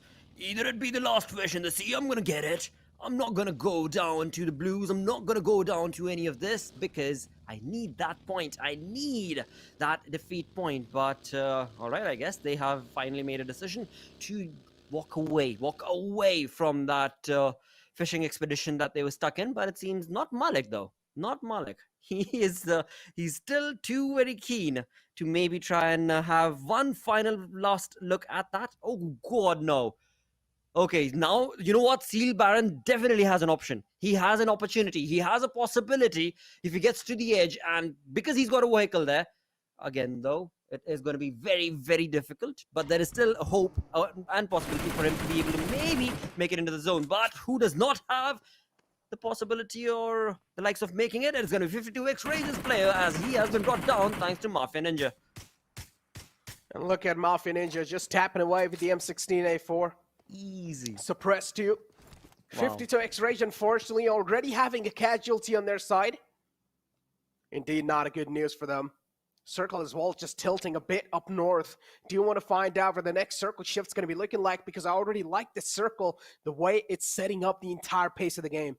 True. Very, very true indeed. I mean, this has definitely put a bit of diabolical terms in terms of the way the teams have approached the zone to be. And especially this being just day number 1, dude. This is just unbelievable what the PUBG gods are doing to the entirety of the lobby. And as we progress on from day 1 towards day 2, 3, and 4, I wonder what sort of curveballs are going to be thrown based on the zone rotations itself from these teams. But right now, as we push on, we still are looking at, of course, the 15 teams still surviving. Along with that, the free permanent reward that Necro spoke about is right there on your screens. And to be a part of that, help us out, help you. Simple as that. You get us to a milestone, you get rewarded in return. You get us another milestone, you get rewarded in return. And all in all, it is going to be that much more wonderful for you. So please do go ahead and share the stream, share the love, and get your friends and fans included in all of this action, because this is some high octane action that's taken place from one game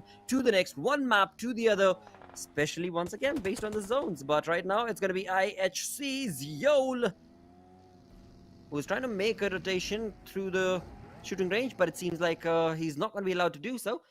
And once again, looking at the zone, Necro, I mean, dude, you were so on point based on the way the zone is playing curveballs. It is really the one that is making this game play out. It's not the teams. I mean, the teams are just they're just slaves to what the zone is going to be asking them to do.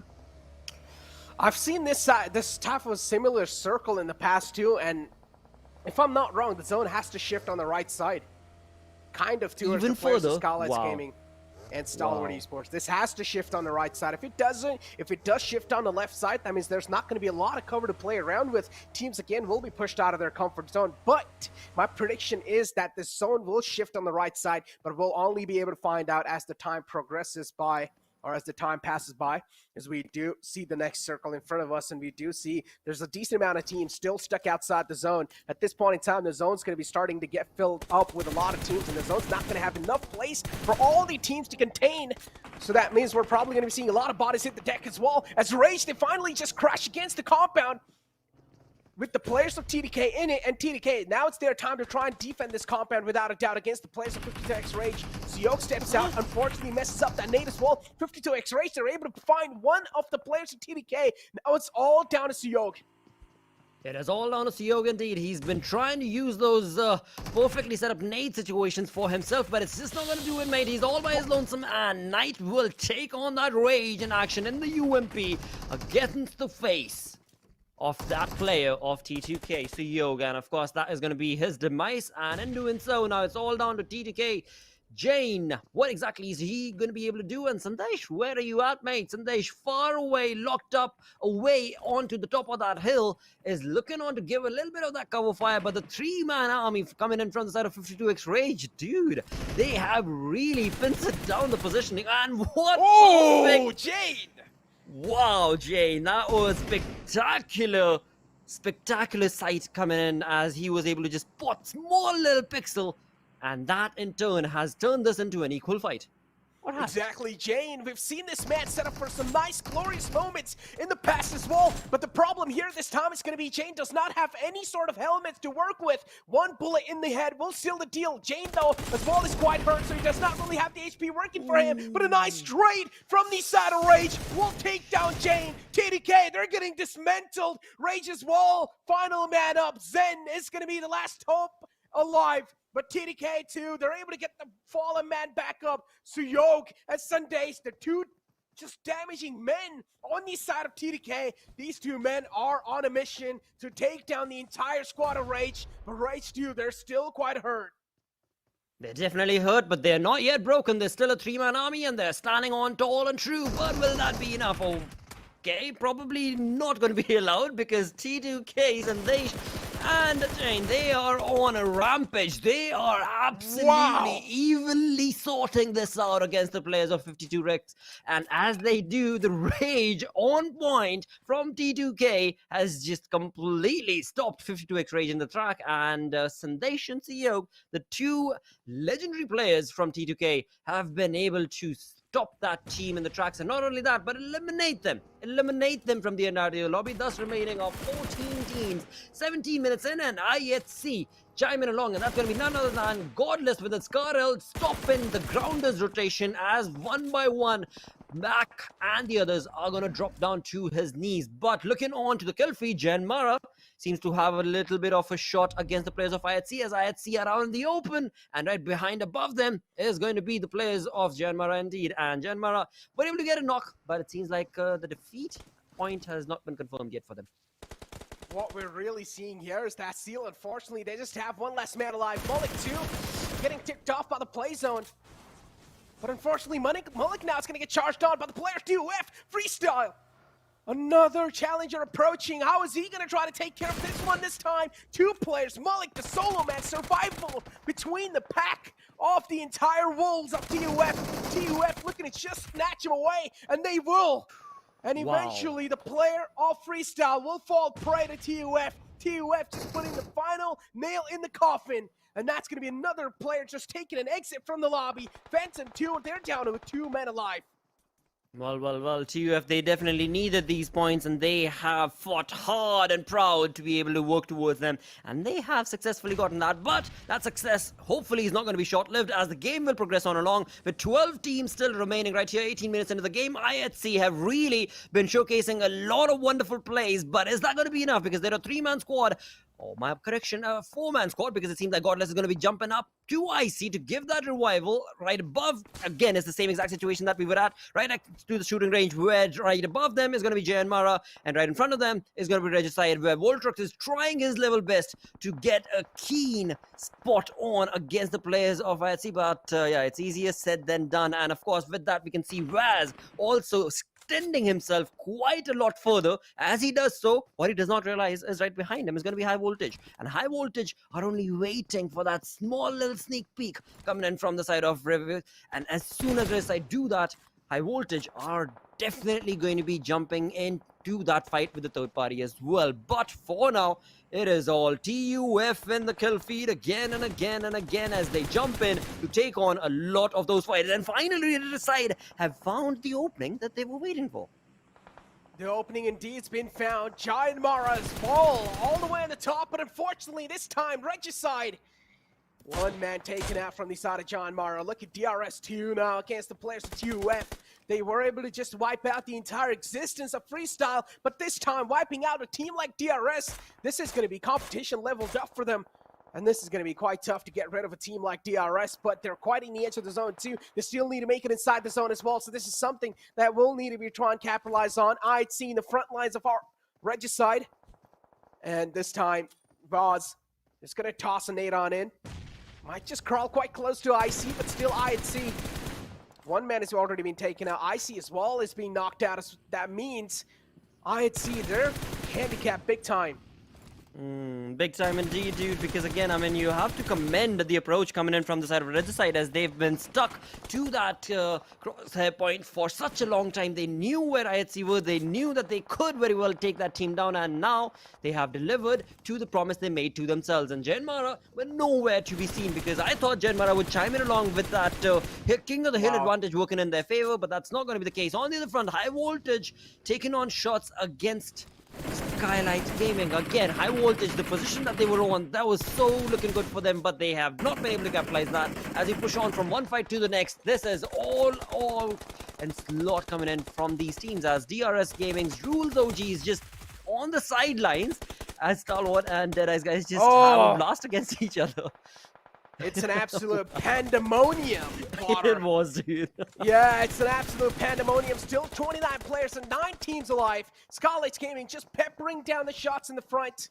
But unfortunately, Nima gets taken out in the exchange, or in their trade of bullets. Stalwart Esports as well. They're short 2 men, and a nice tracking coming in from the side of Gelson. A great spray to hit the deck, and that's when High Voltage, one of the players, will fall down. Assassin is going to find himself a nice safe way out of that one. But for how long is he going to be safe? Seal finally taking an exit from this game in 9th spot. High Voltage will instantly follow it up too. Well, this is not looking good for High Voltage, that's for sure. Day number 1 has not worked in their favor. The approach that they have into these fights and these zones are just not working for them. On the other front, DRS bringing in a killer mentality against the players of TUF, who have finally started to get a decent play and a decent turn to the day for themselves, but it's not going to be allowed thanks to Scarrel in control of Killer YT. With 2 defeat points already confirmed to him, he is looking on to convert that number to a heck of a lot more. Along with that, he's got his information and eyesight set all across the board, as right behind them, well, they've got nothing to worry about because it's a blue zone. So DRS looking pretty comfortable in this fight. They indeed are looking pretty comfortable as Boss gets knocked out. Regicide, this is something they were not looking for. Oh, the nade was just so close. Could have crawled in a little bit more closer, and that could have been a successful knockout. Another nade tossed on in, gonna chip a bit more damage. TUF though, now against the players of DRF. TUF did realize DRS was the one putting them under a lot of pressure, but this time TUF, it's their time to inflict the pressure back on. Well. We've got 24 players surviving, 7 teams remaining, 22 minutes into the game, and Nima from Skylightz Gaming, along with that nade parade, is bringing in quite a massive turn of events against the players of Regicide, where 3 players, in fact, my correction, has already been knocked, and that one final player from Regicide was almost able, Voltrix was almost able to hold on the push coming in from the side of Skylightz Gaming, but again, the numbers advantage just working against him. Voltrix not able to stand true for his team, and of course will be eliminated. Thus we've got 16s, but TUF, Edgar, Joker, Virus, they're still here. They're still somehow battling it like a snail, but they're still there, sticking around, wanting to get as many points as they possibly can as the other teams try and battle it out. We've got DRS making a lot of noise, we've got Stalwart making a lot of noise, along with JyanMaara. And look at Action just mowing down the fields in the front. The open grounds. And Action so far isn't really able to find any sort of connections to UF here. Right there, Skylightz Gaming as well. They'll find a nice knockout on the players of JyanMaara. No Fear goes down. And Stalwart, look at them! Just mowing down the fields, just peppering those shots down, blowing the vehicles up. Talk about a pandemonium, and this is it, a mayhem. It certainly is a mayhem indeed, and right here we've got JyanMaara's 3-player sniper gunner along with their teammate Suzanne, who's out in the back, but will it be enough? Because again, if you look, Gunner definitely has the information. He knows exactly where Skylightz Gaming are, but he's still holding it steady. He's got the information, but he does not want to retaliate right now. He's keeping it close to him and his teammates. But it's only a matter of seconds before they're going to have to retaliate, because if not, some team is going to be throwing a Molotov or a nade parade against them, and that would be the end of that fight. And it seems like it's actually the counter that is going to be taking place from the side of JyanMaara indeed, as they will be the one showcasing Molotov action. Nice knockout from Nima there. Talk about precise spray, talk about precision. And Nima just displaying it on our screens. But now this time, it's time for the players of Stalwart Esports to try and just gatekeep some of the teams that are currently outside. If Stalwart Esports do want to have a chance to win this game, they will have to gatekeep a strong team like Skylightz Gaming and even JyanMaara, because so far, they have been a force to be reckoned with. Well, this is not going to be an easy one, but one thing for sure is the fact that Stalwart, they have been stuck into a corner, and that corner, even though has nothing to worry about from their backs, the front lines is absolutely an onslaught against them, and that is where this third-party situation, JyanMaara and Skylightz taking on each other, could be the advantage that they were waiting for. But right now, again, it is anybody's game for the taking, because we still have 5 teams remaining. Still have got 5 teams remaining. JyanMaara, unfortunately, Gunner goes down. Considering the fact that JyanMaara still need to book it inside the next zone, and Stalwart Esports, they won't really have a lot of struggles doing so. The zone's right next to them. It's their neighbor. This time the zone's not going to be that mean to them, but unfortunately Action stepping out way too much out of his comfort zone, and he will be taken out this time. Stepping out of their comfort zone without any sort of info is not really a good thing. Action gets taken out. That means Stalwart Esports, they will now be a little bit shaken by that. but still Scry closes on in. We'll try to get the rest back up on the fallen man, but the nade parade is coming in too. Skylightz Gaming against the players of JyanMaara, and JyanMaara will shut him down. What a nice retaliation fire, but also at the same time, Stalwart Esports helping out the players of JyanMaara. That was perfect play coming in from Stalwart, but look at all of that onslaught that has resulted in the X Factor now going in favor of Team TUF indeed, and they are so close. They're so close right next to the placement of Stalwart Esports. They just need to be so very sneaky, just a few more seconds more, and that could be the end of demise that they were waiting to bring onto the face of Stalwart as they have tried to deliver that onslaught. Virus has taken on the shots, but dude, I guess you were a bit too quick because you've given away your information. As soon as you did, the side of Stalwart is not going to be so nice to you, but it seems like they're still interested in a completely third-party situation, and as they do, Team TUF... Okay, that has gotten too close, but it's all right now, because now it is a 2v2 situation between these two teams, wherein the third party is going to be T2K, one-man army CEO. Talk about a domination, though, Blotter. I mean, even a solo survivor has the entire powers to change the course of the game, Blotter. Yes. He can never rule out a solo player because he can decide which team he wants to be the winner of that game. And that solo player now is going to be left with another solo player of TUF, so that means it's one-on-4 situations. Stalwart Esports, all the odds stacked with them. At this point, you might as well just start driving vehicles inside the zone and try to find out and try to hunt down the players. Just be on an absolute purge. But Stalwart Esports, making a rookie mistake. The vehicle gets blown up. Joker, a great capitalization, but still 3 players alive. Stalwart Esports able to just capitalize on the position that Joker has, and now it's all down to the final man alive of TDK. It's all down to Sanhok. We're all on to Sanhok indeed, and he's definitely trying to blow up that one little vehicle that he could see right next to Scry, but he has not been able to deliver that. Top has already been brought down. Top will be eliminated, in fact, so he will be able to get that one final point, but Scry not going down is definitely going to be damaging Sanhok right there, or else, well, never mind. Never mind, nothing taken away, because again, he was just a one-man army, but the way he was able to stand true and tall all by his lonesome was phenomenal to witness. See, this has been a cray game indeed, but in the end, it will definitely be the numbers advantage definitely favoring the side of Stalwart Esports. And not only that, I mean, it was clearly evident as well, the way that they were able to play their game, it had to be their game, and they walk away with a chicken dinner. What a game from Stalwart. What a game, dude. Back-to-back chicken dinners. Talk about a Mongolian domination, and Stalwart Esports displaying it again inside the South Asia Championship. We saw this happening in the PMPL South Asia, and day one usually kicked things off, which is Stalwart Esports from the side of Mongolia. We've seen them absolutely dominate on day one, and then later on taking things a bit slow and methodical, and then again in the final few moments they strike back even stronger. So Stalwart Esports being as vicious as possible, they are proving just insanely inside this entire SA Championship. They definitely are, and that is something that you and Johnny had started the day off with, that, you know what, Stalwart is sticking close to their guns, and that is how they are going to love to play, and that is what they're doing and delivering as well. With that, we've got one final game remaining, but before we jump into that, before we talk about what just happened, we're going to go on a short little break. Stick around, we're going to be right back.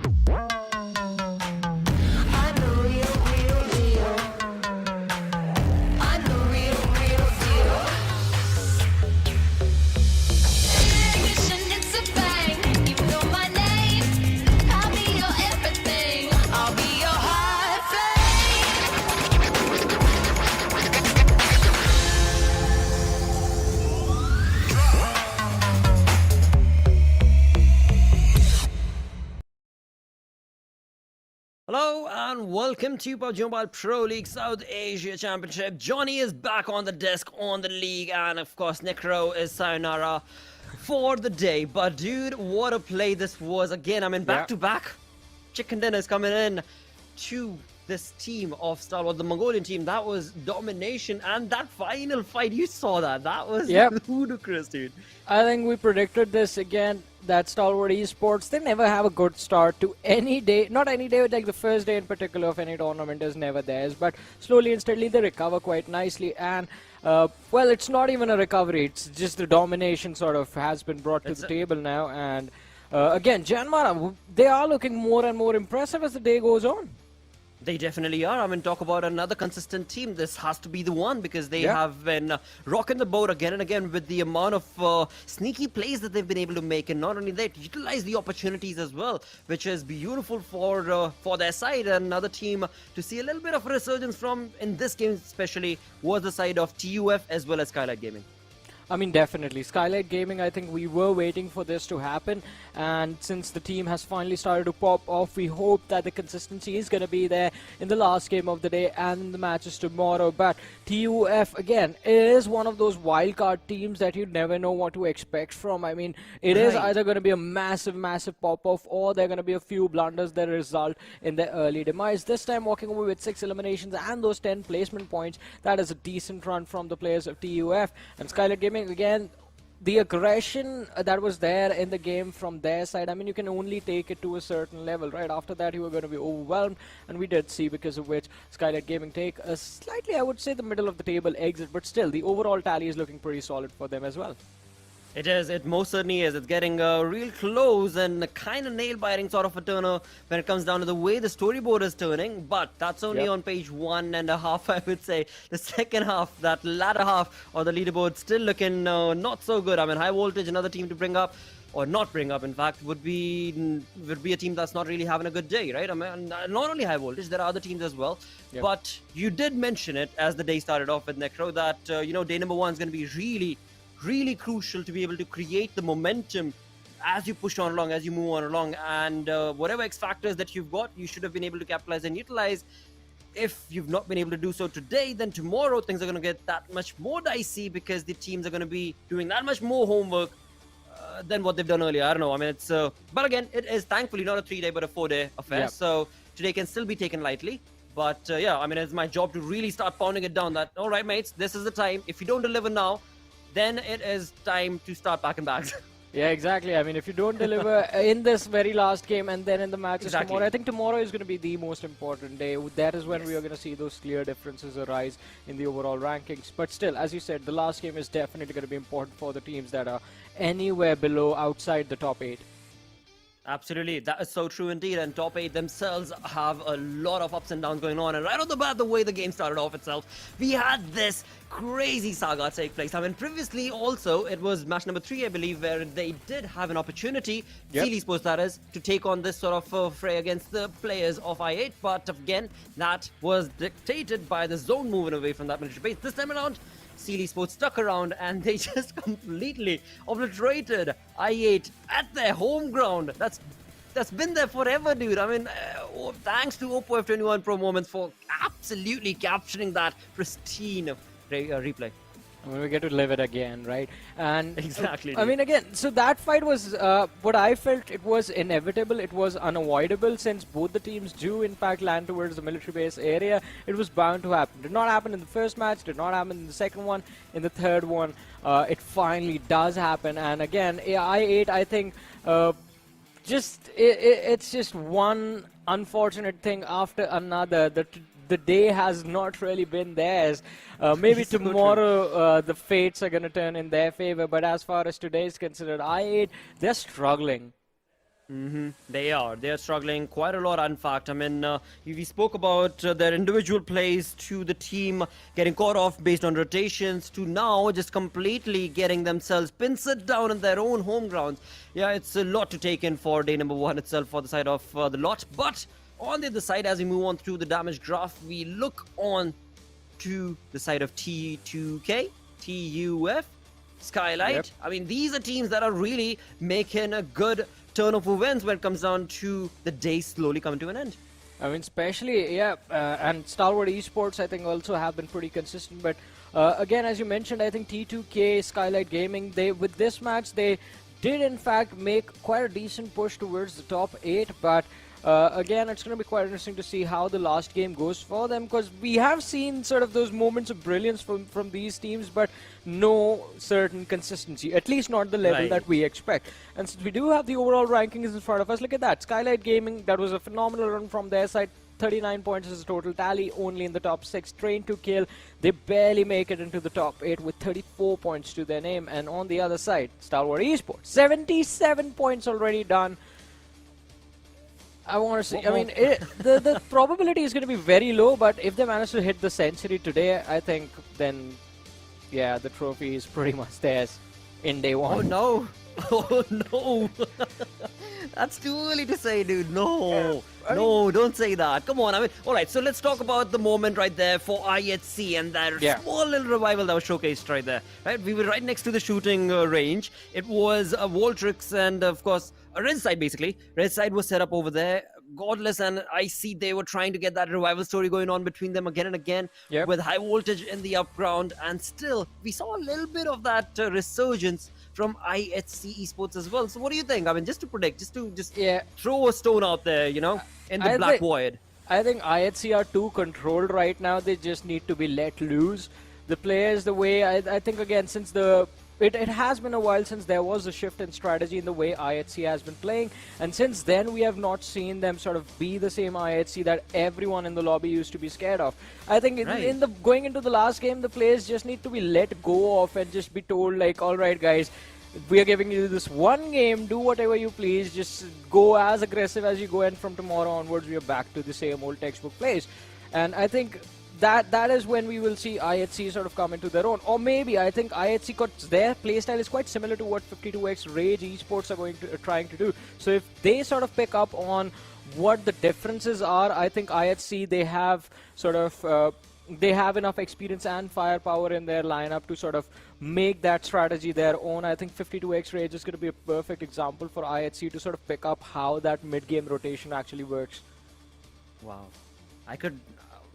no irony there, but I could definitely rewind and listen to that statement again. I mean, 6 months ago, 8 months ago, I wouldn't have even thought that one would be talking about IHC, the likes of IC and Godless, that they should be looking at a team and learn from. I mean, hey, it's a completely Black void is what I discussed, right? I think at this level, teams sort of specialize in certain things, like we talk about Stalwart, I8, T2K as well at certain times. These are the teams that specialize in those fighting tactics. IHC as well, but they aren't taking that many early fights.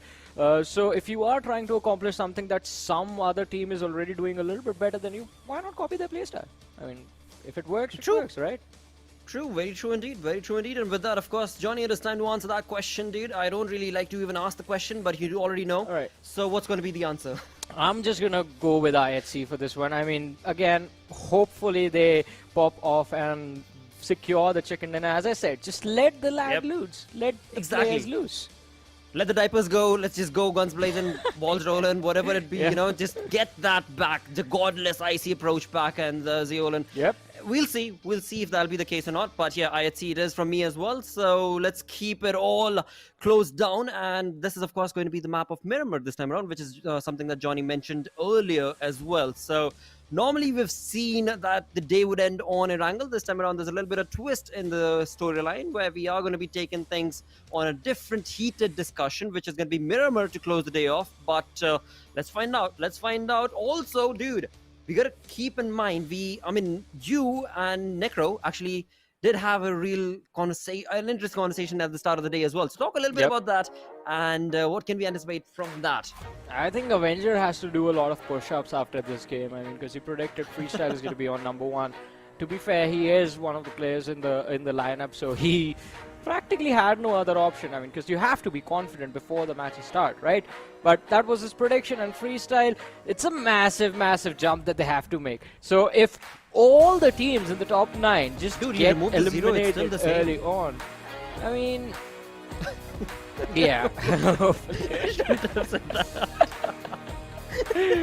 I mean, that's one way to look at it. I'm pretty sure you just offended Ocean, who just loves maths and numbers quite a lot. And luckily he's not here, otherwise you would get a earful from him. But yeah, as I was saying, that I think Freestyle, if they just like destroy half the lobby, just secure all those elimination points and the chicken dinner, then maybe we see them take a jump on the first position. But I think, to be fair, they can make it into the top 5, top 6. Top 6 at least is going to be quite easy for them to accomplish. Top 5 as well, not too far away. It's just that Seal Esports and Stalwart Esports have gotten a little bit of a safety cushion for themselves. But while we were talking about this, the trajectory of the plane is almost towards the end, and there's the first fight with the Uzi. Wow. Uzi. Edgar has been taken down by Assassin. Well, what a play that was. That too coming in from the side of High Voltage. I mean, I don't really want to bring this up as we were looking at that storyboard, but the team's been looking at 6 points in the 5 games they've played. What more do you talk about? And that has just turned into 7 points, of course, thanks to that defeat point for the side of High Voltage. So definitely a rocking start is what it has turned out to be for the side of High Voltage. They need to go through and fill up one of these surveys for their teams as to, is this energy still right? Is there something they need to change? But it seems as we move into the second game, a lot of these teams... Malik, no! That was awkward. Yeah, he just ran out there towards the players of T2. This is I think the even time. Yeah. Didn't that happen on the Sanhok map as well? Yep. Early collision, early casualty, and on Miramar again, with these early fights, it's a little bit based on the RNG, based on which weapons spawn close to you, which weapons you are able to pick up, what weapons the other person has, do you have an helmet, do you have an armor, a lot of these things. But on the other side, freestyle, looks like the players have been caught off guard, and it's not just going to be Malik. Tyrant has taken a massive hit from Legend in the backlines. There's one player in front of him. But on the other side, TUF have lost 2 players. Virus is going to be taken down. That means Joker is going to be the last player surviving, and High Voltage, they're going for a squad wipe within the first 3 minutes of the match. This is just a high-octane play that was required from the side of High Voltage, and that is exactly what they're delivering with just a little bit of damage that they've taken. And this is the perfect play to bring it down. YOLO that approach. There we go with so many bullets right onto your face. Yeah, that's the style. That's the Tommy way and the Brooklyn way. But yeah, I mean, finally, maybe some resurgence showcased from the side of High Voltage. Maybe this could be the start for that change in terms of their strategy, and this is how they're going to be delivering on the final map itself of day number 1, which still does mean we've got 3 days remaining, viewers. So please do go right ahead, do not shy away, do go right ahead, vote space, and then let us know what team are you going to be supporting and rooting for. Go on to PUBG Mobile Esports South Asia page, which is going to be crucial. Esports South Asia page, where all of these are going to be accumulated together and showcased right here on the stream itself. But for now, again, the zone playing a lot of curveballs, throughout the day. Johnny. But this one has been caught quite nicely by the players of Skylightz Gaming, because look at them towards El Pozo and La Cobriera, completely isolated. There's like a imaginary line from Montenuevo to water treatment, and all the other teams have decided not to cross it. It's just Skylightz Gaming who have a massive surface area under their control in this matchup right now, and that is going to prove extremely beneficial for them in the mid-game stages, because there's going to be a lot of fight collision happening towards the southeastern part and the southern part of the next few circles that are going to happen. But let's see. I do not expect any of the teams to get wiped out. I mean, we do have already seen one of the squads getting taken care of, but as far as the other ones are considered, I think there's going to be a very low probability. Apart from Freestyle, I think they are going to be struggling for a bit. But other teams are going to be quite safely able to get themselves into at least the third zone is when we will see the most chaos. But for now, again, not a lot of action. This first fights are done, and now there's complete silence on the map. It definitely has turned into quite a silent approach from the teams. Also, not only that, it's based on the way the teams have dropped as well, right? I mean, there's a clear distinction based on the way they had their drop selected in the previous Miramar to this one. I mean, I'm looking at I8 and Seal Esports, of course, choosing that Los Leones. But apart from that, the teams have really gotten a fanned-out approach. There aren't many teams who are really close to each other's vicinity to even try and take on any precautionary shots for that matter. So yeah, that of course for now is going to turn into a little bit of a stalemate start for the side of these teams. But hey, that's a good thing. That's a really good thing, because a few of these teams... Wow, did I deja vu right now? Or whatever that was sensational. A glitch in the Matrix. I think it was. It was like a perfect, perfect recondition that, are you sure you know where you're at? But that's what has been going on day number 1 right here of PMPL, because indeed it has been absolutely ludicrous, dude. I was just gonna say it's not your fault, Blotter. The desert heat is definitely gonna do that to you. You're gonna start hallucinating. Yep. Especially on Miramar. I mean, it's quite hot. Look at all the sun right there. And look at this beautiful Lambo in the sunlight, looking so pretty. But in the hands of Crypto can prove to be very, very deadly. So let's see I8 on the southern edge of the circle towards Shumasera, quite close to the players of High Voltage. All right. So now we are jumping into a little bit of a position and situation where things can get a little tricky, especially based on how DRS is approaching, and for the fact that the grounders are actually set up around in that vicinity. Smack in the center of the zone is where I'm looking at. But as you were mentioning about the side of the Skylightz Gaming's approach, they are going to be welcomed or not, or they're going to be welcoming the side of 52X Rage, because 52X Rage are making a very wide rotation coming in from the right-hand side, from the north-right front of the zone itself. And that is where they bring that X-Factor play for the side of 52X Rage. For now, we're still looking at that same exact approach that we saw, 7 minutes ago? High Voltage got in. Perfect start to the game is what they showcased. And, actually, not only that, as we look on to the side of T2K, this is the team that absolutely obliterated FS the previous time we were on the map of Miramar, where in the first 5 minutes it was Freestyle that was obliterated and completely stopped. I mean, again, 2 players from the side of Freestyle taken out, as you mentioned. But I mean, it is quite a pleasant surprise that they've still managed to disengage from all of that chaos and still managed to survive. And they're looking, well, they look like it's quite a decent position, or just north of La Benedita. All they have to do is move a little bit south, and they will be in a comfortable position inside the circle. But now things get extremely tricky, because between El Pozo, between San Martin, all that road cross-section, now that is where a major cluster of the teams are headed. I8C is already there.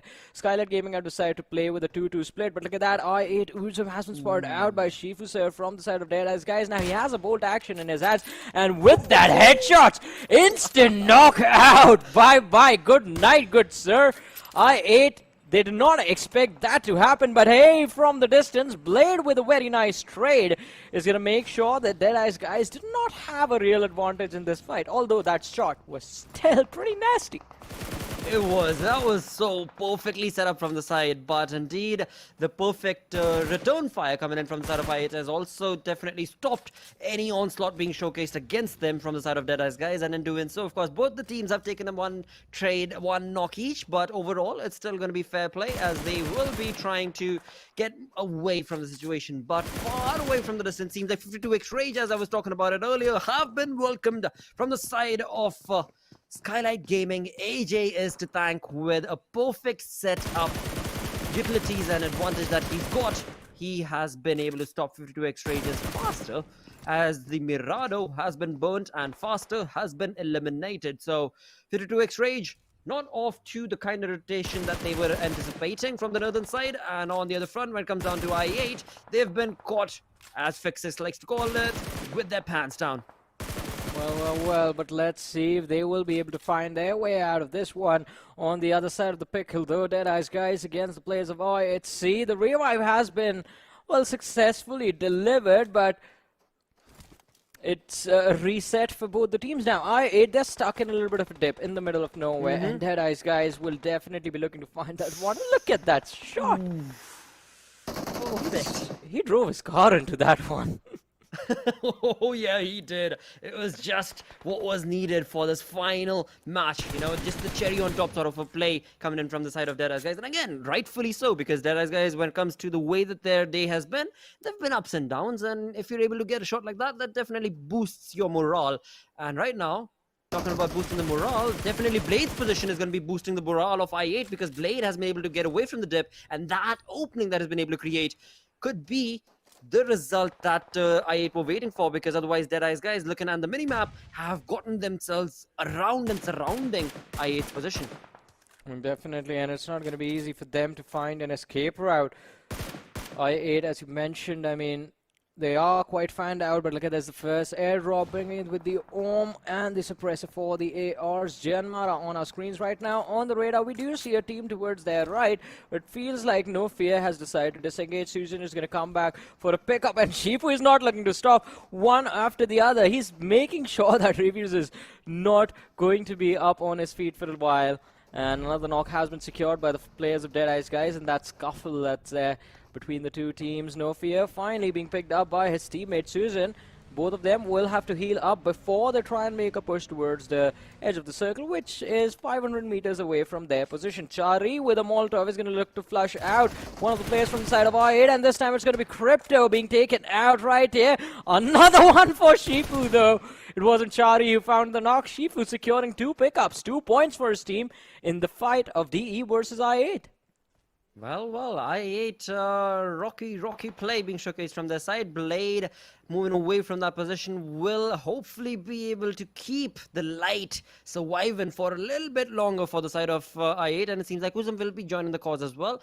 But will Deadeyes be pushing on to get that player or not? For now, it seems like they're happy. They're pretty satisfied, at least, their appetite, with the 2 elimination points confirmed for their side. And on the other front, 52x Rage as we jump back towards the northern side of the zone altogether, where we did see this team making rotation towards, were caught with, of course, Skylightz Gaming, where they lost one of their players. But now, as they jump away from that northern rotation, it is looking like the zone is actually going to be shifting, not only them, but Skylightz Gaming as well as the other teams towards the southern side, towards the power grid. As we've got the map on our screens, we can clearly see the teams that are out far away.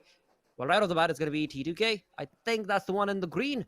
That is going to be making a very long rotation to get into the zone. But talking about the zone itself, Deadeyes, I mean, they were just able to stop I8's 2 players, and now they have pretty much the center of the zone, if at all the others are going to be allowing them, because we've got Phantom also jumping in. And if I remember it correct, it was the viewer's choice to have Phantom get a chicken.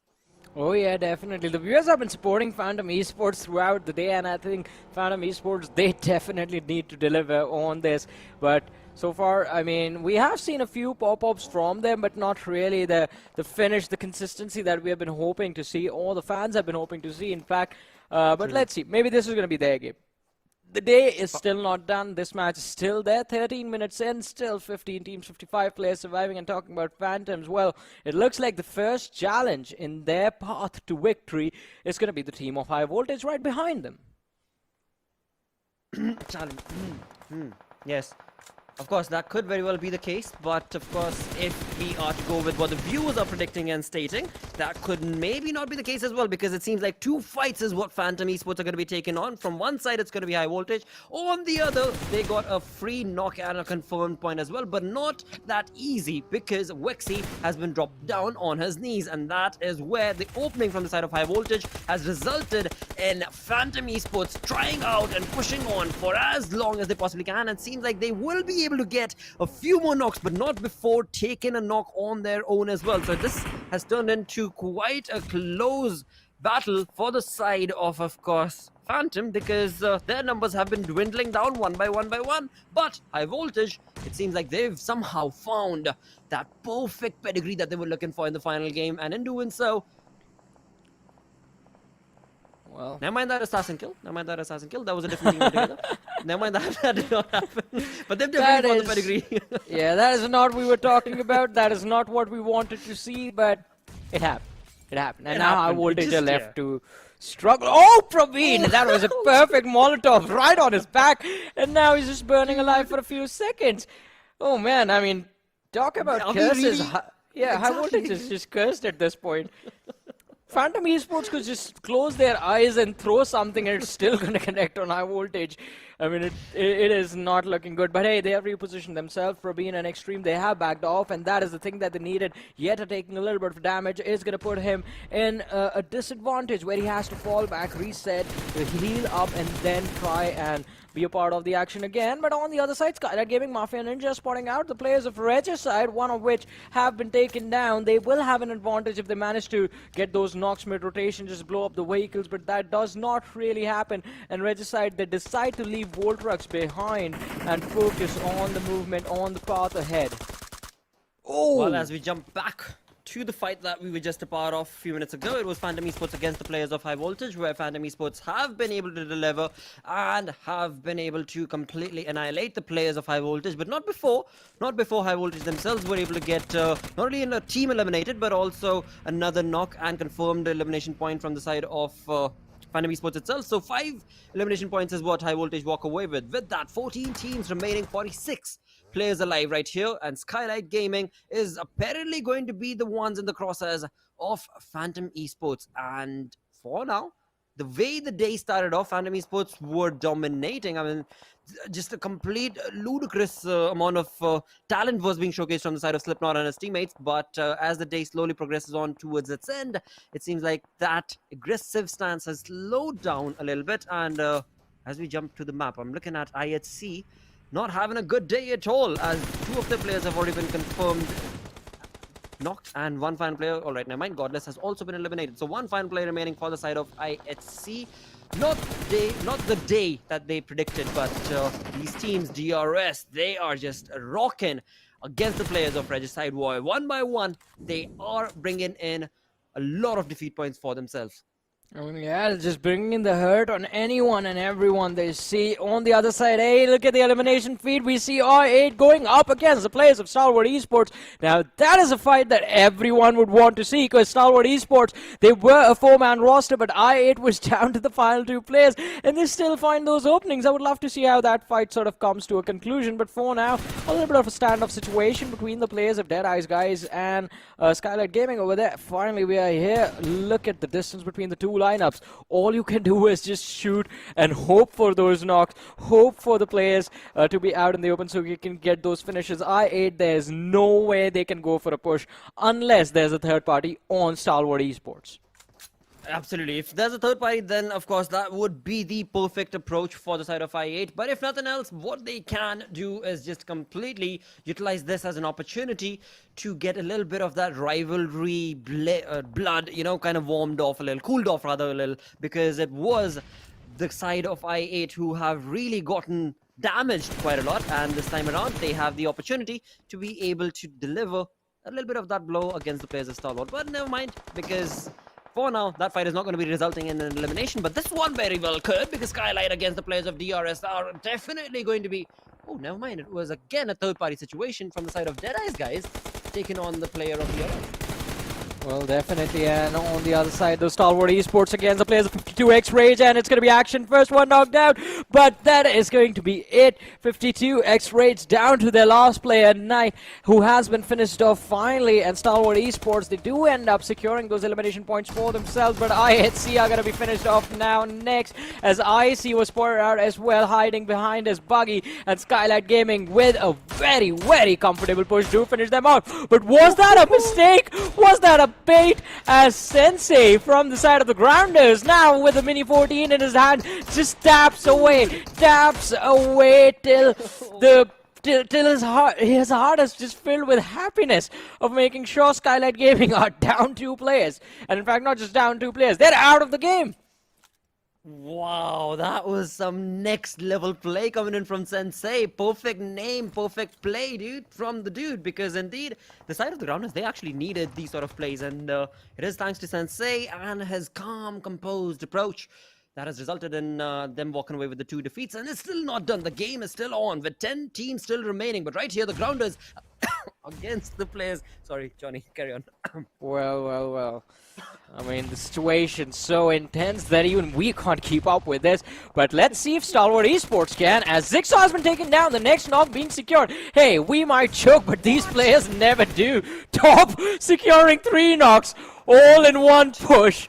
Just absolutely impressive. Now Zigsaw, he's getting a revive, but I don't think he's going to get a complete revive. That's just the squad wipe right there from the players of Stalwart Esports. And as I said, we might run out of breath, but nah, that's not the case for Stalwart Esports. They carry oxygen cylinders with themselves. Dude, whatever they carry, they're just not wanting to stop. I mean, the UMP meta definitely needs to stop now because the way Stalwart is playing, they are completely demonic the way they're approaching these fights. 6 elimination points already confirmed, and that too with ease. And they are still not deterred. They are still not stoppable because every single team that they give their information to are trying to retaliate but are not able to get those knocks or even the eliminations. But it seems like finally Stalwart Esports will be the one to bring in that massive blow to the face of Stalwart, and in doing so, Top, the dude who was just legendary a few minutes ago, has been stopped in his tracks. But that's not going to stop his teammates because Cry is going to cry for he's lost his teammate, but he still will utilize that as an advantage, as a motivation to completely pincer down the position and placement of Stalwart Esports. And doing so, they will not only pincer them down, but they will completely annihilate and eliminate them from the lobby, thus remaining are only 7 teams remaining, 19 players alive. And in all of that, Stalwart have gotten themselves 9 defeat points. But it's not only Stalwart. Look at Deadeyes Guys sitting at 8 elimination points of their own.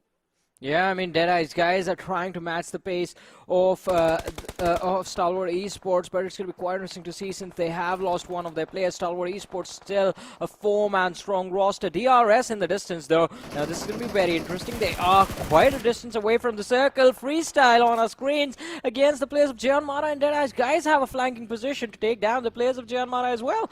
Oh, this is not looking good. This is definitely not looking good for the side of JyanMaara, but of course this small little cave, the Neanderthal cave, that is definitely going to be helping JyanMaara's position, it seems like, because there's no way a nade or a Molotov is going to be able to damage the players over there. But the blue zone is going to be catching up to them, so they can have a little bit of the breather at that position as of now. But moving on away from that, looking on to the teams that are remaining, we've got FS 2 players surviving, IA 2 players surviving, 1 player remaining from the side of T2K, that's going to be CEO, 3 players from the side of Deadeyes Guys, JyanMaara, and in all of that, then you've got the bunch of Stalwart players who are all 4 with crazy amount of numbers working for themselves. But for now, we shall have to see what this fight is going to turn out to be, where Deadeyes Guys try and take on this opportunity against the players of DRS as JyanMaara recuperate out in the back.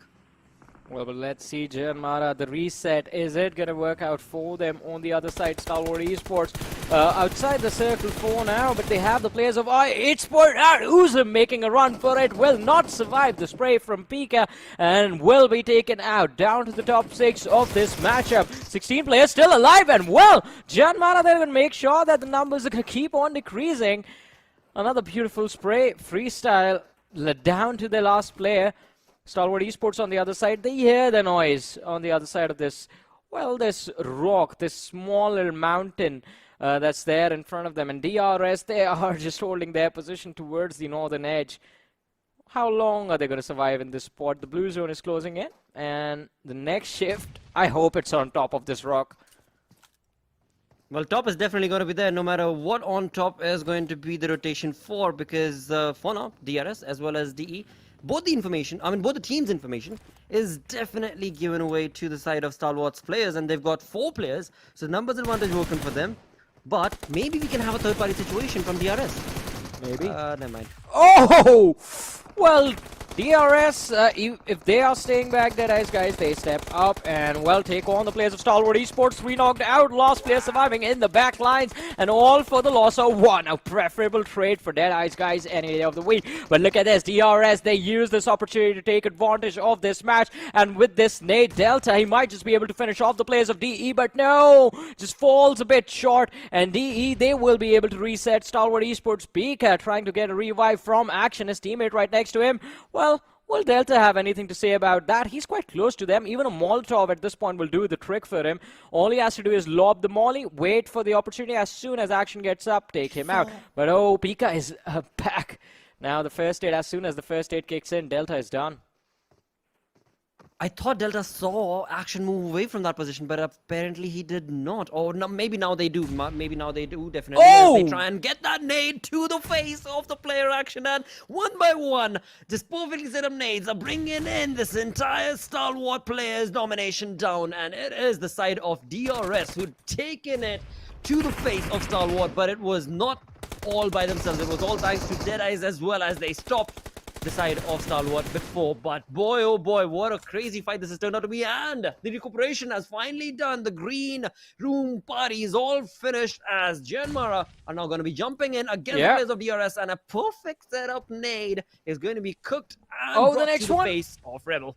Well, it's going to be their game one way or the other. JyanMaara, they have control of the circle, and it's just one player they have to deal with. Killer YT on the other side. Look at that. Gunner tosses a smoke. I don't know if that was on purpose or by mistake, but well, the next Molotov is going to be lined up. Killer YT gets pushed to pawn with brutality, and JyanMaara, they go on to secure a wonderful, wonderful winner chicken dinner.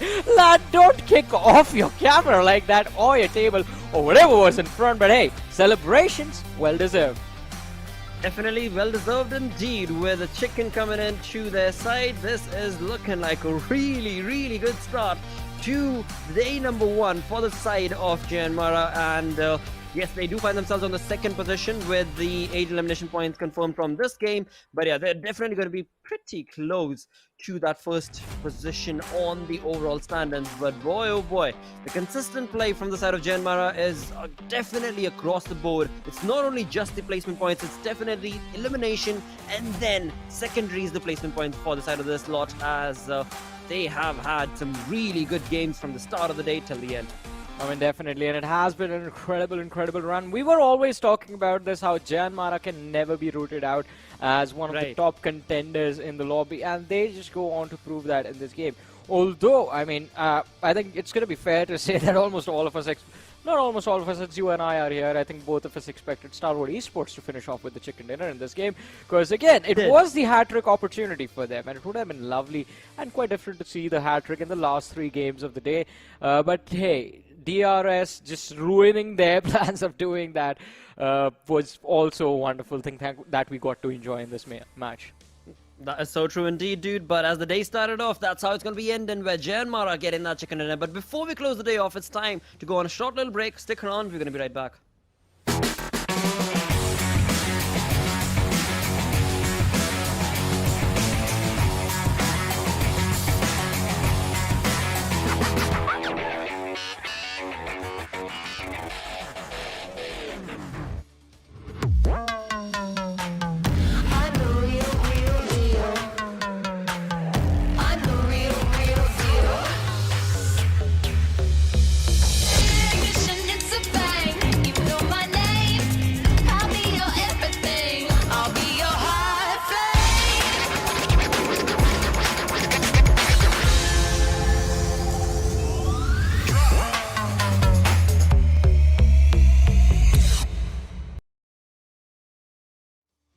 Hello and welcome to the closing segment right here on day number 1 of PUBG Mobile Pro League South Asia Championship. All thanks to, of course, Oppo F21 Pro.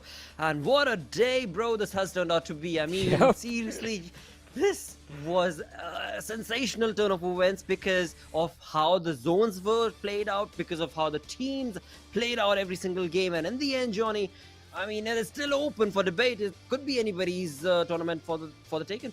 Yeah, I mean, definitely it can be anybody's tournament for the taking, but hey, I'm happy about this fact that we are not just seeing the usual suspects play really well. We are seeing new teams perform. We are seeing JyanMaara in an absolutely brilliant form. We are seeing a few moments of brilliance from I8, from 52X Rage. In this matchup, DRS Stalwart Esports, that was an amazing fight to witness. But again, the MVP on our screens, DRS Killer YT, the man who survived till the end for his team, but hey, he was left in a 1v3, so can't really do much about that, especially if you have been clearly spotted out by the opposition. But looking at the list of top players, so True Love from DE is going to be there. Pika and Top make it to the list of top players as well. And then Gunner sitting all the way on the 5th position, even though he walked away with the chicken dinner. Incredible. Absolutely sensational final game right here.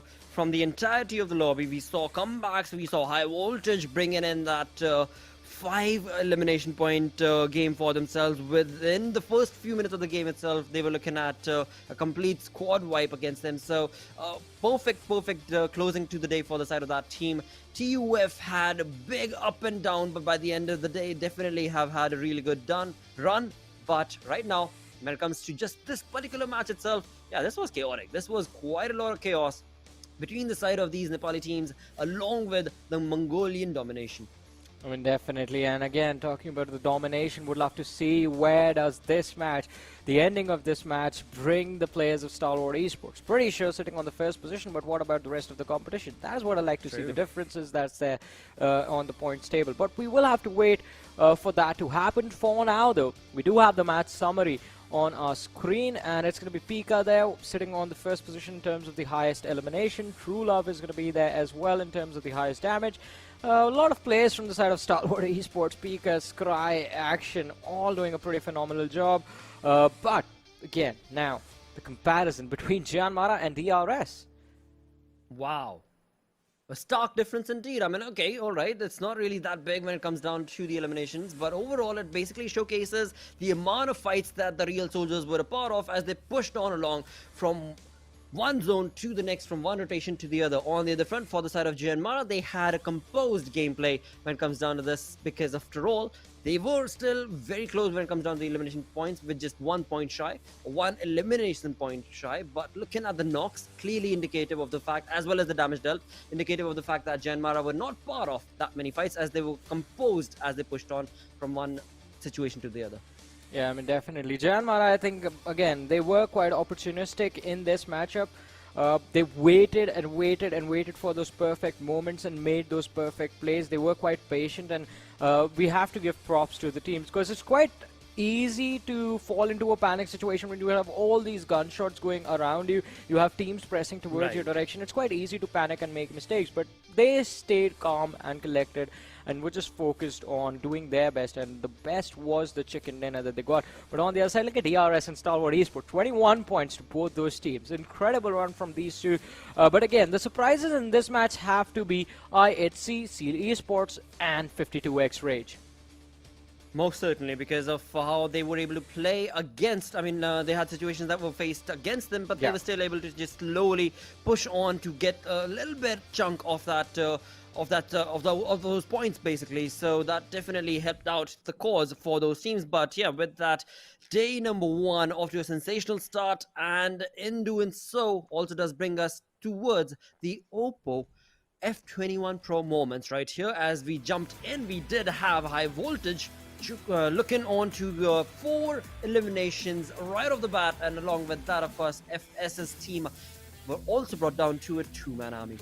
Yeah, I mean, I did not really want to talk about TUF because they weren't even given the opportunity to play this match properly. As soon as they dropped, they were kicked out by the players of High Voltage, which was pretty good for High Voltage in this match, since we were talking about them sitting at the bottom of the overall leaderboard, and this being a very important game for their team. But this was an incredible moment from Top and the players of Stalwart Esports, in fact, because by the time they got to the tip of this ridge, they had lost one of their players. So one lad stayed behind to go for a revive, and that was a 2v4 push that they had to make work. And Top did a pretty phenomenal job and was always the cornerstone for his team, and especially in situations like these when you need someone to just be absolutely fearless and just run towards the opposition, gun blazing. I think Top is the perfect man for this team. But then the mistake happens where they underestimate the players of DRS. Delta should have been dealt with long ago. Never leave this man alive. He's going to cause you a lot of trouble if he's alive.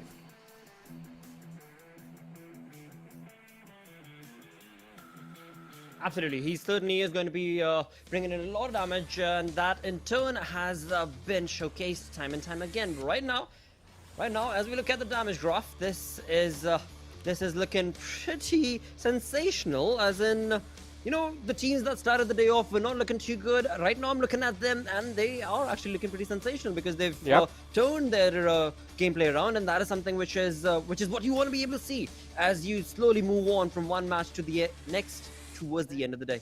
Exactly. I mean, no matter what we say, I mean, we want the teams to be consistent as well, but we also love chaos. So if this keeps on happening, when the top performance in the very next game do end up making big blunders and getting eliminated early, that means the overall rankings are going to be more intense later on in the tournament and later on in these SA Championship finals. But for now, at least, Stalwart Esports have a 20-point safety cushion, and JyanMaara, they make it into the top 2. Dude, had Stalwart Esports been allowed from the side of Deadeyes as well as DRS to survive a little longer, You know what? Your word would have come true. Yeah, You they did made it say happen. that Oh, it I'm was upset just now. so close to getting that 100 point converted for the side of Stalwart Esports. But hey, again, tomorrow is another day. No worries over there at all for the side of those teams. And along with that, talking about the top 8 teams right here, yeah, they've had a very sensational day, to say the least, because it has been an uphill battle for the likes of Skylightz Gaming, for the likes of Train to Kill, even for that matter, Deadeyes Guys, because as the day started off, DRS for all that matter, in fact, because as the day started off, things were off to a rocky start. But yeah, just 2-3 good games, and these teams have definitely made a huge improvement. Well, definitely. And again, these improvements are the ones that we want to see. Again, tomorrow is going to be quite intense because a lot of the teams are going to be hoping, well, the top 4 are definitely going to be looking to establish themselves and solidify their position, while the rest of the pack is just going to try at least to take these players, these individuals down. But again, today was not really a great day for high voltage. TUF, I still feel, are in quite a decent position because, see, one good game and they're going to be inside of the top 10, or maybe just knocking on the verge of being in the top 10. A few more consistent performances and TUF can jump all the way into the top 8. Same goes for all the teams from 9 to 15, but high voltage, 6 matches, 11 points. This is not the high voltage that we always talk about. This is not the high voltage that we remember. This is something else. It is something else. It is something else, and that again, if the final match of the day has to indicate something, that is that high voltage were perhaps not set up right, perhaps some things internally were being worked on around, or whatever the case and cause was, but they are back. You know, the way they took on the fights, the way they played the final game, they're definitely back. And I just hope that that momentum, that small little spark that they showcased at the final, in the final game, that just is the way they start day number 2, and push on from there onwards. But right now, looking at the end of day 1 and the team that has stood true to the medal, it is going to be none other than, of course, Stalwart Esports with 98 points on the storyboard. 18 elimination points coming in to favor of Pika, 14 for the side of top, along with, of course, Action and Scry sitting at 8 and 3 respectively. Well, definitely Stalwart Esports, the best performing team in the entire day. And I mean, look at top and Pika this time. I mean, this is a surprise. Pika sitting there with the highest eliminations for himself. Usually it's top and Action who are going at it. But hey, I mean, this is working. This is working, right? They have a 20-point advantage on day 1, and that is when the first game did not go their way. So Stalwart Esports, I mean, they have done something right, and it is going to be quite incredible to see what the other teams tomorrow are going to do to take this squad down. But looking at the MVP rankings right now, even though Pika is there with the highest number of eliminations by an individual, top still takes the first position on the MVP leaderboard. Well, hey, this is what the day has brought when it comes down to MVP ranking, but that's just day number 1. This is day number 1 with a grain of salt, because the teams are still getting accustomed to the lobby. They're still getting used to what they're up against. I mean, the likes of I8 and Seal Esports, the kind of aggressive stances that we saw between them, the likes of FS and T2K, you know, I mean, yeah. So there are still a little bit of inks that are being sorted and solved for these teams on day number 1, but day 2 onwards, I'm pretty sure they will not be the reason why things are going to be so very far apart when it comes to the storyboard. I mean, definitely, I agree with that. I think day 1 is just going to be a learning lesson for almost all the teams that are anywhere outside the top 5 right now. And tomorrow we're going to see them step up quite nicely. But for that, we will have to wait for the matches tomorrow. Although on the other side, again, talking about a few of the individuals that this time are doing really well for themselves. I mean, Slipknot from the side of Phantom Esports sitting in the air on the 7th position in terms of the MVP rankings. I mean, that first game was so important, and Slipknot surviving, getting those placement points was very crucial for Phantom Esports, and the man has been, well, doing a pretty phenomenal job the entire day. But player comparison now between 2 teammates, Top versus Pika.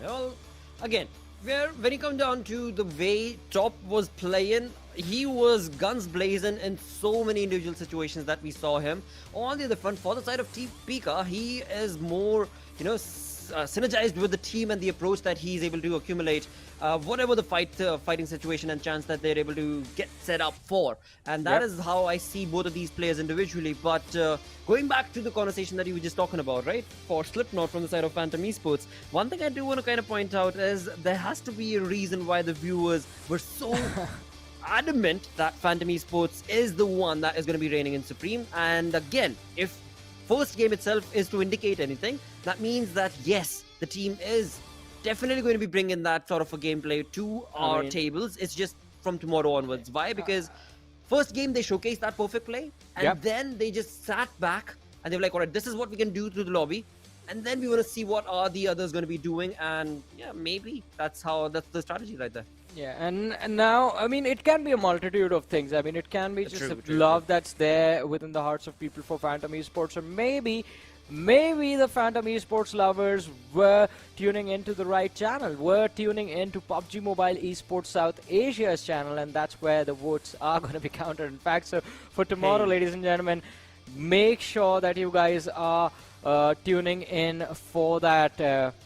For the predictions. You guys also get to vote for your favorite teams, and again, the live sort of voting is displayed in the middle of the game, and then we also do like to talk about them. What are the differences? What are we thinking? What are you guys thinking? A good discussion. But one more thing that we have to do before we close the day off is where you started the day and you got on Erangel onto the screen, of course, right? There was something that was set up between you lads. There was a little bit of punishment set up. FS Erangel, welcome to the stream once again. And welcome, of course, first thing first. But talking about what was the expectation and how the day has played out, let's talk a little bit about that before we jump towards that punishment point. Okay. So as you can see on the top overall leaderboard, Freestyle is sitting on I guess 9th or 10th position. So there were a few mistakes here and there, and I'm sure we'll work on them and surely make a comeback in the upcoming days. I mean, we do expect the comeback to happen, because again, as you mentioned, you are on the 9th position right now, and the difference between you and the teams right above, it's not that big unless you get to the top 2 teams. So I think the jump towards the top 5, towards the top 4, is that what you're aiming for tomorrow? Or by tomorrow you are like, all right, no, we are going to straight away try and see if we can get into the top 3? Because you still have 3 days I guess. Yeah, we have 3 days, and I guess we can contest for the top 3 position tomorrow. Because Stalwart Esports has made a big lead, and I'm sure they're gonna bring the heat tomorrow again. They're very dominating right now, so I guess we'll see tomorrow. Definitely. I mean, nothing's stopping you from bringing that heat to their face also, and that is something that I'm sure you're just waiting and eager. As soon as you jump in, you just want to be rooting for action and whatnots and just completely pincer them down. But dude, that will of course have to wait for another day, maybe tomorrow or for now, or day after, right? For now, but right now, for push now, up though, exactly, time. Johnny. It's push-up times for Erangel. So let's just bring it on, ladies and gentlemen. Erangel doing as many push-ups as he can right now on this broadcast. All right, mate. Let's do this. 1 and 2. Okay. 3. Dude, now that's a really good workout. 5. That's perfect form. Is this your routine, dude? Is this how you warm up? I mean, before you get into a game, if this is how you're doing it, then you've really got the style nailed down, dude. Look at that I've lost the flow. count. Dude, I don't even know what the count is. I think 110. Nah, I think that's definitely like it's crossed 20. Zeros can be put on or removed. It does not matter.